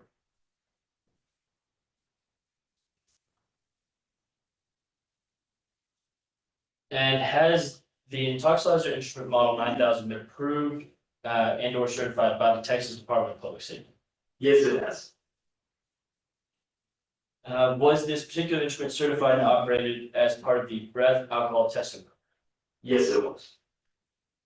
And as part of your duties, you stated you're responsible for the maintenance and monitoring of the instruments in your area. Can you describe to the jury what this involves? So one of the first things that it involves is conducting our monthly quality assurance inspections. We travel to each of our locations throughout the Houston, Galveston, and Brazoria County area that are hosted in various courthouses and police departments. The first thing that I do upon getting there is ensure that the instrument is functioning properly. We also have a simulator device attached to the side of the instrument. It contains a known concentration of 0.08 in it, and we replace that on a monthly basis, and then we run a practice test. I also blow into the instrument to ensure that it's reading a 0 for myself. If any maintenance is required of the instrument, I would take care of it, most likely by removing it, replacing it in my lab, or performing some maintenance on site if need be. And what was the closest date before October 6, 2024 that you checked this particular intoxilyzer? That would have been September 23rd, 2024. What was the condition of this particular instrument at that time? It was functioning properly at that time after the technical supervisor initially forgot to plug in the simulator cable. She then plugged it in and had a complete test afterwards. And what was the closest date after October 6, 2024 that you checked this particular instrument? That would have been October 22nd, 2024. And was the operational condition of this particular instrument, excuse me. What was the operational condition of this particular instrument at the time? It was functioning properly at that time as well. And did that particular instrument require any repairs between the dates that you checked? No, it did not. And do you have an opinion based upon your experience and training as to the operational condition of that instrument on October 6, 2024? Yes, that it was functioning properly at that time.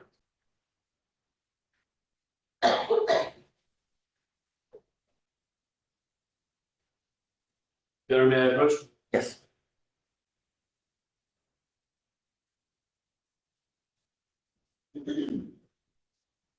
Showing you what's been marked as State's Exhibit number 4. Can you tell me what this is? This is a Texas forensic breath alcohol analytical report.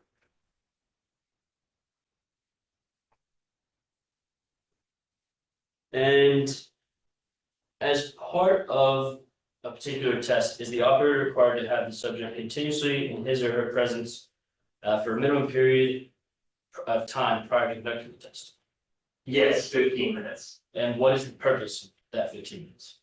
It's to ensure that there's no residual amount of alcohol on an individual's breath that could falsely lead to higher elevations than what they actually are at. Does the analytical report indicate that the proper operational methods and testing techniques were followed in administering this particular test? Yes. How can you tell that from observing the analytical report? I can tell that by observing that first and foremost, everything's printed clearly on the page. All of the air blanks are reading 0. The operator's signature is on the page, as well as an indication that they conducted the 15-minute waiting period.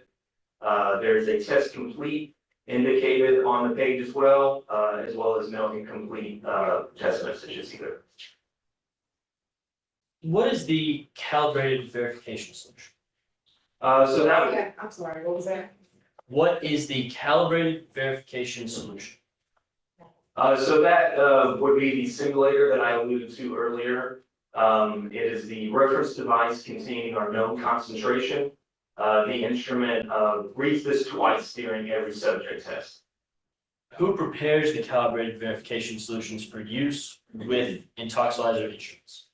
That would be myself and my coworkers. How do you prepare these solutions? We typically will travel to Austin and create them in a large batch. We have a large container containing several hundred gallons of water that we fill up. We add ethanol to create roughly 500 bottles of 500 milliliters. And it contains our known concentration of 0.08. And then we label them, seal them, and then we use them on a monthly basis. And how I'm sorry, are those solutions periodically checked? Yes, monthly. And how is that done? That is done at our monthly inspections. We use a new bottle every single time, and then we conduct a practice test with it. How is the predicted value entered into the Intoxilyzer 9000? So there is no predicted value entered into the Intoxilyzer. The instruments are calibrated in our lab, and then the calibration is verified using these simulators with the reference device, with the reference samples in them, sorry. And that's done just to verify the instrument is calibrated properly. And then when an individual blows into the instrument, it uses its calibration to essentially analyze the individual's breath at that point. Does the analytical report that's marked as State's Exhibit 4 reflect that the result of the calibrated verification system was within the tolerance level of the analytical report value? Yes, it does. And what happens if it's out of tolerance? So if the instrument reads its calibration verification outside of the acceptable range of 0.07 to 0.09, then the instrument will flag an incomplete test with an exception message stating cal verification out of tolerance. And what happens if it is out of tolerance? Or, I'm sorry, excuse me. No. What does alcohol concentration mean? In regards to what? The analytical report says alcohol concentration. What does that mean? Are you referring to the subject results? Yes. So that would be the 2 breath samples that each subject administers throughout the breath test. They provide the first one, and then they provide the second one approximately 2 minutes later.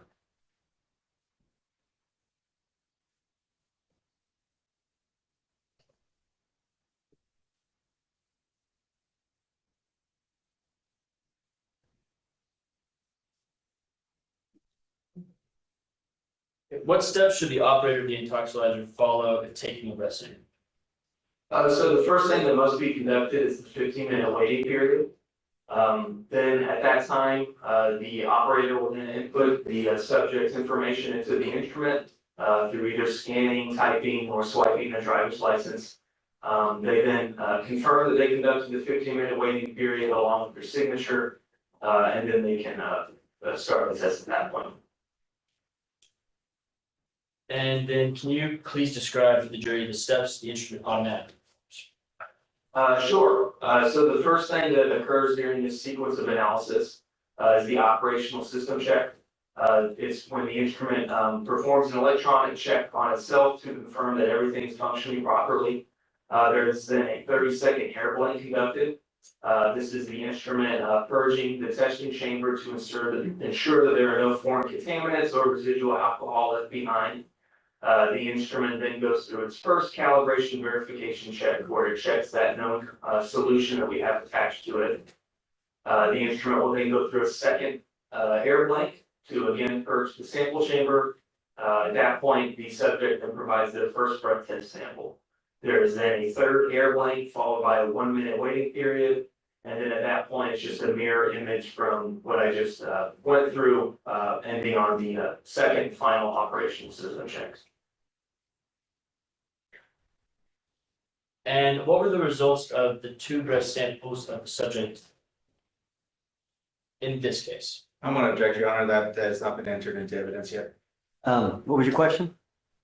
What were the results of the 2 breath samples of the subject in this case? Okay, good.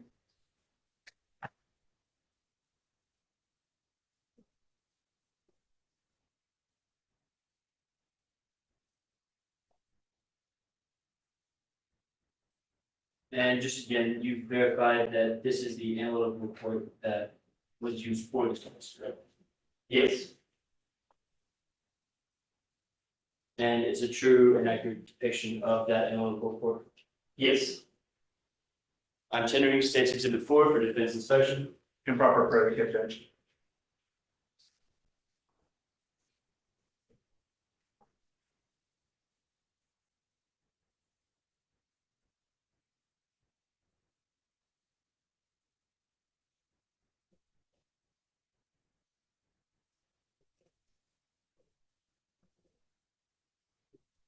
I'm showing you again what's been marked as State Exhibit 4. Did you review this analytical report? Yes. Does the information here match everything in this case? Yes.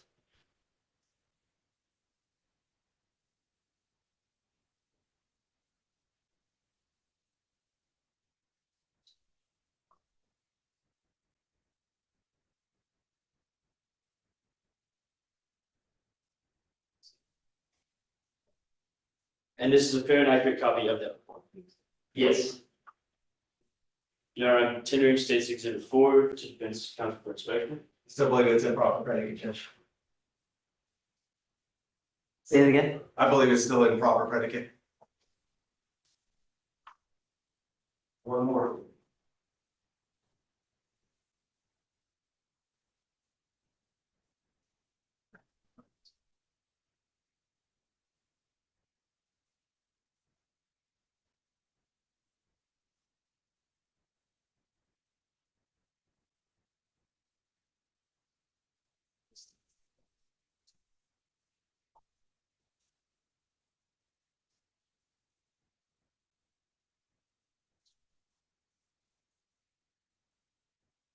Your Honor, go ahead.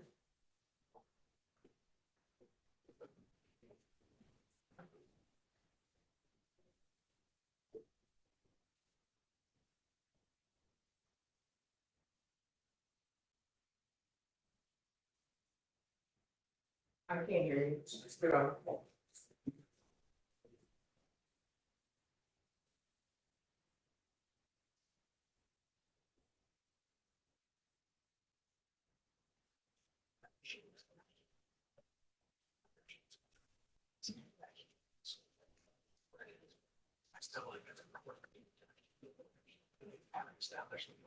Mhm.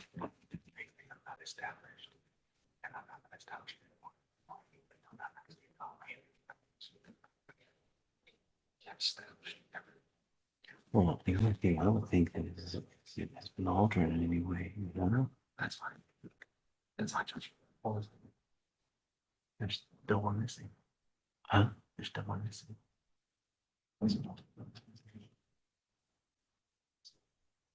I don't know. I mean, I can't think of what you're. I was gonna say, but if you have an objection.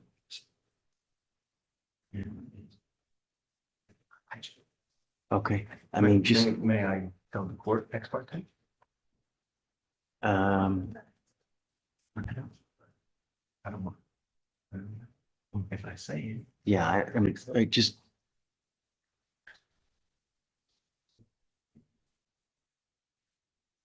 She will ask her questions. okay. What do you? Yeah, that's that.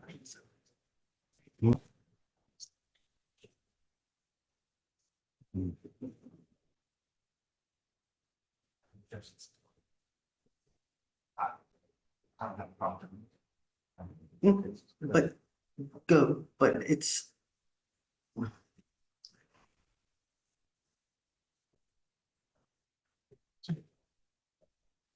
I want you.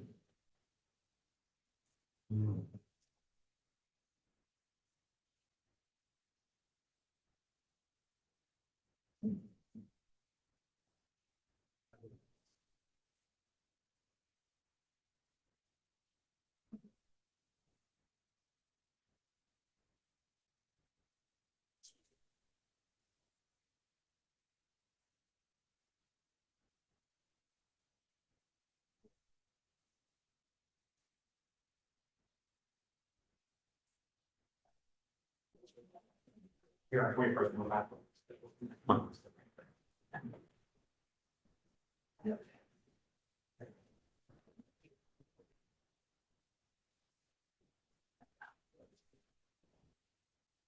This is very bad. So this will pass this time in preparation, I'm letting you God, what it's on. God, what it's a record of the context now, which this is some conflict maintained. I did it. So still have destination.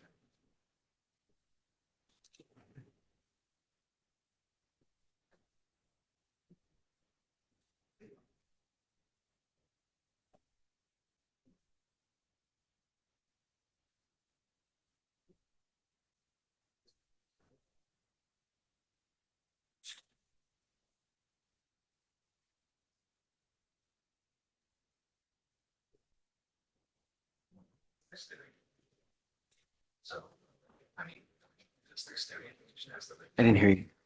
They're staring, you would ask if that's not. Okay.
Gentlemen, may I approach? Please. All right. I'm showing you again what's been marked as safe and good before. Are you the custodian of records for these types of records? Yes. For this particular one? Yes. Is this the type of record that's kept in the normal course of business for the Department of Public Safety? Yes. Has it been altered in any way? No. United States is tendering to defense counsel for inspection. Objection? No objections, Your Honor. All right, it'll be a minute.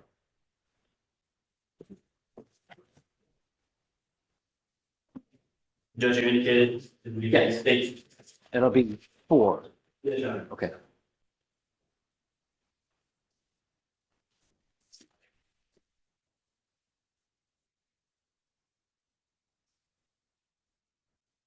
Your Honor, may I publish for the jury? Please.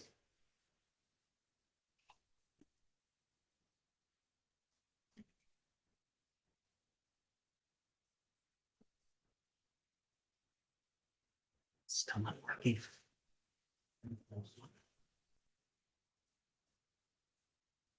Nothing's working.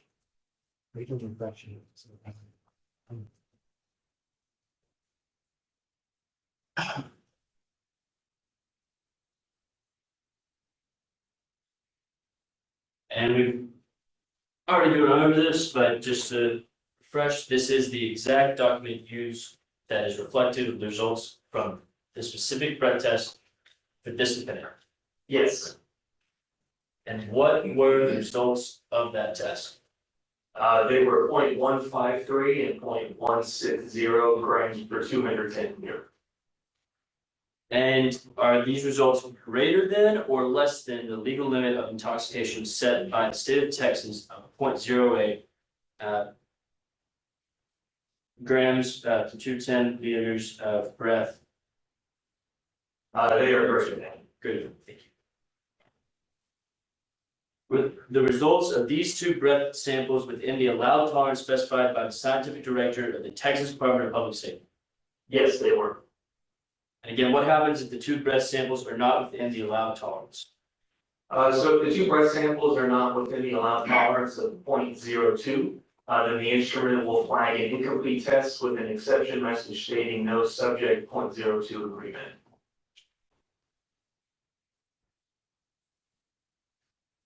During the course of your training, did you learn about the effects of alcohol upon a person's mental and physical faculties? Yes, I did. Based on your training and experience, how can alcohol affect a person's mental faculties? So mentally, one of the first things impacted is an individual's judgment. Next, things affected would be in individuals' inhibitions. They might start doing things they wouldn't normally do. The perception, they might start seeing things happening around them that might not necessarily be exactly how they're occurring. Then an individual's vision can be impacted. This can result in blurry or double vision, and especially in individuals' tracking ability, so the ability to follow objects from side to side, either while they're driving or walking. And based on your training experience, have you or yourself conducted or participated in any experiments on the effects of alcohol on a person's mental and physical faculties? Yes, I have. And based upon your studies and your own experience, do you have a personal opinion as to the alcohol concentration at which a person does not have the normal use of his or her mental or physical faculties? Yes, and I would say that that would be 0.08, with some individuals displaying signs of intoxication at lower concentrations as well. Why do you hold that?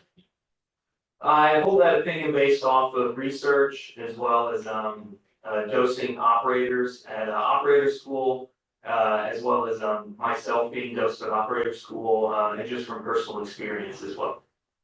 And in your opinion, would a person with an alcohol concentration of 0.153 or 0.160 have lost the normal use of his or her mental or physical faculties? Hold on. I'm gonna object, Your Honor. I don't believe this witness has been established as an expert, so I cannot provide an opinion. Really? Response?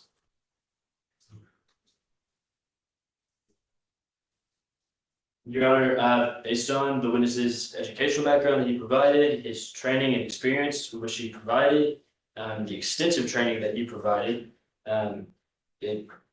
Yeah, I'm gonna overrule the objection. Sorry. Okay. In your opinion, would a person with an alcohol concentration of 0.153 or 0.160 have lost the normal use of his or her mental or physical faculties? Yes. And why do you hold that opinion? I hold that opinion based off of my training, personal experience, as well as research as well.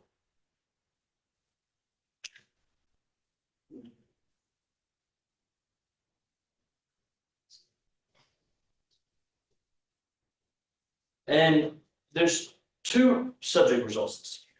Why are there two numbers? That is because each individual that has the test administered on them, they provide 2 breath samples.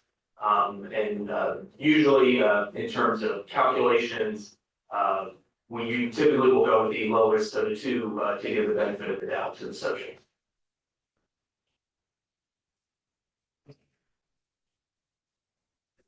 Are the subject's test results a representation of his or her alcohol concentration at the time of the test or at the time of driving? At the time of the test. Is it possible to determine a person's alcohol concentration at the time of driving? Yes, it could be, as long as specific facts are provided, and that would be referred to as a retrograde extrapolation. Can you explain that process for the jury? Sure. So it entails with specific facts such as the time of last drink, time of last meal, time of stop, as well as a concentration that an individual blew at a time of test. It is possible to determine what an individual's alcohol concentration would have been at a previous point in time, such as the time of stop or time of incident or time of driving, all kind of referring to the same thing now. And what is absorption? Absorption is the process of ingesting alcohol, usually through the form of drinking it, and then it being absorbed into the body, largely through the small intestine. And what is elimination? Elimination is the body's process of eliminating alcohol from the body. Alcohol is metabolized and broken down by the liver, but it is also eliminated through breath, sweat, and urine, with the breath elimination being the basis for which a breath sample is provided and analyzed through the Intoxilyzer. Given the facts in this case, were you able to extrapolate? I would need to know those facts before being able to.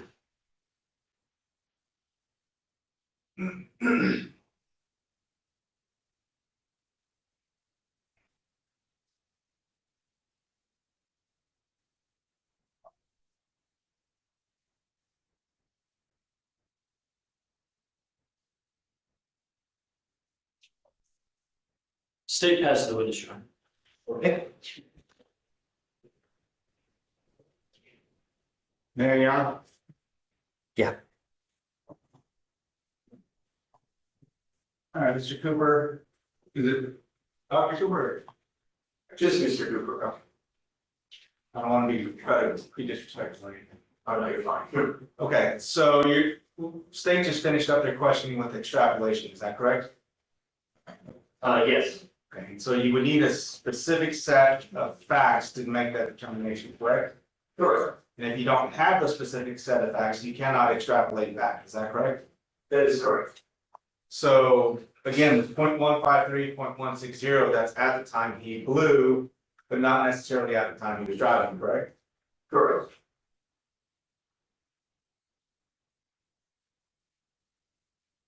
Now, you talked about the 15-minute waiting period. What was the, or what's the importance of that 15-minute waiting period? It's to ensure that there's no residual amount of alcohol in an individual's breath that could be leading to a false elevation or test reading, such as if you were to take a shot of liquor and then immediately blow into the instrument, the excess alcohol in your mouth would read exceedingly higher than what your actual blood concentration is. Okay, and if the 15-minute period is not observed, would that be a problem? If it was not properly observed, it would be a breach in our procedures.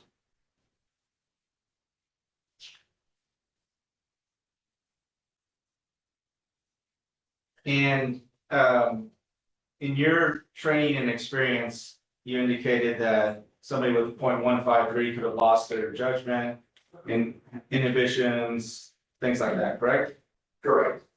Also in your training and experience, is it possible for somebody to be below 0.153 and not have lost all of their faculties? As far as what concentration? We don't know, but let's say if they're below, because you talk about the body absorbing, right? Correct. So your body has to absorb alcohol first, correct? Before it can eliminate? Yes. And that's a process that takes some time, correct? Elimination begins at the same moment that absorption would begin. Okay, but that doesn't happen like immediately, like you don't take a shot and it immediately starts absorbing and eliminating, correct? A small amount is absorbed in the mouth and the stomach lining, with the majority being in the small intestine. Okay, but in the mouth and stomach lining, that would not register on this machine, correct? It depends on how much is absorbed. I would assume that it would not lead to a very high reading at all. Okay. So again, if somebody was below this amount, would they lose their mental and physical faculties? Or would it depend on their tolerance? I would say that all mental faculties are for sure lost at a 0.08. Tolerance that an individual has displayed could affect the outward signs of their physical faculties being impaired. Okay, so you're saying all mental faculties would be lost? At a 0.08, yes. Okay, so a mental faculty would be the ability to drive a vehicle, correct? Yes, I would say that that is utilized in that. Okay, so if somebody's still able to drive a vehicle, based on what you just said, that means they would be below a 0.08, correct? I would say the ability to drive is largely impacted by how well they're driving, impaired versus not impaired. Okay. So you would expect to see swerving? Potentially. You would expect to see maybe an accident? That could be a possibility, yes. Okay. You would expect to see possibly erratic driving, kind of all over the road, maybe hitting another car or coming close to hitting another car, things like that? That could be a possibility as well, yes. Okay. What about speeding? Yes, I would say that could be an indication as well. Okay, but have you ever received a speeding ticket? Yes, I have. And were you intoxicated when you received that speeding ticket? No, I was not. So it's possible to speed even though you have all of your mental faculties, correct? That is correct. So speeding is not by itself indicative of intoxicated driving, correct? No, it could be still a sign of intoxication. Would you expect to see others? Potentially.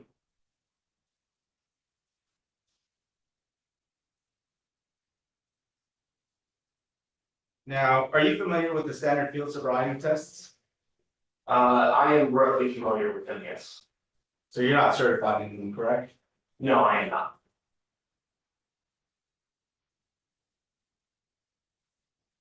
Now, this machine you said was last tested on 9/23/24, correct? Before the subject test, yes. And you said that the operator at that point forgot to plug in a tank, is that correct? Nikia Rogers, she forgot to plug in the simulator communication cable, which is what connects the simulator to the Intoxilyzer. Was that the case when this breath test was taken? No, that was during her QA inspection.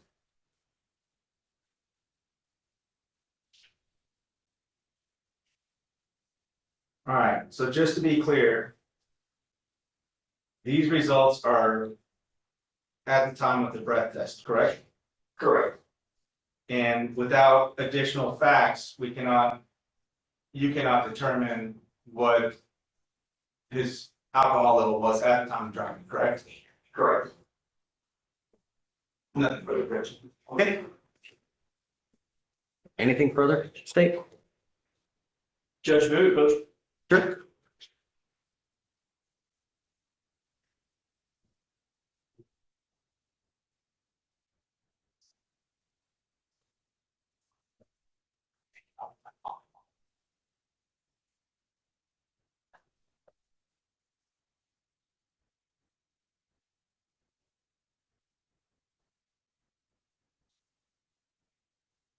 You scoot on. Scoot on. I know.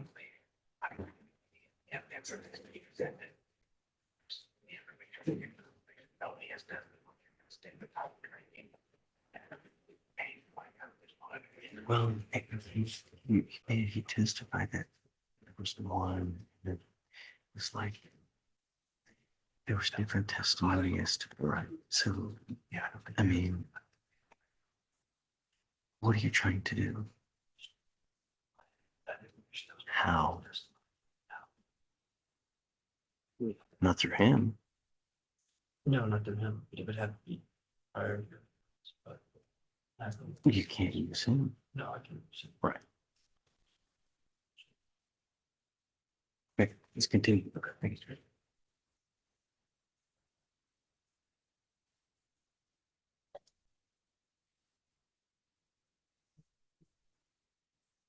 So State, do you have anything further?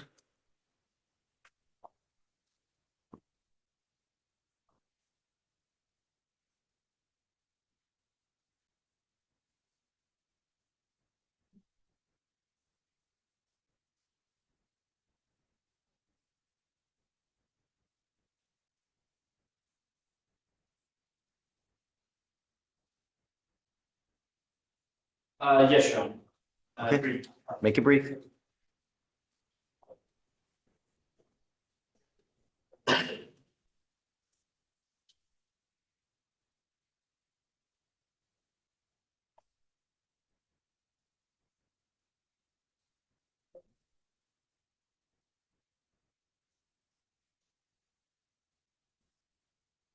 Outside the .08 number,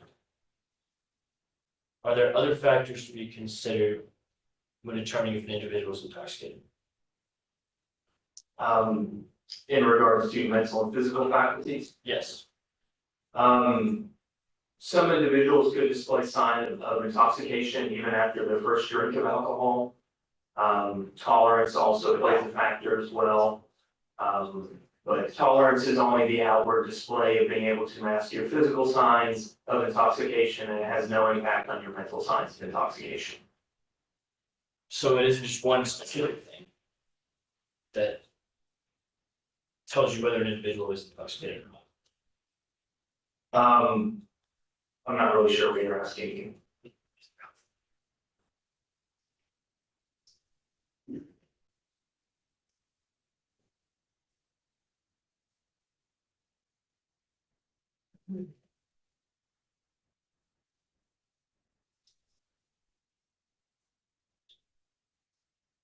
Do you evaluate multiple factors when making your analysis?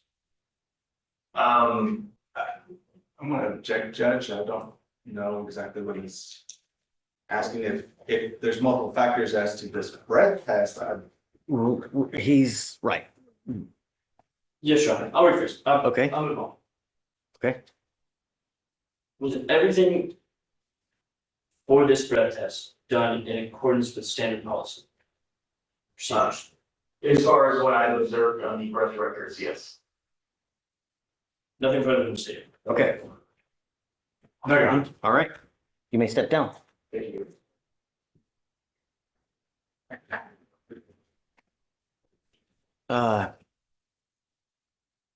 State, do you have any further witnesses? No, Your Honor. Okay, so you rest. Yes, Your Honor. Okay. I'll have a motion, Judge. Okay, so hold on. Can you take the jury out for 1 second? But don't take them far. Yeah, but just don't take them far. All right, for the jury.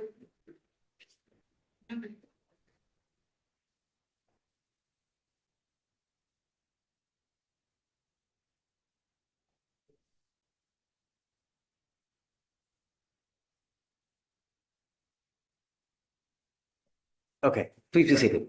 You've gone right outside the door, there's gonna be a coach. Sure, of course.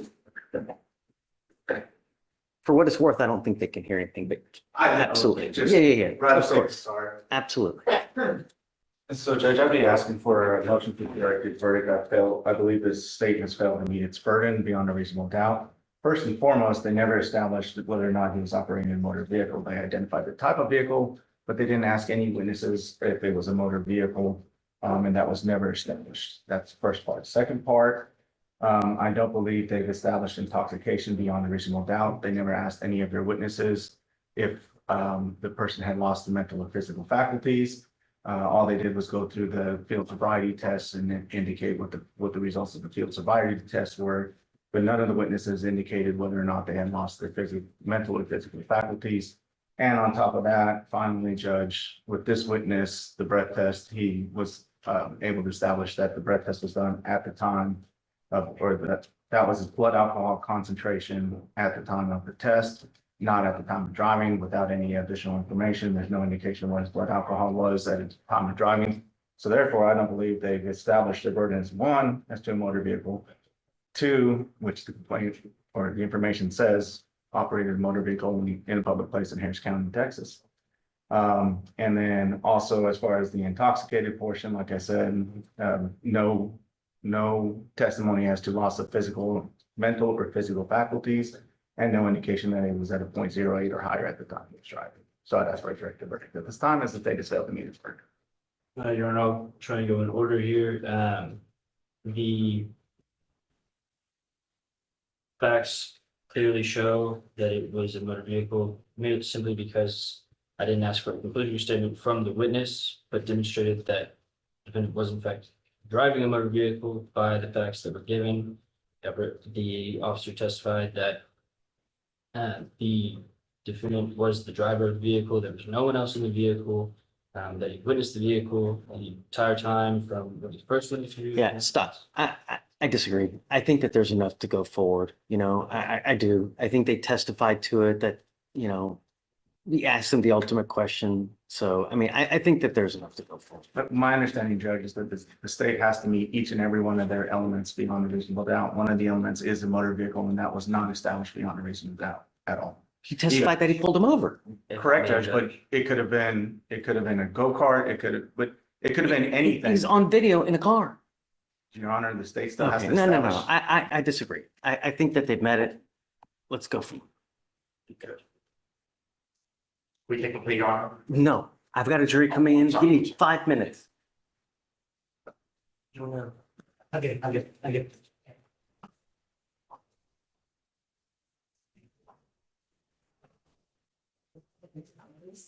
No, and then. All right, for the jury. Now, and then we'll do the charges. Okay. I'm gonna like invest and.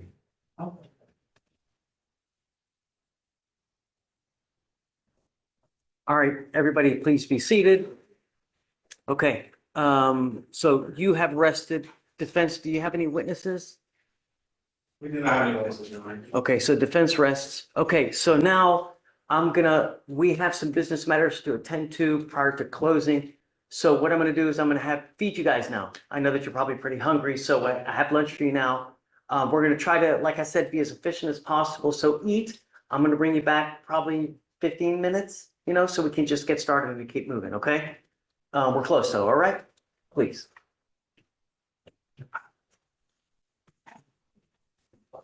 All right, for the jury.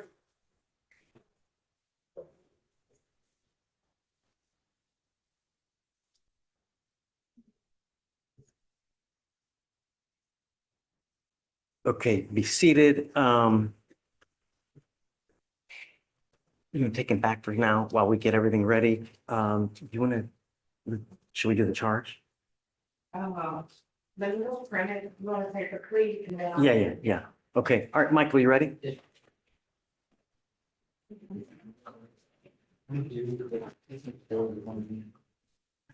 Okay, they're reading? Judge Mayor, No, can you print something? we're printing a charge for you. Is that okay?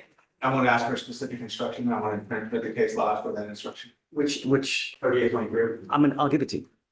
Yeah, don't worry. I'm gonna give it to you. Just, do you have one for me? A case law? Let me hold it. Or- Oh, no. Ramona. You have a 3821?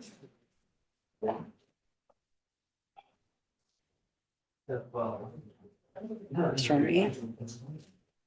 Take a trial in real life. Hey. Oh, so. Hey. Stay. Yeah, so you're not. I just. Give me 2 seconds. 2 seconds. All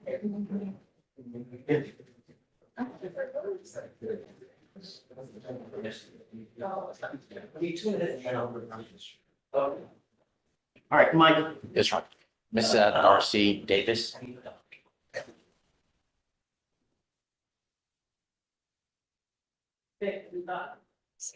You're probably hungry too. Oh, no, I'm not done. I got the family corner. How do you do it? Thank you so very much for being patient. I really appreciate it. Yeah. Yes, sir. Thank you for coming. Thank you. Okay, so Ms. Davis, I guess you've had all the discussions, decisions, you know what you're doing. We've given you sufficient amount of time. You've now accepting this agreement where they charge you with assault. You are pleading guilty to this offense. It's going to go on your record. It will be there for the rest of your life. You can never take it off. Like I said, from now on, you pick up any cases, you're likely to be looking at a minimum of 90 days in jail. You understand? You're giving up the right to a trial, right to compel witnesses to testify on behalf, confront and cross-examine your accusers. If you're not a citizen, there are possible immigration consequences. You can be deported, excluded from the country, denied naturalization. You give up the right to appeal. So once you accept this agreement, there's no turning back. Is this what you want to do?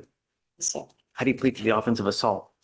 We'll see, sir. I'm going to find you guilty. I'm going to sentence you to 3 days in jail, give you credit for the 1 day that you've done. I'm going to roll your court costs so you won't owe anything, and good luck to you. Thank you. Thank you, Mike. Okay, Thank you. yes, ma'am. That's a bad one of that. No one else aside other than him, right? Yeah, we don't have, he's all. Okay. The last one that we have. Oh, we still have someone else. Told Victoria, she said they used to file something for her. That's Moreno? Rodriguez. I don't even know. It's a collection. It's the last one. If you get lost, you got questions. Are you Brianna? Yes. Maybe a supervision order? No, we don't sign anything like that. Oh. No, I'm standing here. You've already signed it. Okay. So you're just gonna take that down, go to the floor, behind the edit. It'll be a glass room across the hall from the cafeteria. You just hand that to one of the ladies and they'll clear your court costs, okay? Okay. Okay, you got.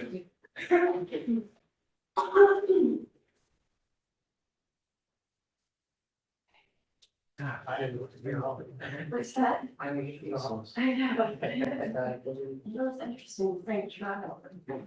Thank you. Have a good night.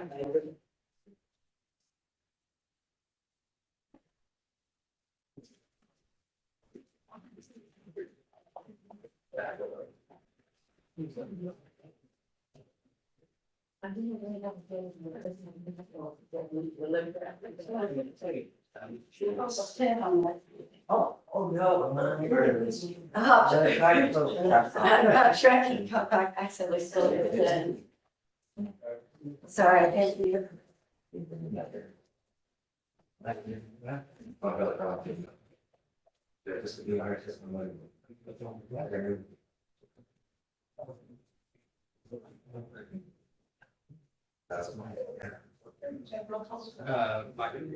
Am I still? I mean, I can't sign anything. I know, it's. I can't even sign up this PR. Do entries and push stuff into your queue, but it's like everything is slow. On one side, it's. Vic.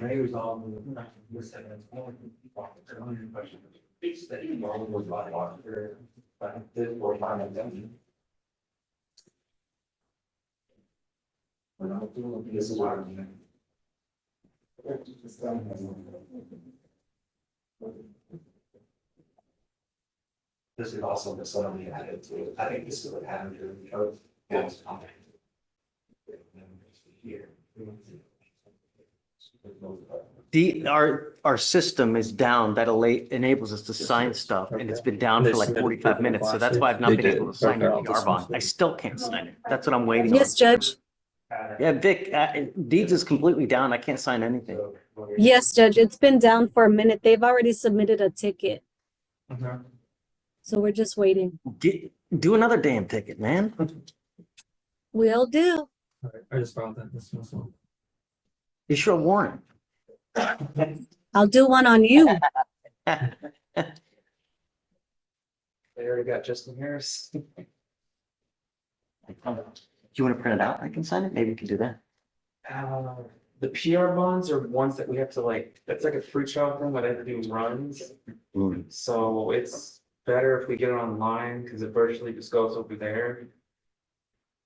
I'm not sure how comfortable they are. You'll see. This. You want to look this, or you want to type it open? Let's type it open. I'm Yeah, it's already For the Sharia approached on for the. Oh, I need to undo that. So we're not going to edit that.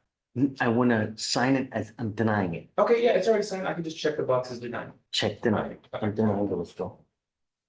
That way they could take it back. There was actually, they were listening here trying to get it. Gotcha.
This is those who take.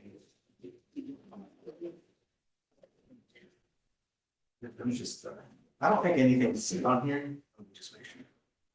I don't know if it's anything at all. I guess I could shoot that whole thing. Yeah. The whole thing. You know how to do that? Yeah, no, I never did it. I don't know. I wonder how we get straight. You have to propose cherry, sure. She's working on it. Whether they construct the 38.3 instruction you want. Yeah, that's just. Start practice.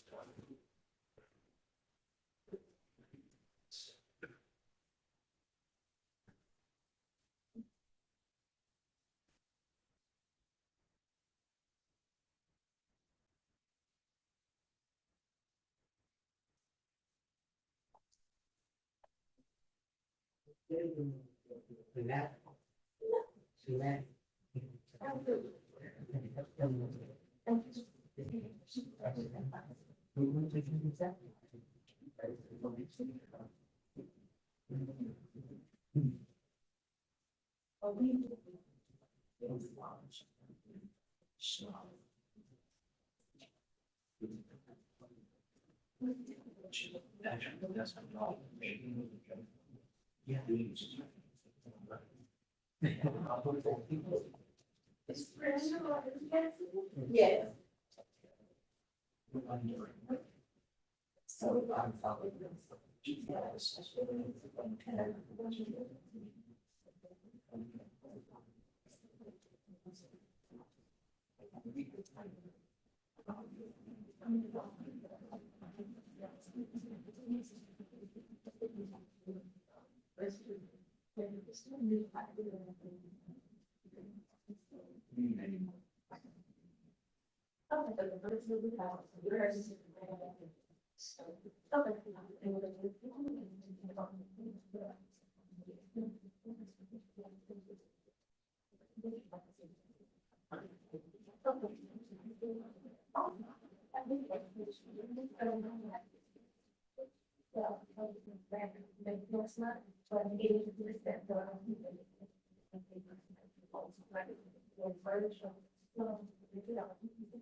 Okay, Vic,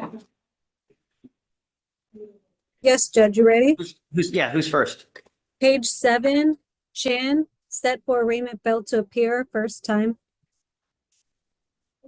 2501. Page 18, Coleman, set for arraignment, 2 bonds posted, failed to appear.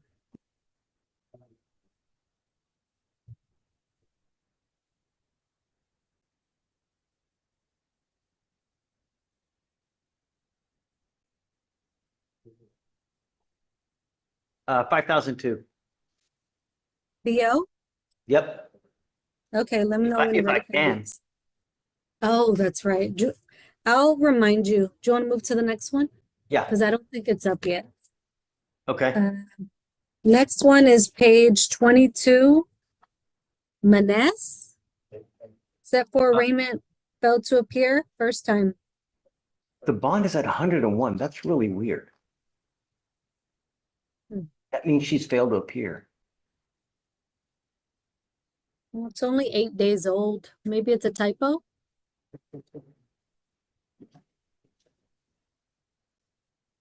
No, it's from 22. This is from 11, 28, 22. Let me see.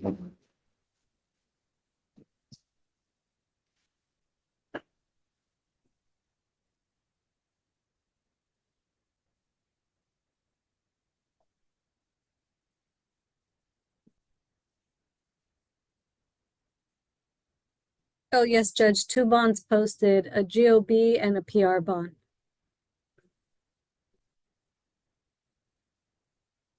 When was the GOB done? March, let's see. September of 2022. Huh, I'm not even seeing that.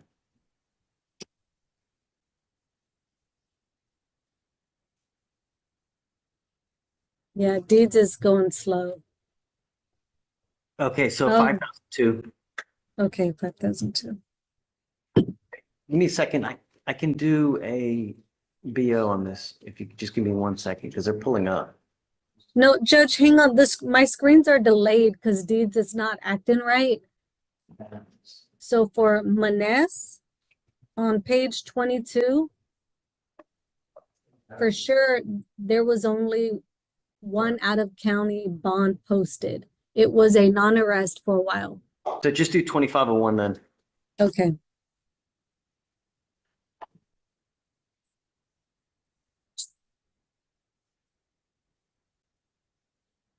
Next is page 27, Parks. She checked in and left. Okay, 5,002. Okay, And let me try to do a bit mail order real quick. okay.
Got it? Okay. Yeah, please go. This is 3 copies. Yeah. I think, yeah, I think billings with state bond conditions, yeah, state bond conditions. No. Is it true? Okay. Yeah, it's a DWI. So he's got just. Okay, Parks.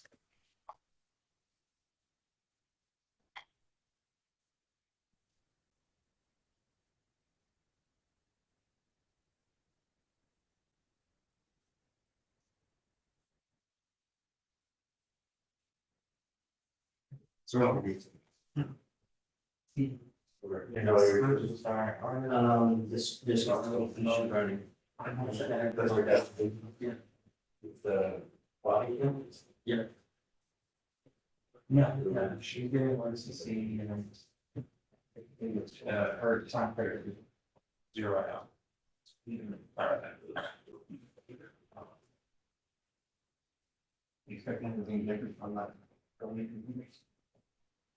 Oh, no, shouldn't,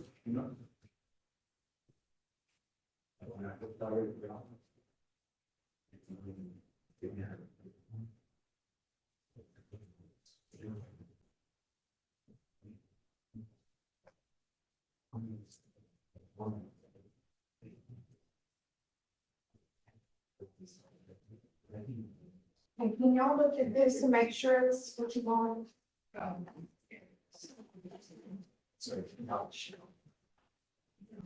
Thank you.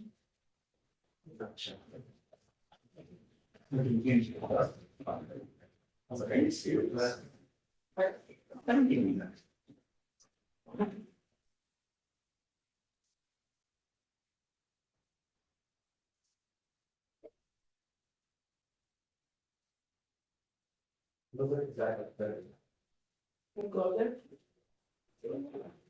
I don't. I'll.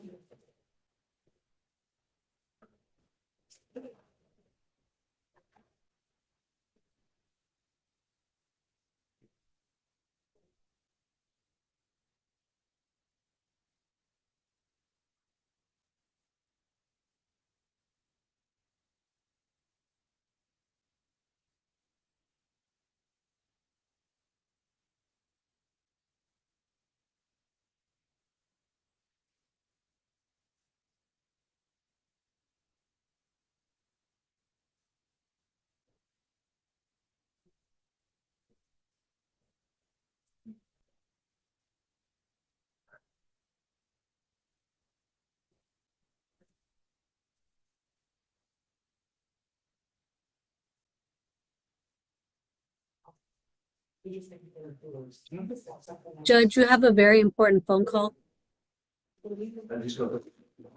Hello? Who?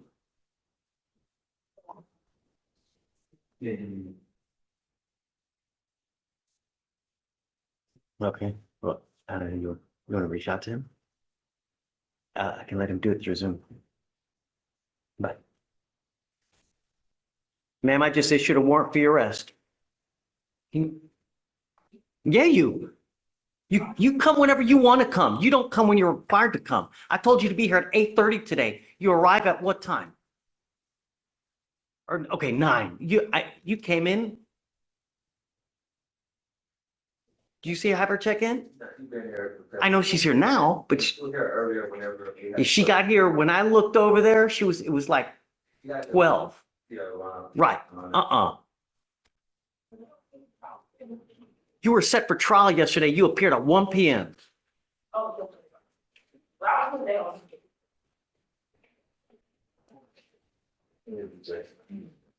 Just, you're not allowed to leave. We're trying to find your lawyer.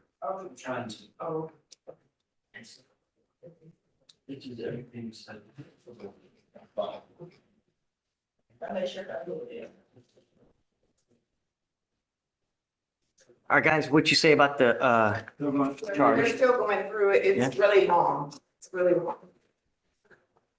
Imagine a felony case. Like 80 pages. I think my last one was 10. Right. In a felony case? That's short. Those capital cases, man. Oh, no, yeah, that's a whole nother It's a ball. book. Not just a PCL.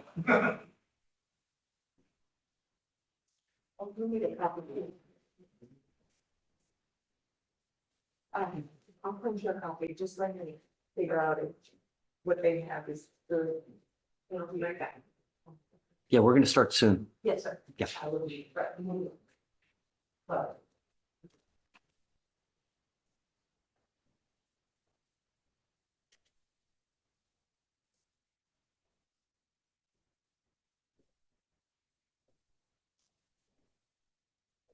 Is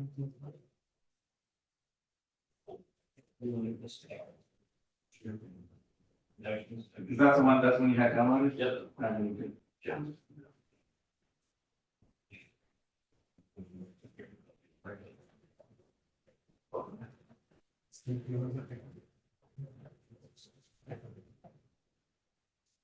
Yeah. That's okay.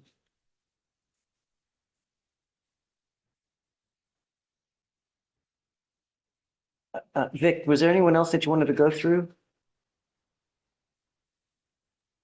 Hey, Judge, I just talked to Josh and he said he would rather go over the plea papers with her in person. Okay, But- so we'll roll it to tomorrow. Okay, I'll let him know for I'll tomorrow. recall the warrant. Yes, there was one more on page 35. Worrell. Jessica, set for arraignment, failed to appear first time. 2501. We need her to sign a reset though, if you don't mind. If you don't mind coming out so we can have her sign a reset. Yes, Judge, I'll come out in just a second. I have one Yeah. more to go over with you. Page 37, Zimmerman Okay, was set for arraignment yesterday. We rolled it for today. I did reach out to counsel multiple times via email and called and no, no I didn't talk to her response. about this. Yeah.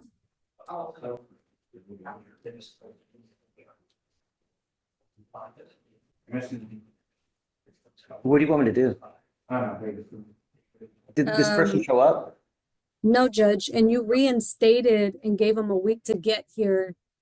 Okay, 5002. Okay. All right. Okay, I'm coming out. So Don told me that the office. Right, so you did it. You did it. So it was.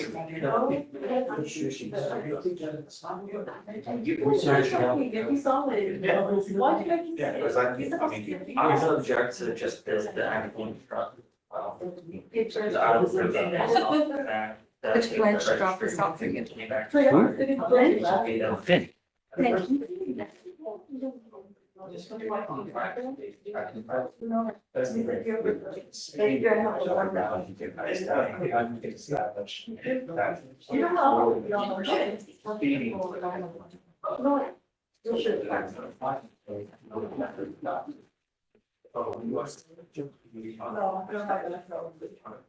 What? Okay.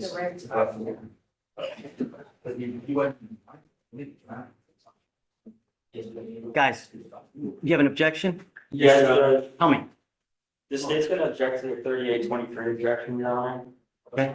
And the basis for the objection is that I'm gonna say that we, the state and defense, are not in disagreement to the factual basis of the stop. John told me that on direct examination, the officer testified that he ran the defendant's registration and observed that it was expired. Defense did not contest that on cross-examination, so I'd argue that the state and defense are in agreement as to the basis of the stop. I did contest it, Judge. I asked him, I said, what you perceived was speeding. Tested both. Right. Yeah. You perceived the speeding led you to running his plate, correct? Yes, I said, but if you hadn't perceived him as speeding, you would have not run his I mean, he plate, correct? contested damn near everything. He did. Okay. Judge, I'm gonna overrule your objection. I'm gonna allow it. I understood the court's made its ruling. I would like to have that language reflected in the jury charge of those two areas for the basis of the traffic stop. The speeding and the expired registration, Your Honor. Ray? Judge, I think that the speeding, I think it's fruit of the poisonous tree. When you go into the, are we on the record? When you get into the, speed. When you get into the speeding aspect of it, again, the officer testified that if he hadn't perceived him to be speeding, he would have never run his plate. So therefore, I think that just the speeding alone is sufficient to say he didn't have probable cause to do either one. Either he didn't have probable cause to. So why do you have a problem if they put both? You know? Because I believe it would be misleading to the jury, because I'm really contesting the reasoning behind it, the speeding. And then after he perceived the speeding, then is when he ran the plate. It's not that he pulls up next to him that he runs the plate. So I believe, but for the speeding, the plate would have never been run. And even the officer testified to that, because I asked him, you were going the opposite direction, correct? So I think realistically, the biggest contested matter of fact is the speeding, which led to everything. Okay.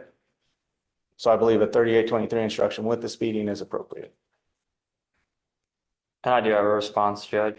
Sure. So yes, defense has mentioned that it's fruit of the poisonous tree. I don't see any indication of how getting behind a vehicle that you think is speeding is any sort of search or any sort of privacy interest that exists in that mere fact alone. While he was contesting the stop. He's contesting the stop. Yes, correct, Judge. And if I may, counsel, if there's two bases for the stop, then that should be reflected in the jury charge. It's What's the 3823 just on the speeding? just on the speeding. Am I right? That's correct. Okay, so I'm gonna give you just that, what you're asking, right? Judge, I believe the way it's currently reflected in the instruction would be misleading to the jury because it says, before you may consider the evidence obtained as a result of Officer Metter's stop and detention, you must all agree that the state has proven beyond all reasonable doubt that Officer Metter reasonably believed that the defendant was speeding before Officer Metter stopped him. The state's arguing that it's not that he has to show that he was speeding and that's why he stopped him. The state's arguing that that's misleading because he can get behind him even if he thinks he's speeding. And then if he happens to run the registration before he initiates the traffic stop, which he did in this case, and it was expired, that is sufficient for reasonable suspicion and probable cause to initiate the traffic stop on its face. The way this instruction is currently written, Judge, it's asking like, well, if he wasn't speeding, then you suppress all evidence. That is correct, Judge. I mean, I think I agree with that too, you know, because they do, if he wants to run the plate just because he wants to run it, he can do that. There's no law that prevents him from doing that. Correct, Your Honor, and I can see that argument, which is why I specifically asked him if you hadn't perceived my client to be speeding, would you have ever run his plate? And he said, well, I can run plates whenever. I said, in this particular instance, would you have ever run his plate? And I believe he said no.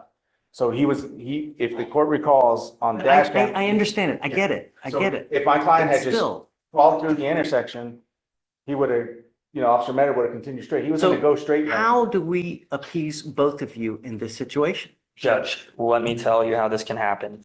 In the second paragraph on page 5 of the jury charge, it says you may consider this evidence, referring to the evidence that comes from. Wait, where are you? I'm on page 5 of the jury charge. There's no page number, so. Oh, sorry, it is under disregard evidence if unlawfully obtained. The second paragraph is just one sentence, Your Honor. You may consider this evidence only if you resolve a preliminary question in favor of the state. It then goes on to say that you need to address the issue of if they're speeding. That is going to inform the jury that they need to only consider the speeding and just disregard the other lawful basis of the stop. You talking about the third paragraph? The second. No, it's where it says, before you consider evidence obtained as a result of Officer Mike Commander stop, you must all agree that the state has proven beyond a reasonable doubt the officer reasonably believed that O'Dear was speeding before Mike Commander stopped him, right? So, but there are other ways, right? Because he used in his testimony 2 ways. He also said that I did both. It's fair. I can see that argument, Judge, but my position is still the same. I get it. So how do we put that in the language? Judge, the easiest way to do that would be to say that, I'm looking at the bottom paragraph of that page, Your Honor. You must all agree that the state has proven beyond a reasonable doubt that Officer Mike Metter reasonably believed that the defendant was speeding or had expired registration. Right? I would still object for the same reason, Judge. I believe that the order expired registration is. Okay, for the I guess I'm case. going to overrule your objection because we'll just put or registration, I mean, unless you have a better wording for it. And or? And or. Are you happy with that? Yeah, because it's and or. It could be or. It could be both. Yes. Are you happy with that? That's fine. Okay, done. So just put and or, and then after that, no objections from the state? I saw, no, never mind. Just a moment, Judge. I haven't read the last page here of the jury charge.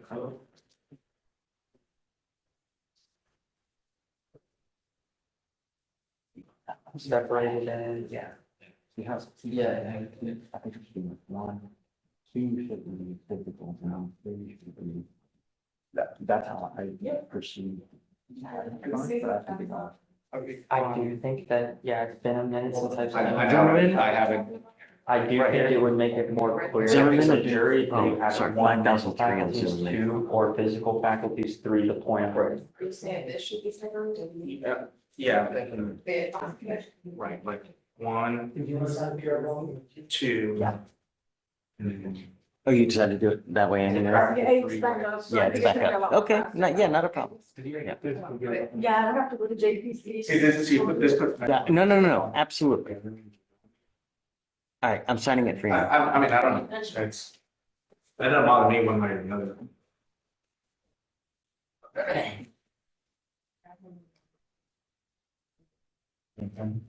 Is there another issue? I don't think it's a huge problem, but if the state wants to address it, I have no problem fixing it. I agree with defense judge. I don't see it's much of an issue. It's just that on the page. On the definition of intoxication, Judge. What about it? I think, I would like to. Okay. Yeah. Oh, yeah. We would just like to clarify that to number it as 1, 2, and 3, 1 being not having the normal use of mental faculties, 2 being not having the normal use Yeah, of no, that's physical. right. It's got to be 1, 2, and 3. Right. Yeah. That's okay. All right. Yeah. I have no issues with that, Judge. Okay. So we'll fix those and then no objection. We get them in here. All right. No objections, Judge. So it should be 1 and. How much is restoration? Or. Okay. Is it in mine or is it in there? It should Okay, be. I'll sign But I think it's at the top of your queue right there. Got it. Oh, okay, okay, I see what you're saying. These just Give them may be paragraphs, numbered. it's gonna have one big paragraph. Correct. Okay, got it. All right, cool. Thanks.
Nice.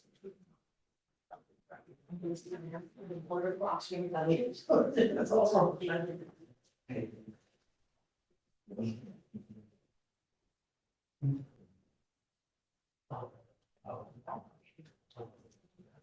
I think so, yeah, but it's stop. Oh. He's at 7. So it's actually 7. Yeah. What would it be, times 3? So we can see even finance in here. He's off. Yeah. And he's gonna. I mean. Yeah. Well, I mean, I'm voting on this, I mean.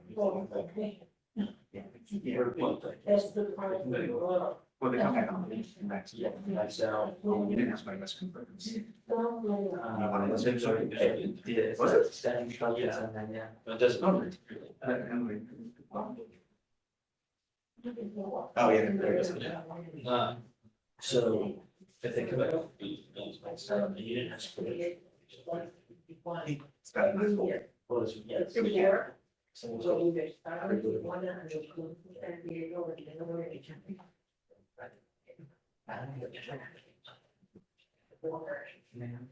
Yes.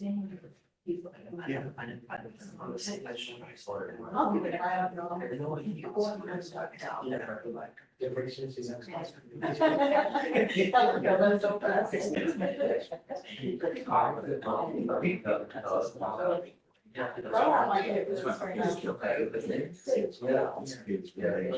I don't know.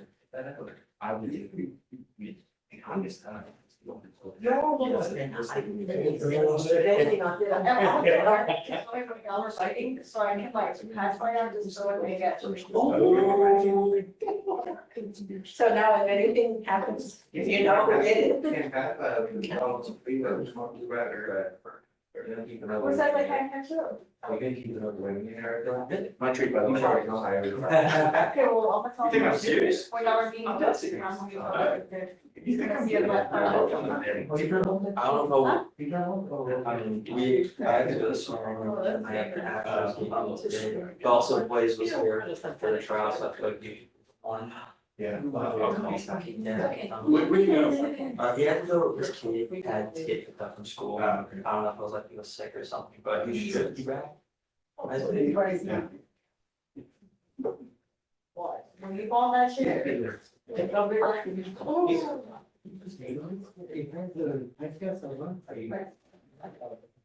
So you should know what kind of sense that is.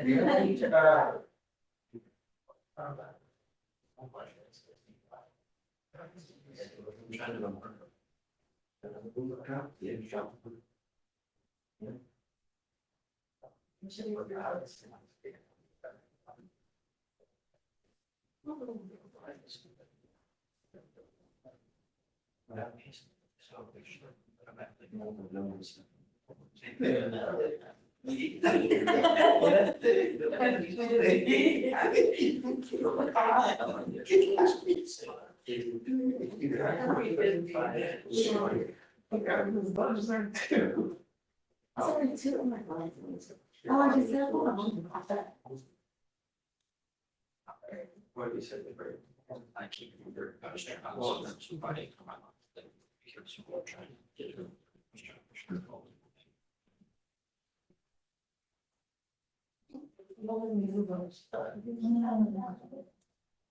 I didn't realize it was two though. Yeah, I didn't know it was two.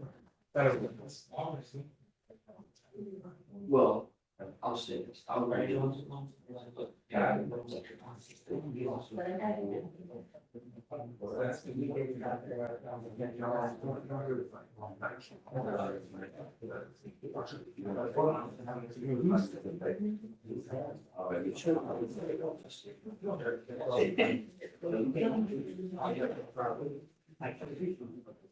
I know that.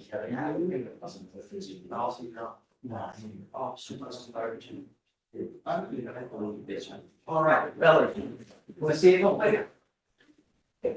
Just for, make sure that you're okay. Yes, thank you, Judge. Right. Good judge. Can you take a look, just to make sure you're efficient? I'm just not worried about it. That's okay.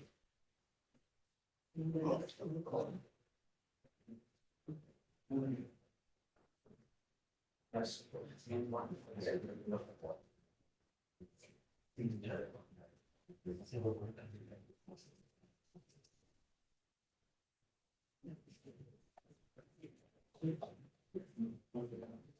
Thank you. Tony Romo. Yes. Judge. Did you hear Santana back to it? No. Why? Well, he didn't die.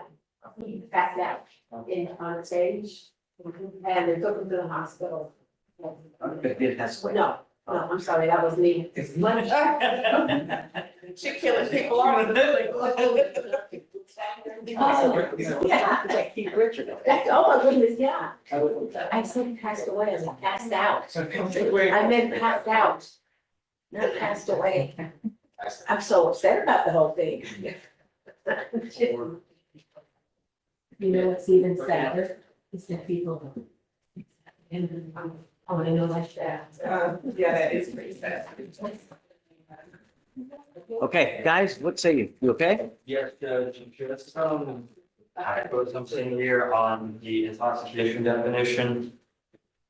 On the definition for mental faculties, I'm showing that faculty is missing. It reads, one, not having the normal use of mental by the reason of introduction. And then also. Oh, yeah, okay. On, Which one? right here. Oh. Okay, well, that's good for him. It's because you had it as an or before and it was Yeah. afterwards, so Yeah. you just, yeah, it just needs to go in there. So here I wrote. Anything else? And as well as the language for physical faculties, not having the normal use of physical faculties as well. Because it just goes right. Mental faculties and then physical faculties. Yes, Not- as well as, Not having the normal, so paragraphs 1 and 2 should read exactly the same except for normal and physical. One should be normal, I'm sorry, mental, thank you. And one should be physical, but they should be exactly the same, yeah, except for mental and physical. Anything else?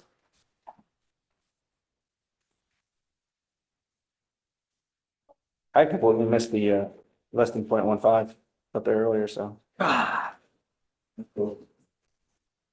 of a sudden, already. While we're here, the state and I have, if we want to talk about it so we can move stuff along. State and I have come to an agreement that if he's found guilty, we'll stipulate to the first and do a time served on it. Yeah, I think he's probably got enough. Yeah, he's got 73 days credit, so he's I'm with got, you. I was gonna time serve him regardless. Yeah. Stipulate to, wait. Yeah, I was with you. we'll stipulate to the prior. stipulate to the prior, which Gotcha. makes it a second. Great. And then that gets you above the 100, even if they come back, well, I guess, if they come back I'm at just the, gonna do time serve regardless because I know he's got a lot of back time. he's So got 70 some days, it's good, cool. So regardless of what it is, we'll just just, do 100 credit for 7, or what do you want to do? he's got 73, you said? I think- How many days does he have? Sorry, I think that's right. I mean, I'm hoping for the 2 I get it. I get it. And- Well, no, but let's be prepared Right. for the eventuality. Yes, If it does. Yeah, 73. So I don't, It's 219. So let's do like 210, just to make it Sure. clean. 210s, yeah. so that if it's, then that's Just to make it clean. Yeah, it's good.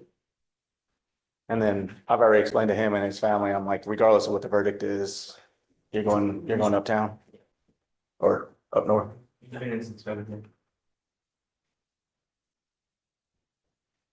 Oh, yeah.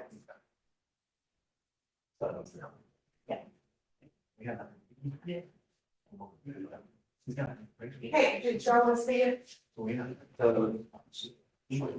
So not having a normal use of mental faculties. Not having a normal use of physical faculty. That's all I need to say. correct. Is that it? Yes. Correct. Yeah, he'll have a better shot finding.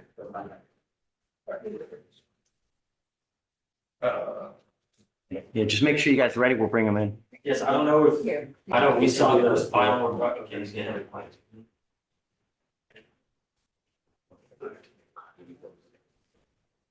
Is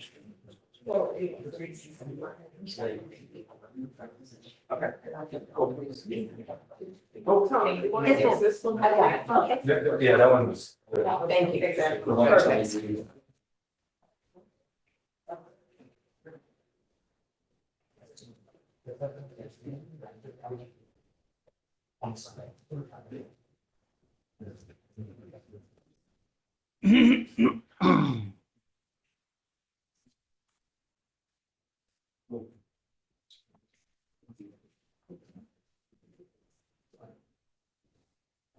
Guys, you ready?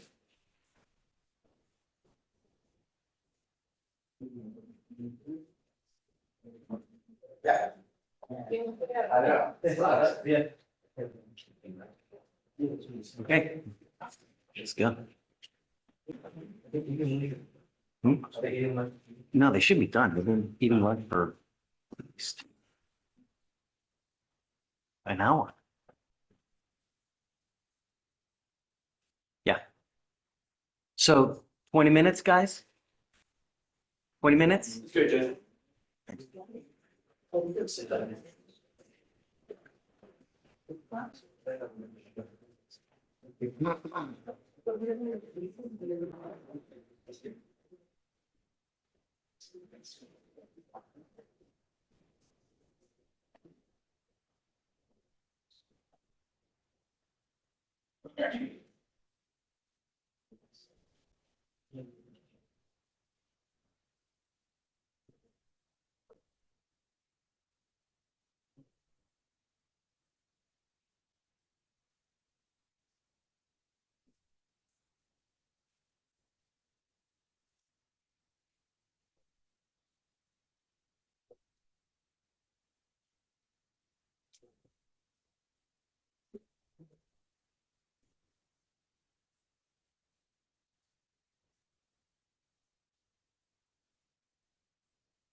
All right, so the jury.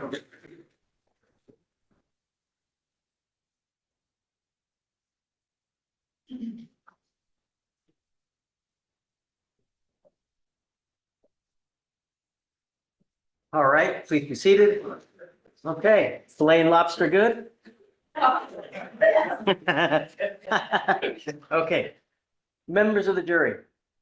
The defendant, Odir Alberto Gamez Santamaria, stands charged by information with the offense of driving while intoxicated in Harris County on or about October 6, 2024.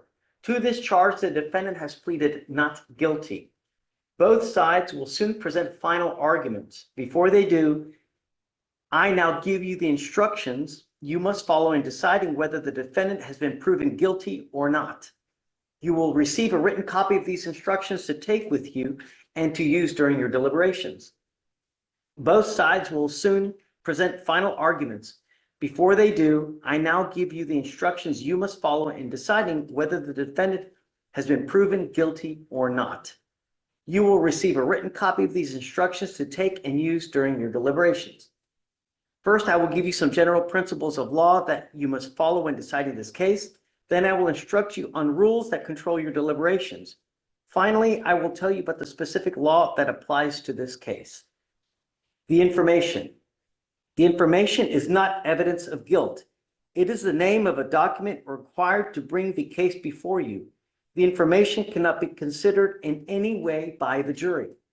Do not consider the fact that the defendant has been arrested, confined, or otherwise charged. You may not draw inference of guilt from any of these circumstances. Presumption of innocence. The defendant is presumed innocent of the charge. All persons are presumed to be innocent, and no person may be convicted of an offense unless each element of the offense is proven beyond a reasonable doubt. The law does not require a defendant to prove his or her innocence or to produce any evidence at all. Unless the jurors are satisfied beyond a reasonable doubt of the defendant's guilt after careful and impartial consideration of all the evidence in the case, the presumption of innocence alone is sufficient to acquit the defendant. The burden of proof throughout the trial is always on the state. The defendant does not have the burden to prove anything. The state must prove every element of the offense beyond a reasonable doubt to establish guilt of the for the offense. If the state proves every element of the offense beyond a reasonable doubt, then you must find the defendant guilty. If it is not required that the state proves the defendant's guilt beyond all possible doubt, it is required that the state's proof exclude any and all reasonable doubt concerning the defendant's guilt. If the state does not prove every element of the offense beyond a reasonable doubt, then you must find the defendant not guilty. If after you've considered all the evidence and these instructions, you have a reasonable doubt about whether the defendant is guilty, you must find the defendant not guilty. As the jurors, you review the evidence and determine the facts and what they prove. You judge the believability of the witnesses and what weight to give their testimony. In judging the facts and the believability of the witnesses, you must apply the law provided in these instructions. The evidence consists of testimony and exhibits admitted in the trial. You must consider only evidence to reach your decision. You must not consider, discuss, or mention anything that is not in evidence in the trial. You must not consider or mention any personal knowledge or information you may have about any fact or person connected with this case that is not in evidence in the trial. Statements made by the lawyers are not evidence. The questions asked by the attorneys are not evidence. Evidence consists of testimony of the witnesses and materials admitted into evidence. Nothing I have said or done in this case should be considered by you as an opinion about the facts of this case or influence you to vote one way or the other. You should give terms their common meanings.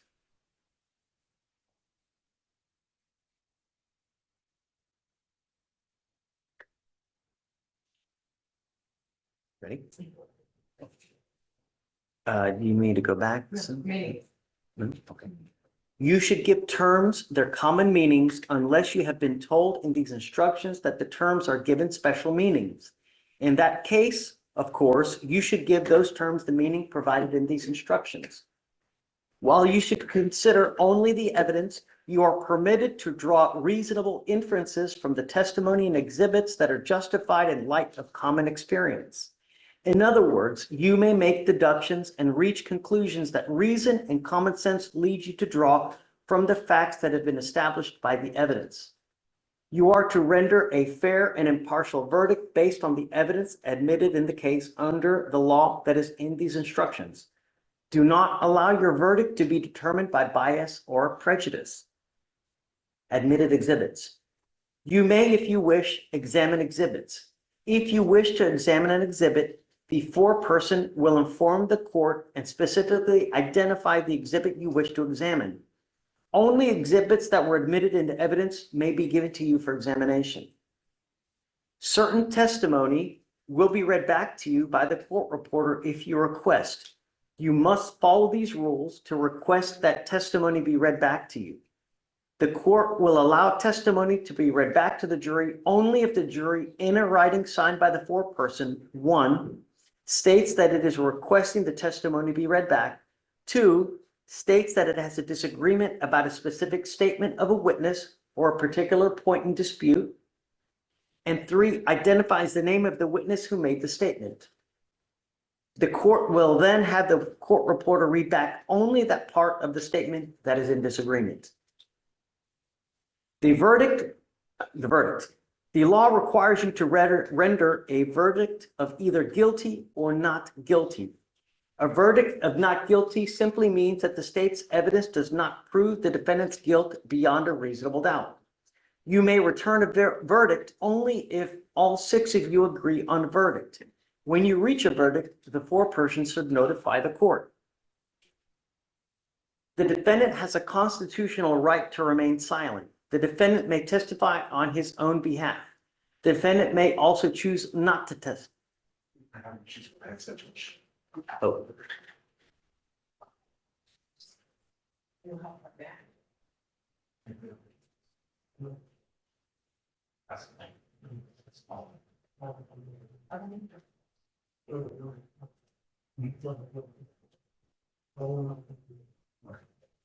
We go about 30 seconds back, Judge. Sure.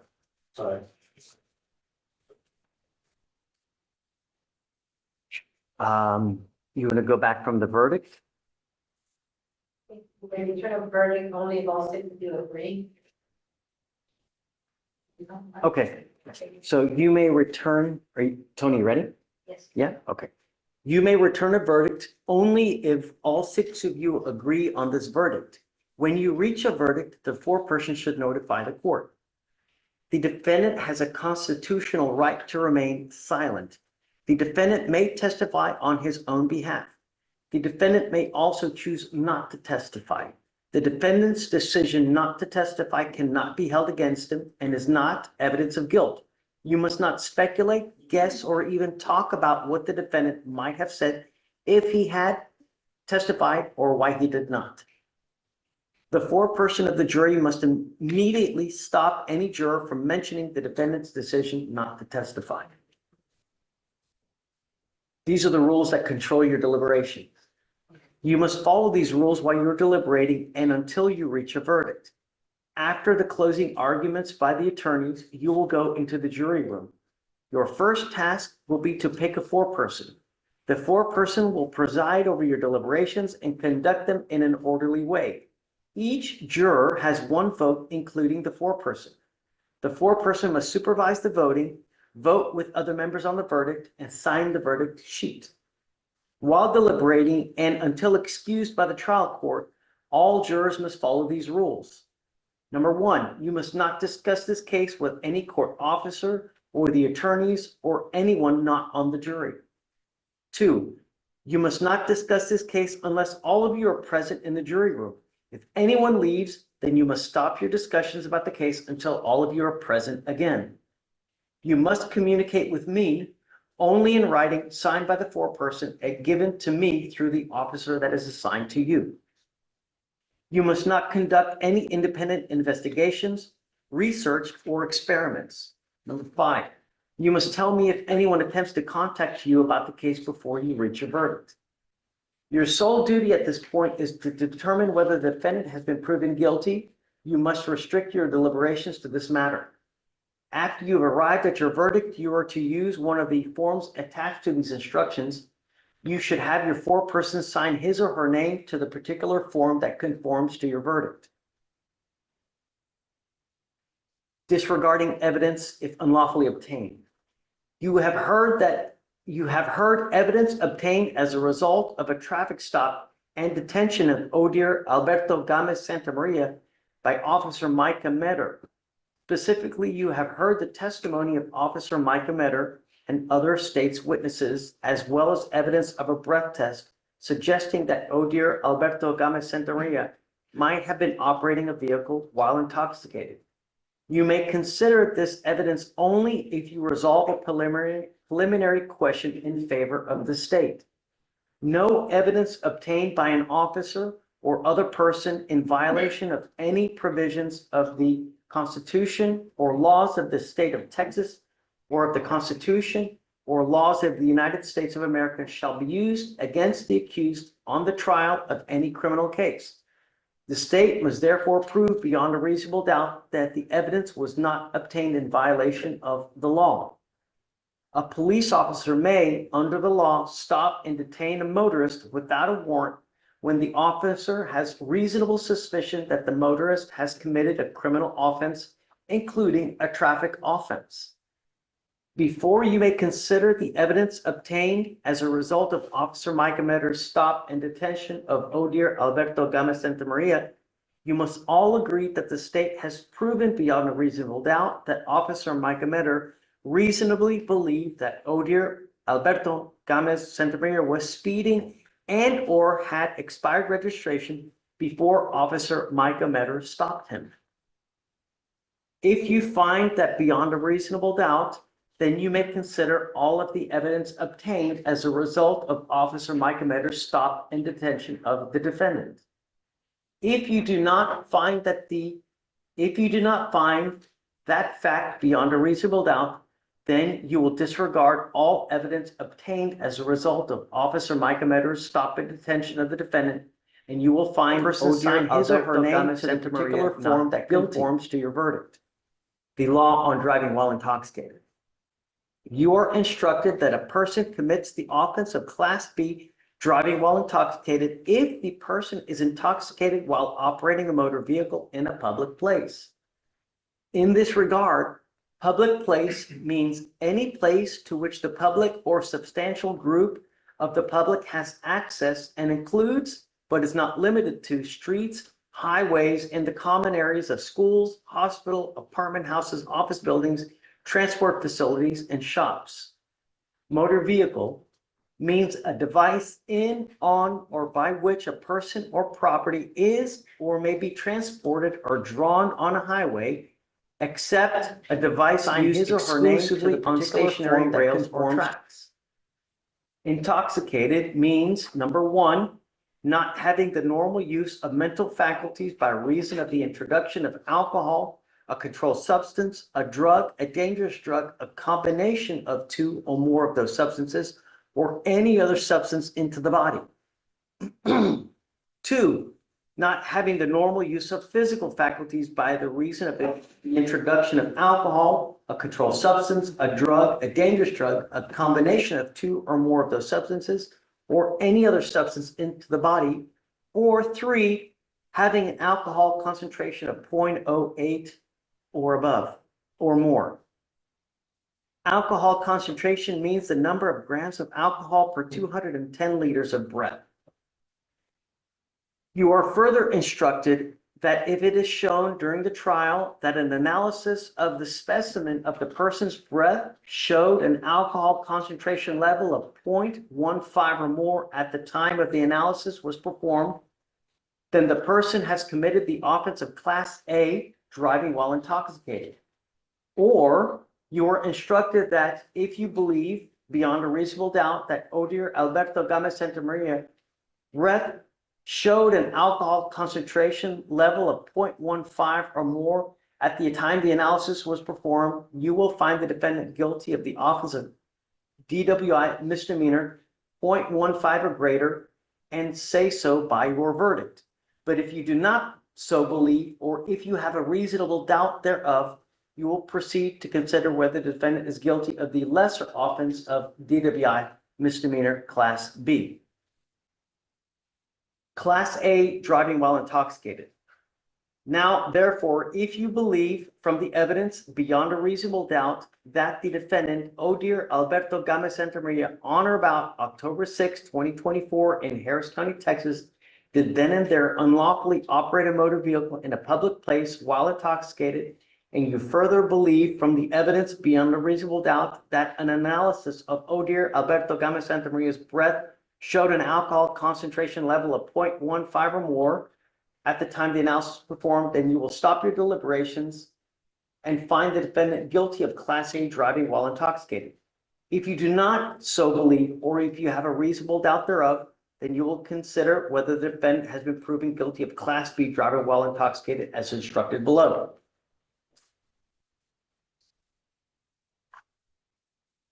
Now, therefore, if you believe from the evidence beyond a reasonable doubt that defendant Odir Alberto Gomez Santamaria on or about October 6, 2024 in Harris County, Texas, did then and there unlawfully operate a motor vehicle in a public place while intoxicated, then you will find the defendant guilty of Class B driving while intoxicated. If you do not so believe, or if you have a reasonable doubt thereof, then you will find the defendant not guilty. I've now signed the verdict sheet. Each side will get 20 minutes for closing statement. Thank you, Your Honor. The state waives its opening and reserves its time for closing after disclosure. Okay. Defense, you may start. May I proceed, Your Honor? Please. I told you at the beginning of this case, in my opening, of the things you would not hear. I told you you would not hear what his exact speed was. And I told you you would not hear what his blood alcohol content was at the time he was driving. Out of all 4 witnesses that the state has put on, not a single one of them could say that with absolute certainty. Nobody can tell you either one of those facts. You heard from the analyst who said that he would need specific facts to determine what his alcohol level was at the time. He talked about absorption, how alcohol enters the body, how it takes some time for the alcohol to enter the body. And when asked, can you do that in this case? I believe the state asked him that. He couldn't. So we don't know what his blood alcohol content was at the time of driving. We know what they claim it was, or what the sheet shows it was at the time that he blew. That doesn't mean that's what it was when he was driving, right? Then he talked about the mental faculties and physical faculties. And the analyst told you that he believes somebody with a 0.08 loses all faculties, right? And I asked him, does that include driving? He said, yes, I believe it includes driving. I said, would you expect to see other driving patterns? Would you expect to see swerving? Yes. Would you expect to see an accident? Yes. None of that happened here. It was supposedly speeding was the only issue, right? Now let's talk about the speeding. Officer Metter driving northbound on South Chestnut. He says he knows that intersection well because the station is not far from there. And he knows how fast somebody's going because of the flow of traffic that goes from there. There was not a single car on that road, not one. He admitted it. My client had the green light. He didn't run a red light. In fact, we see him stop at the appropriate place at the next intersection. So it doesn't run a red light. There's no traffic to compare his speed to. Metter waits 10 seconds before even pulling out, or 8 seconds before even pulling out and go after him. And then when he does go after him, he claims he hit 64. He says that you can see that on the video. We didn't see that on the video. There's nowhere on that video does it show what his speed was. Why? Because we don't know what his speed was. That's just what he said it was, right? The evidence speaks for itself, ladies and gentlemen. Evidence speaks for itself. So then he says it's about a quarter mile to the next stop. So if he's doing 65, and my client's doing 65, he even admitted to you, Metter admitted to you, that my client would have been long through that next light before Officer Metter even hit it at a quarter mile. He was not doing 65, ladies and gentlemen. In fact, we don't know how fast he was going. Why don't we know how fast he was going? Because Metter didn't try to put a radar on him. He didn't try to do anything except pull out and say, I'm gonna go stop this guy. And then when he gets up there, here's where the state wants you to say, oh, this is a problem. This is a reasonable cause or a probable cause for the stop. He runs his plate and finds out the registration was expired. Okay, I asked Metter specifically, is expired registration indicative of intoxicated driving? Of course not, right? It's a fix-it ticket. That's what you get. You gotta get registration, pay the ticket, case gets dismissed. So, and I asked him, but for the fact that you perceive my client to be speeding, would you ever run his plate? He said no. Why? Because he was going the opposite direction. He was going northbound, the client was going eastbound.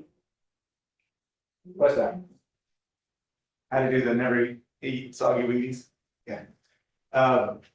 So client was going westbound.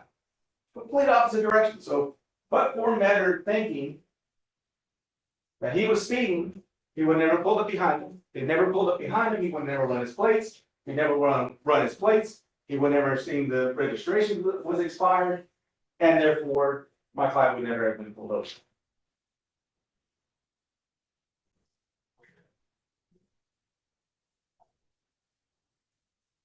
Let's talk about the investigation itself. When he pulls into the gas station, Metter realizes Mr. Gomez doesn't speak English very well, so he calls for a Spanish-speaking officer. Ruiz shows up. Ruiz starts talking to him. And Ruiz told you that he didn't translate everything verbatim. He paraphrased it, is how he put it. Metter testified that there were inconsistencies in my client's statement, which led him to believe that he maybe didn't have the mental use of his faculties due to intoxication, right? But there were no inconsistencies. We heard Ruiz talk about coming out from Cleveland, helping the client move. Ruiz didn't translate that all. All he said was he came from Cleveland and he helped the friend, right? Then later on, he says again, he helped the friend move. And then Ruiz says that. And then Metter tells you, well, that's an inconsistent statement. He told you he came down to get gas. He was coming from his house to go get gas because gas is cheaper on the side of town, right? That's what that's what the client said, right? And Ruiz said that. Officer Metter says, oh no, that's an inconsistent statement. He never said anything about getting gas before. He said he had come down, helped the friend move. He said that the first time, and he said it the second time. And then they asked him, well, where is he going? He said, he was coming down here to get gas because it's cheaper, right? So he came to get gas because it's cheaper in that thing. Then Metter goes on to talk about, oh, why'd you pass all these gas stations? Well, we all know there's gas stations everywhere. Every single gas station has a different price. I know I've got my favorite one I always go to, and I will pass a dozen other stations to get to that one to get the cheapest price on gas, especially nowadays, and especially coming into the summer months. We all know that. So everything that Metter told you or used in the totality of circumstances is perfectly reasonable.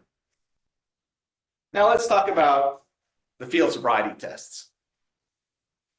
They want you to start right here, like this. right? I'm struggling to do that. And I have perfectly good balance. You start here, and then you've got to do heel to toe for 9 steps, and then a series of small turns. I know the SFSTs inside and out. I was a prosecutor, I was a police officer, a prosecutor, and now a defense attorney. I've done these thousands of times. And I've seen them thousands of times. All right, so I can do them. My client got 1 time on the instructions. Matter claims he took 8 steps instead of 9. Okay, maybe he miscounted. All right, and then a series of small turns. They expect somebody to do this to turn around. All right, that's not a natural movement. Everybody, when you turn around, when you're just thinking, I got to turn around and go back, you get to the end, you turn around, and you go back. No falling over, no stumbling, nothing. Just an unreasonable test that is perfectly unnatural for a human body to perform. And he claims that the National Highway Safety and Transportation Committee established these so that it would be difficult. Sure, maybe that's the case. But even a sober person, I believe he even said, somebody, what were his exact words? It was relatively easy for somebody who is not intoxicated. Not completely easy, not perfectly easy, not easy at all. Right? Relatively easy for somebody who's not intoxicated.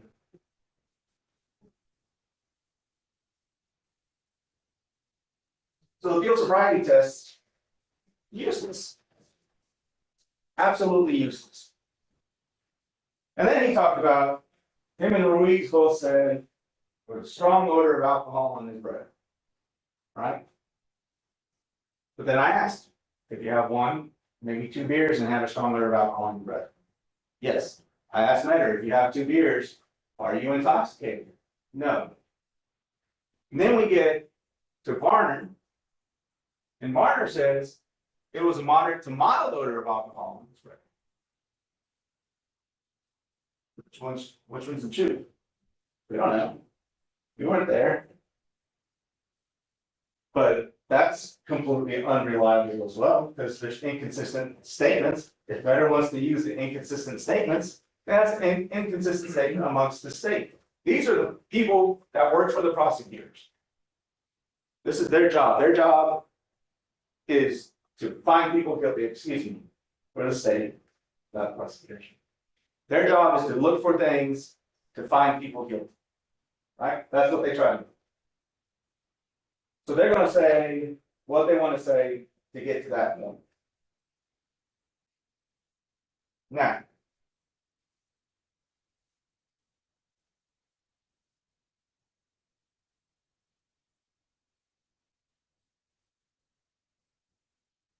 as far as the jury instruction, there's a section in the jury instructions that says you are to disregard evidence if unlawfully obtained. Page, I believe it's 5. 1, 2, 3, 4, 5. Page 5. An entire section talks about evidence unlawfully obtained. I've already explained this to you, but I'm going to go over it again. Matter says he knows that intersection. Based on the flow of traffic, he believed my client was speeding. There wasn't traffic. He couldn't go after him. He couldn't tell how fast he was going. And he goes out after him. A quarter mile later, he catches up to him and runs his plate. That is, without him thinking that my client was speeding, he would never run that plate. That's unlawfully obtained evidence. He just looked for something to find. Objection, Your Honor. May we approach?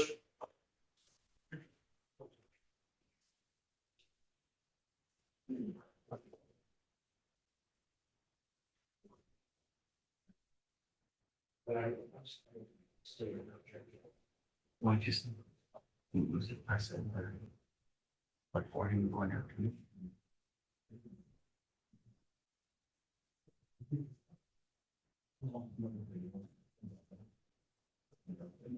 Or some. Okay. That's an and. Right. And so that's stated to share with me like this. So you can as well. All right, come on. In 3 minutes.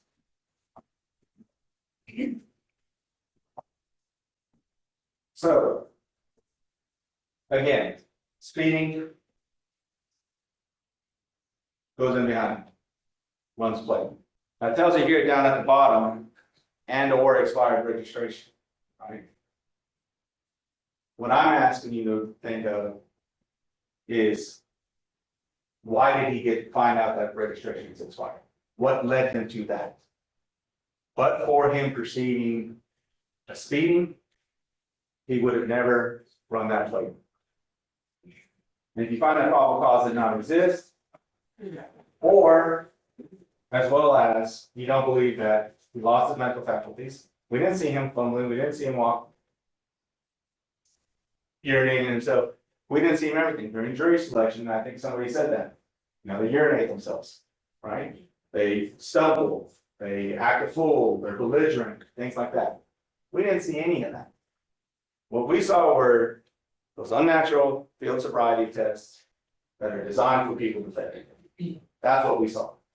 Nothing else. No other driving facts. So no loss of mental faculties, no loss of physical faculties. And then they say at the time that he blew, his alcohol was 0.153, but nobody can tell you what it was at the time he was driving. The law is driving while intoxicated, not intoxicated when you blow into the machine. Driving while intoxicated.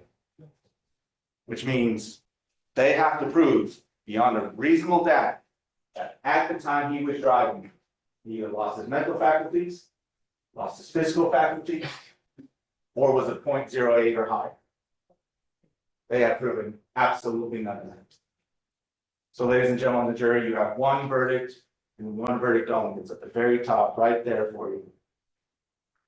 We, the jury, find the defendant Alberto Gana Santa Maria, not guilty. Thank you very much for your time. Okay, thank you. All right, state. Thank you, Judge. Judge, may I publish a PowerPoint for the jury? May I publish a PowerPoint for the jury? Sure.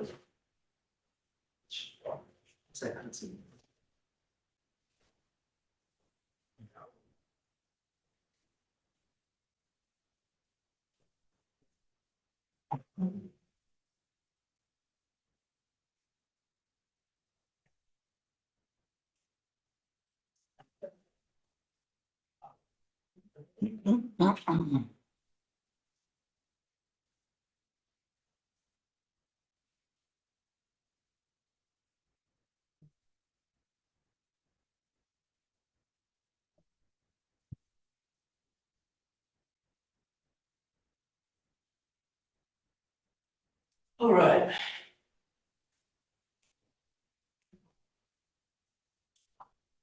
Defense said a lot of things. Some of it confusing. Some of it, right? Let's start with the jury instructions. This piece he pointed out to you said disregard evidence if unlawfully obtained. There's a piece I want to circle here. It does not say that you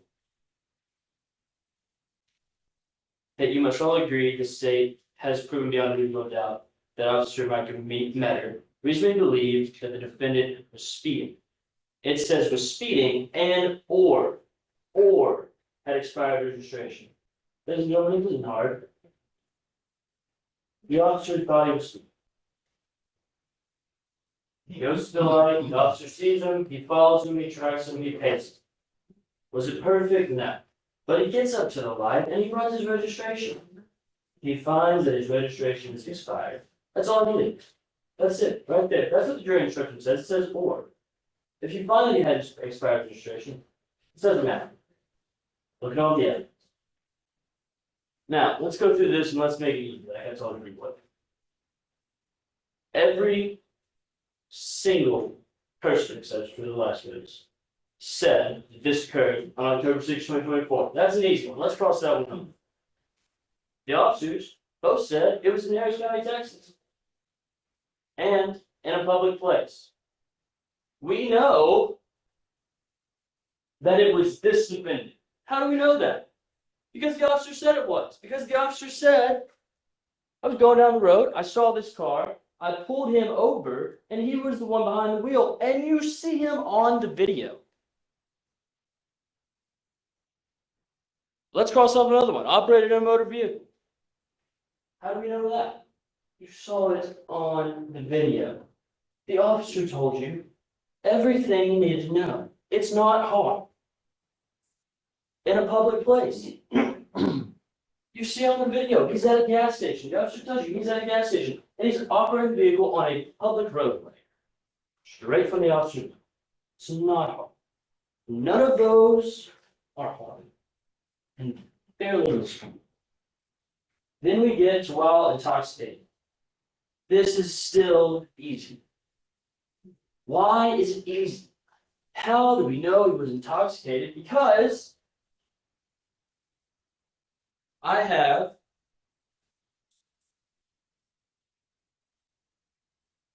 this piece of paper that says subject name, that has the operator that you heard from, his signature on it.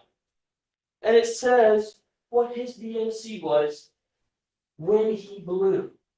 Now, this is important. What does it say? Let's use the low one, 0.153. This is a smaller detail that you may not have caught, but you have to use your memory. Think back. When the officer was telling you about the HGN, you remember there was a small part at the end of the HGN where he said onset, he was talking about the onset prior to 45. And it's what the officers used to calculate about where the defendant is on the scale.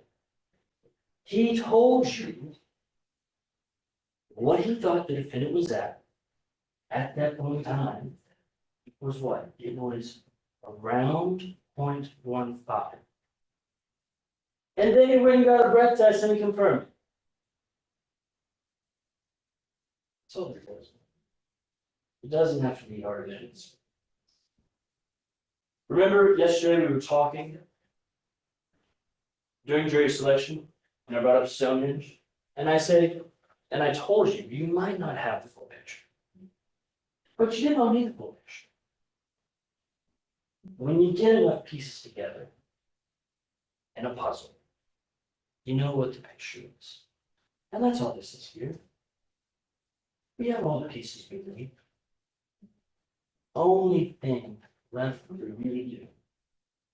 So go back in the jury room, pick a form, and return your guilty verdict. That's what I'm asking you to do right now. All right, thank you. All right, ladies and gentlemen of the jury, it's now time for you to deliberate. Get you going, do you mind escorting them to the jury room?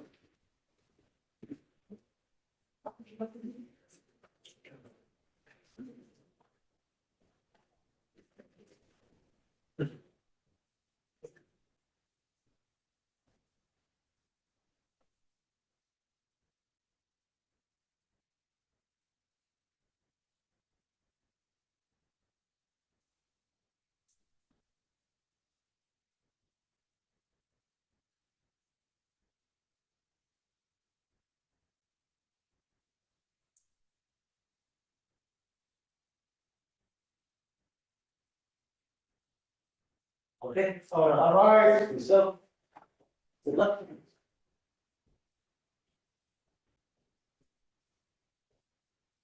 Judge.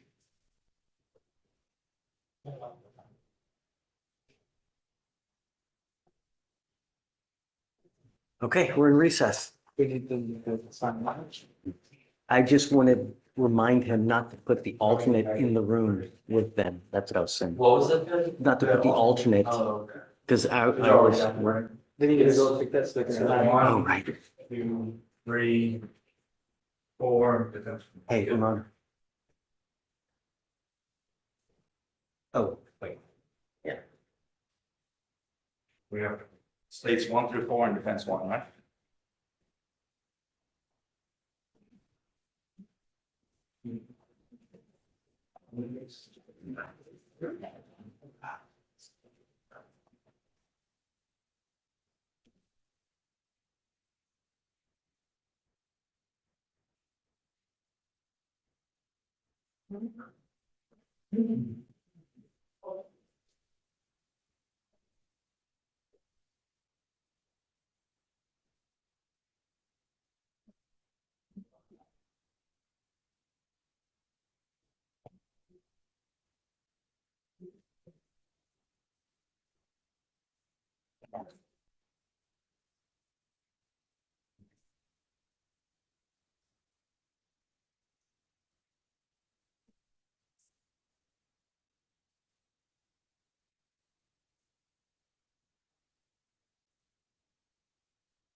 Like the lady that came up.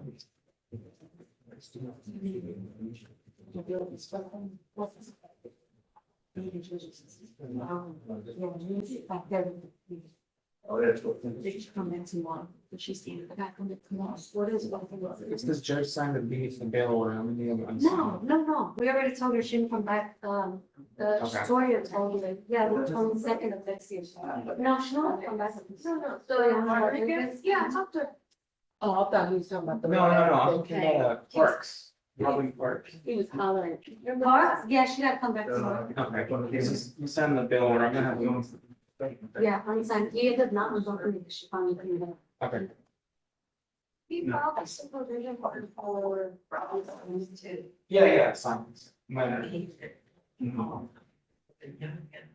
signed it. Oh, nice. Yeah. Thank you.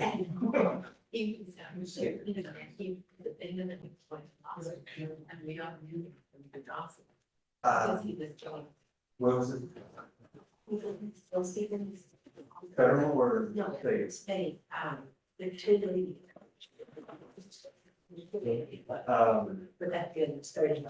No, I think the last year for the HPD. Like Gerald, Jerry Montgomery.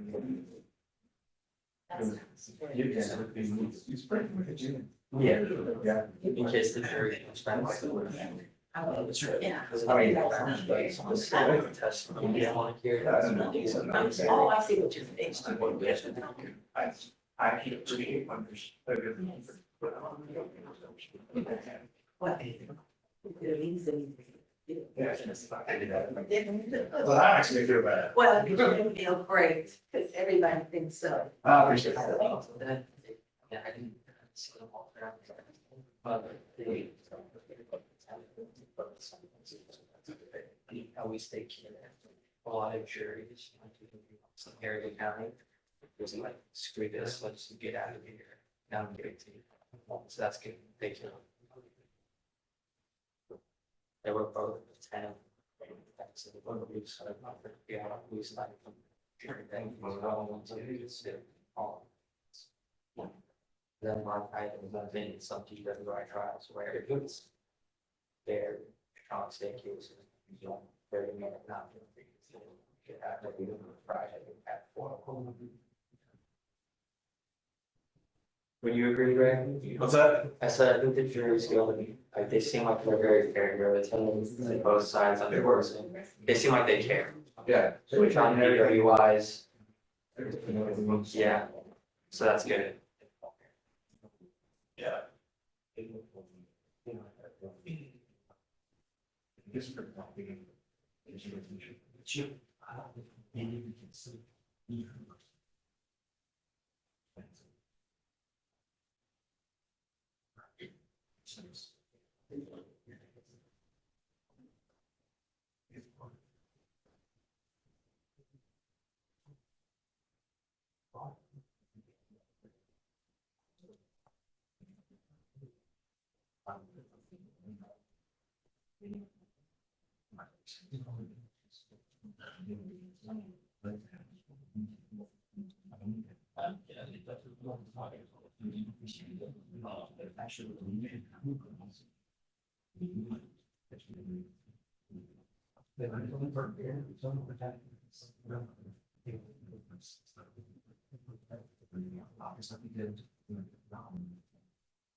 And that's all you're gonna fix. Yeah. Make sure. If you're not using. Yeah.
Yeah.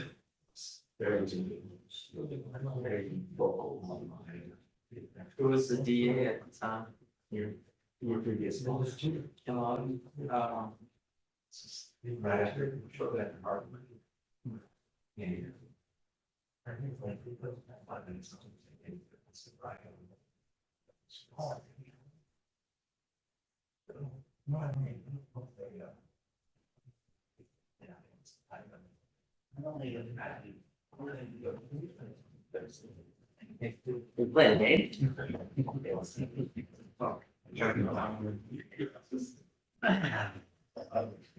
What time do you leave? You leave at 5 or 4? 4:30.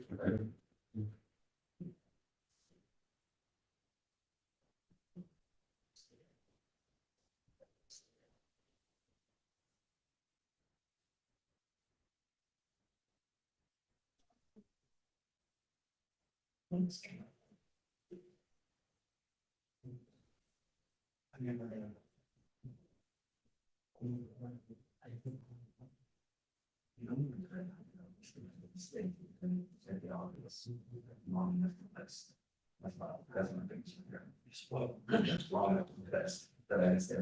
yes. But the way I look at it is. Your contributions while, but, oh, yeah, while you're in civil defense side. You know. So I said, I just done it up over here, so okay. Yeah. So I didn't think about it. Yeah, I stay with you. With stuff.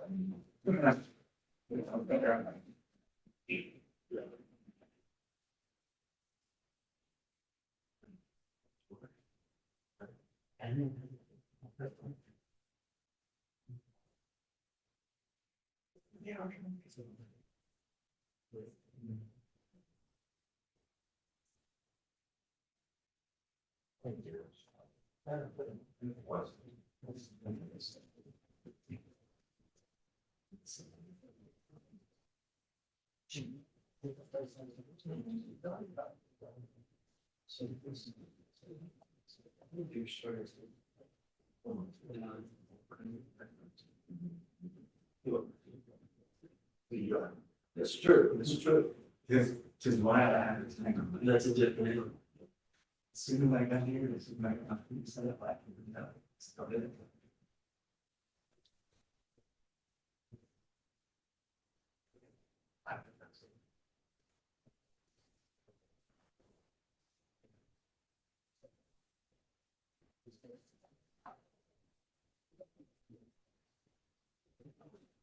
So. You never need to.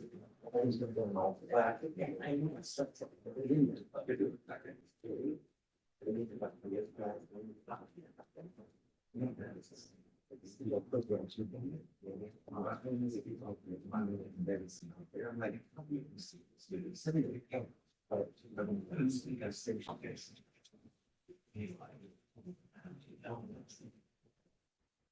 He's in custody, he ain't getting it. He's bonded out first before he pays his trial.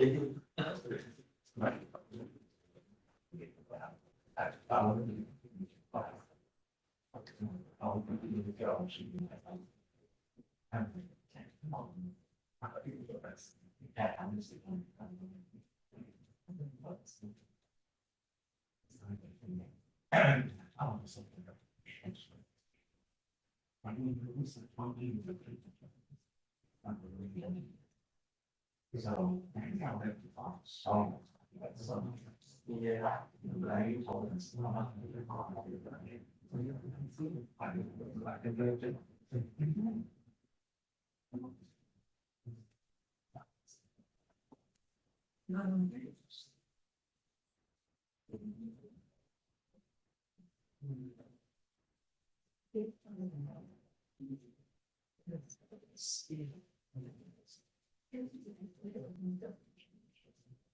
I never tried. I would never want to try things that should be.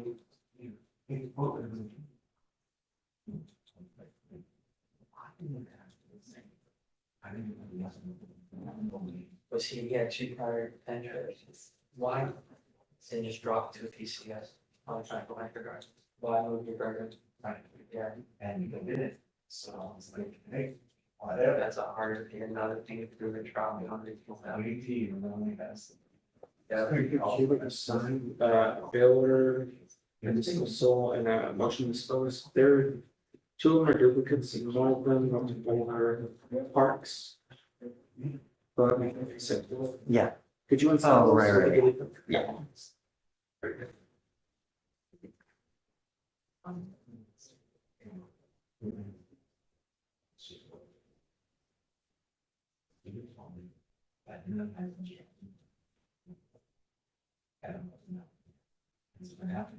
On parks, is there anything else? Parks, there's a king, there's a note under the motion disposed. Yeah.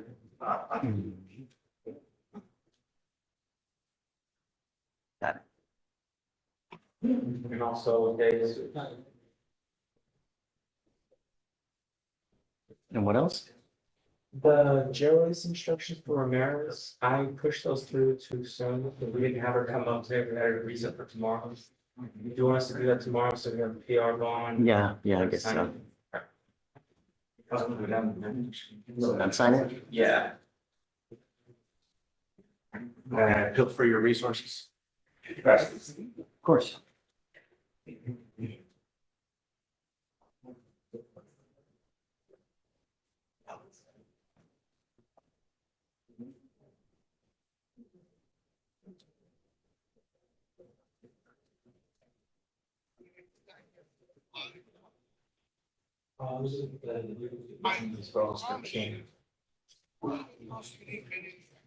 It's like the last note, very frustrating.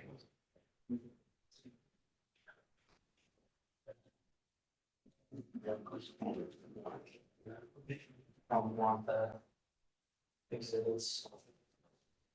Question? Yes. Verdict. I'm assuming it was one. Think it's a question? Yeah, one question. Yeah, but they always hit just one. They never did two. Oh. Mm. You got a question? Question? Or we heard a ding. I don't know. Hey, you guys? You guys? Let me just see if it's a question. Okay, yeah. Give me one second. Yeah. I just want to keep on. We're still live? Yes.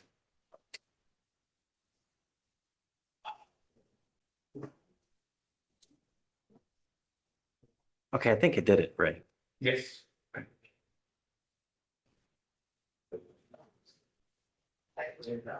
Verdict. Hey, we have a verdict. Ramona. Let me go get Ramona.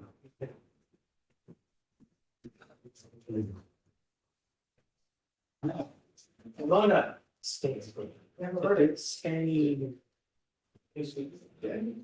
and not a, could you prepare to file a stipulation of evidence? For the project, yes. Yes, because we always need those before they leave. Do we need it? It just in case it's.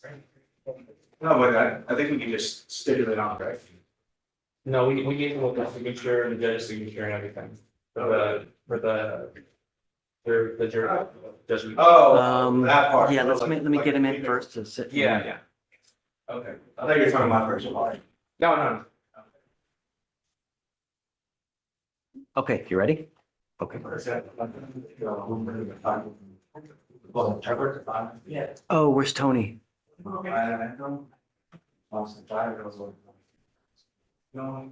wait, we need it. Yeah, he went to go get it.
All right, for the jury.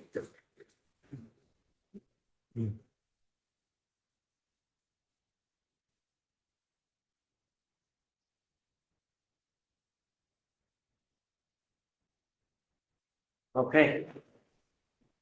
Ladies and gentlemen of the jury, have you reached a verdict? Is it unanimous? Okay. I'm now going to read to you in the state of Texas, cause number 2532700, the state of Texas versus Odir Alberto Gomez Santa Maria. We, the jury, find the defendant guilty of Class A driving while intoxicated as charged in the information. Okay, you've been found guilty. You may take a seat for a moment. Does anybody who would like the jury polled? Yes, Your Honor. Okay. Ladies and gentlemen of the jury, is this your verdict, man? Is this your verdict? Yeah. Is this your verdict? Is this your verdict? Your verdict? Yes. Your verdict. Okay. Thank you. All right, sir. Let me just give me a second. Ladies and gentlemen of the jury, you have concluded your service. I thank you for everything that you've done. It's really an invaluable service. You may now retire to the jury room. If you give me a couple minutes, I'll come back there and talk to you, and then we'll try to get you all the things that you may need to get you out of here quick. Yeah. Thank you. All right, for the jury.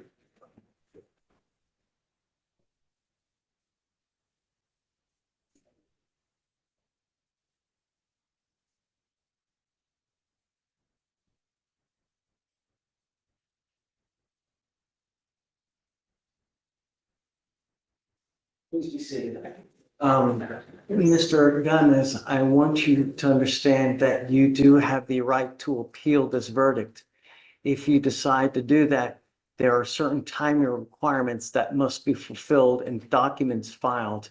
I can let your attorney explain as much as he knows, if that's something that you want to do, but timing is of the essence if you want to appeal this, but you do have that right.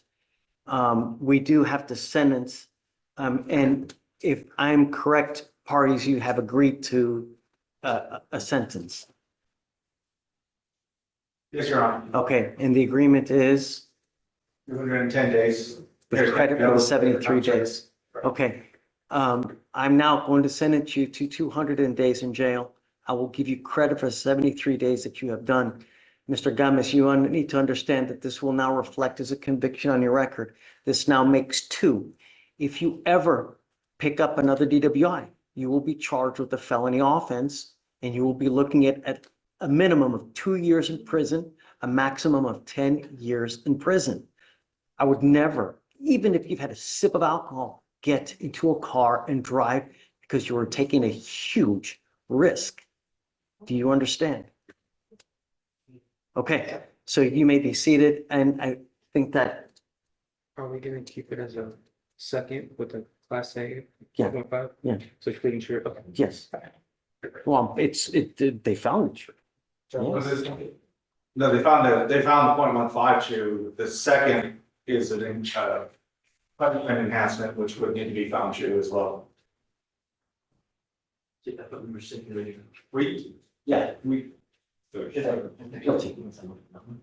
Yes, we'll stipulate to the first. Okay. Doesn't really change anything. Right, yeah. Okay, so we need him to sign documents, so just don't send him down until the documents are ready to be signed. I'm gonna suspend the license for a year, okay? Do not drive until you get a license. Otherwise, you'll be right back in custody. Just for the record, Judge, although I've admonished him, the court admonished him that this could have negative effects on his immigration status. Right, okay, yes, that's in fact true, right. You being found guilty of this DWI offense, this can and probably will impact any kind of immigration consequences. You can be deported, excluded from the country, denied naturalization under federal law. You have an ICE hold now, so you know now that there are immigration consequences for future purposes. When you're on bond, don't violate, there are severe consequences, as you now know. Anything else you'd like? State? No fines. Yeah, no fines, nothing else, just, I'll waive any kind of surcharges that would be imposed by the Department of Public Safety. Right, so if you don't mind giving me the motion, and then I'll sign it for you. Thank you, Your Honor. Okay, all right, so just hang tight, but don't send them down just yet. Okay, all right, let me go talk to them real quick, and then I'll let you guys go talk to them as well.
Oh, yes, I think. Please.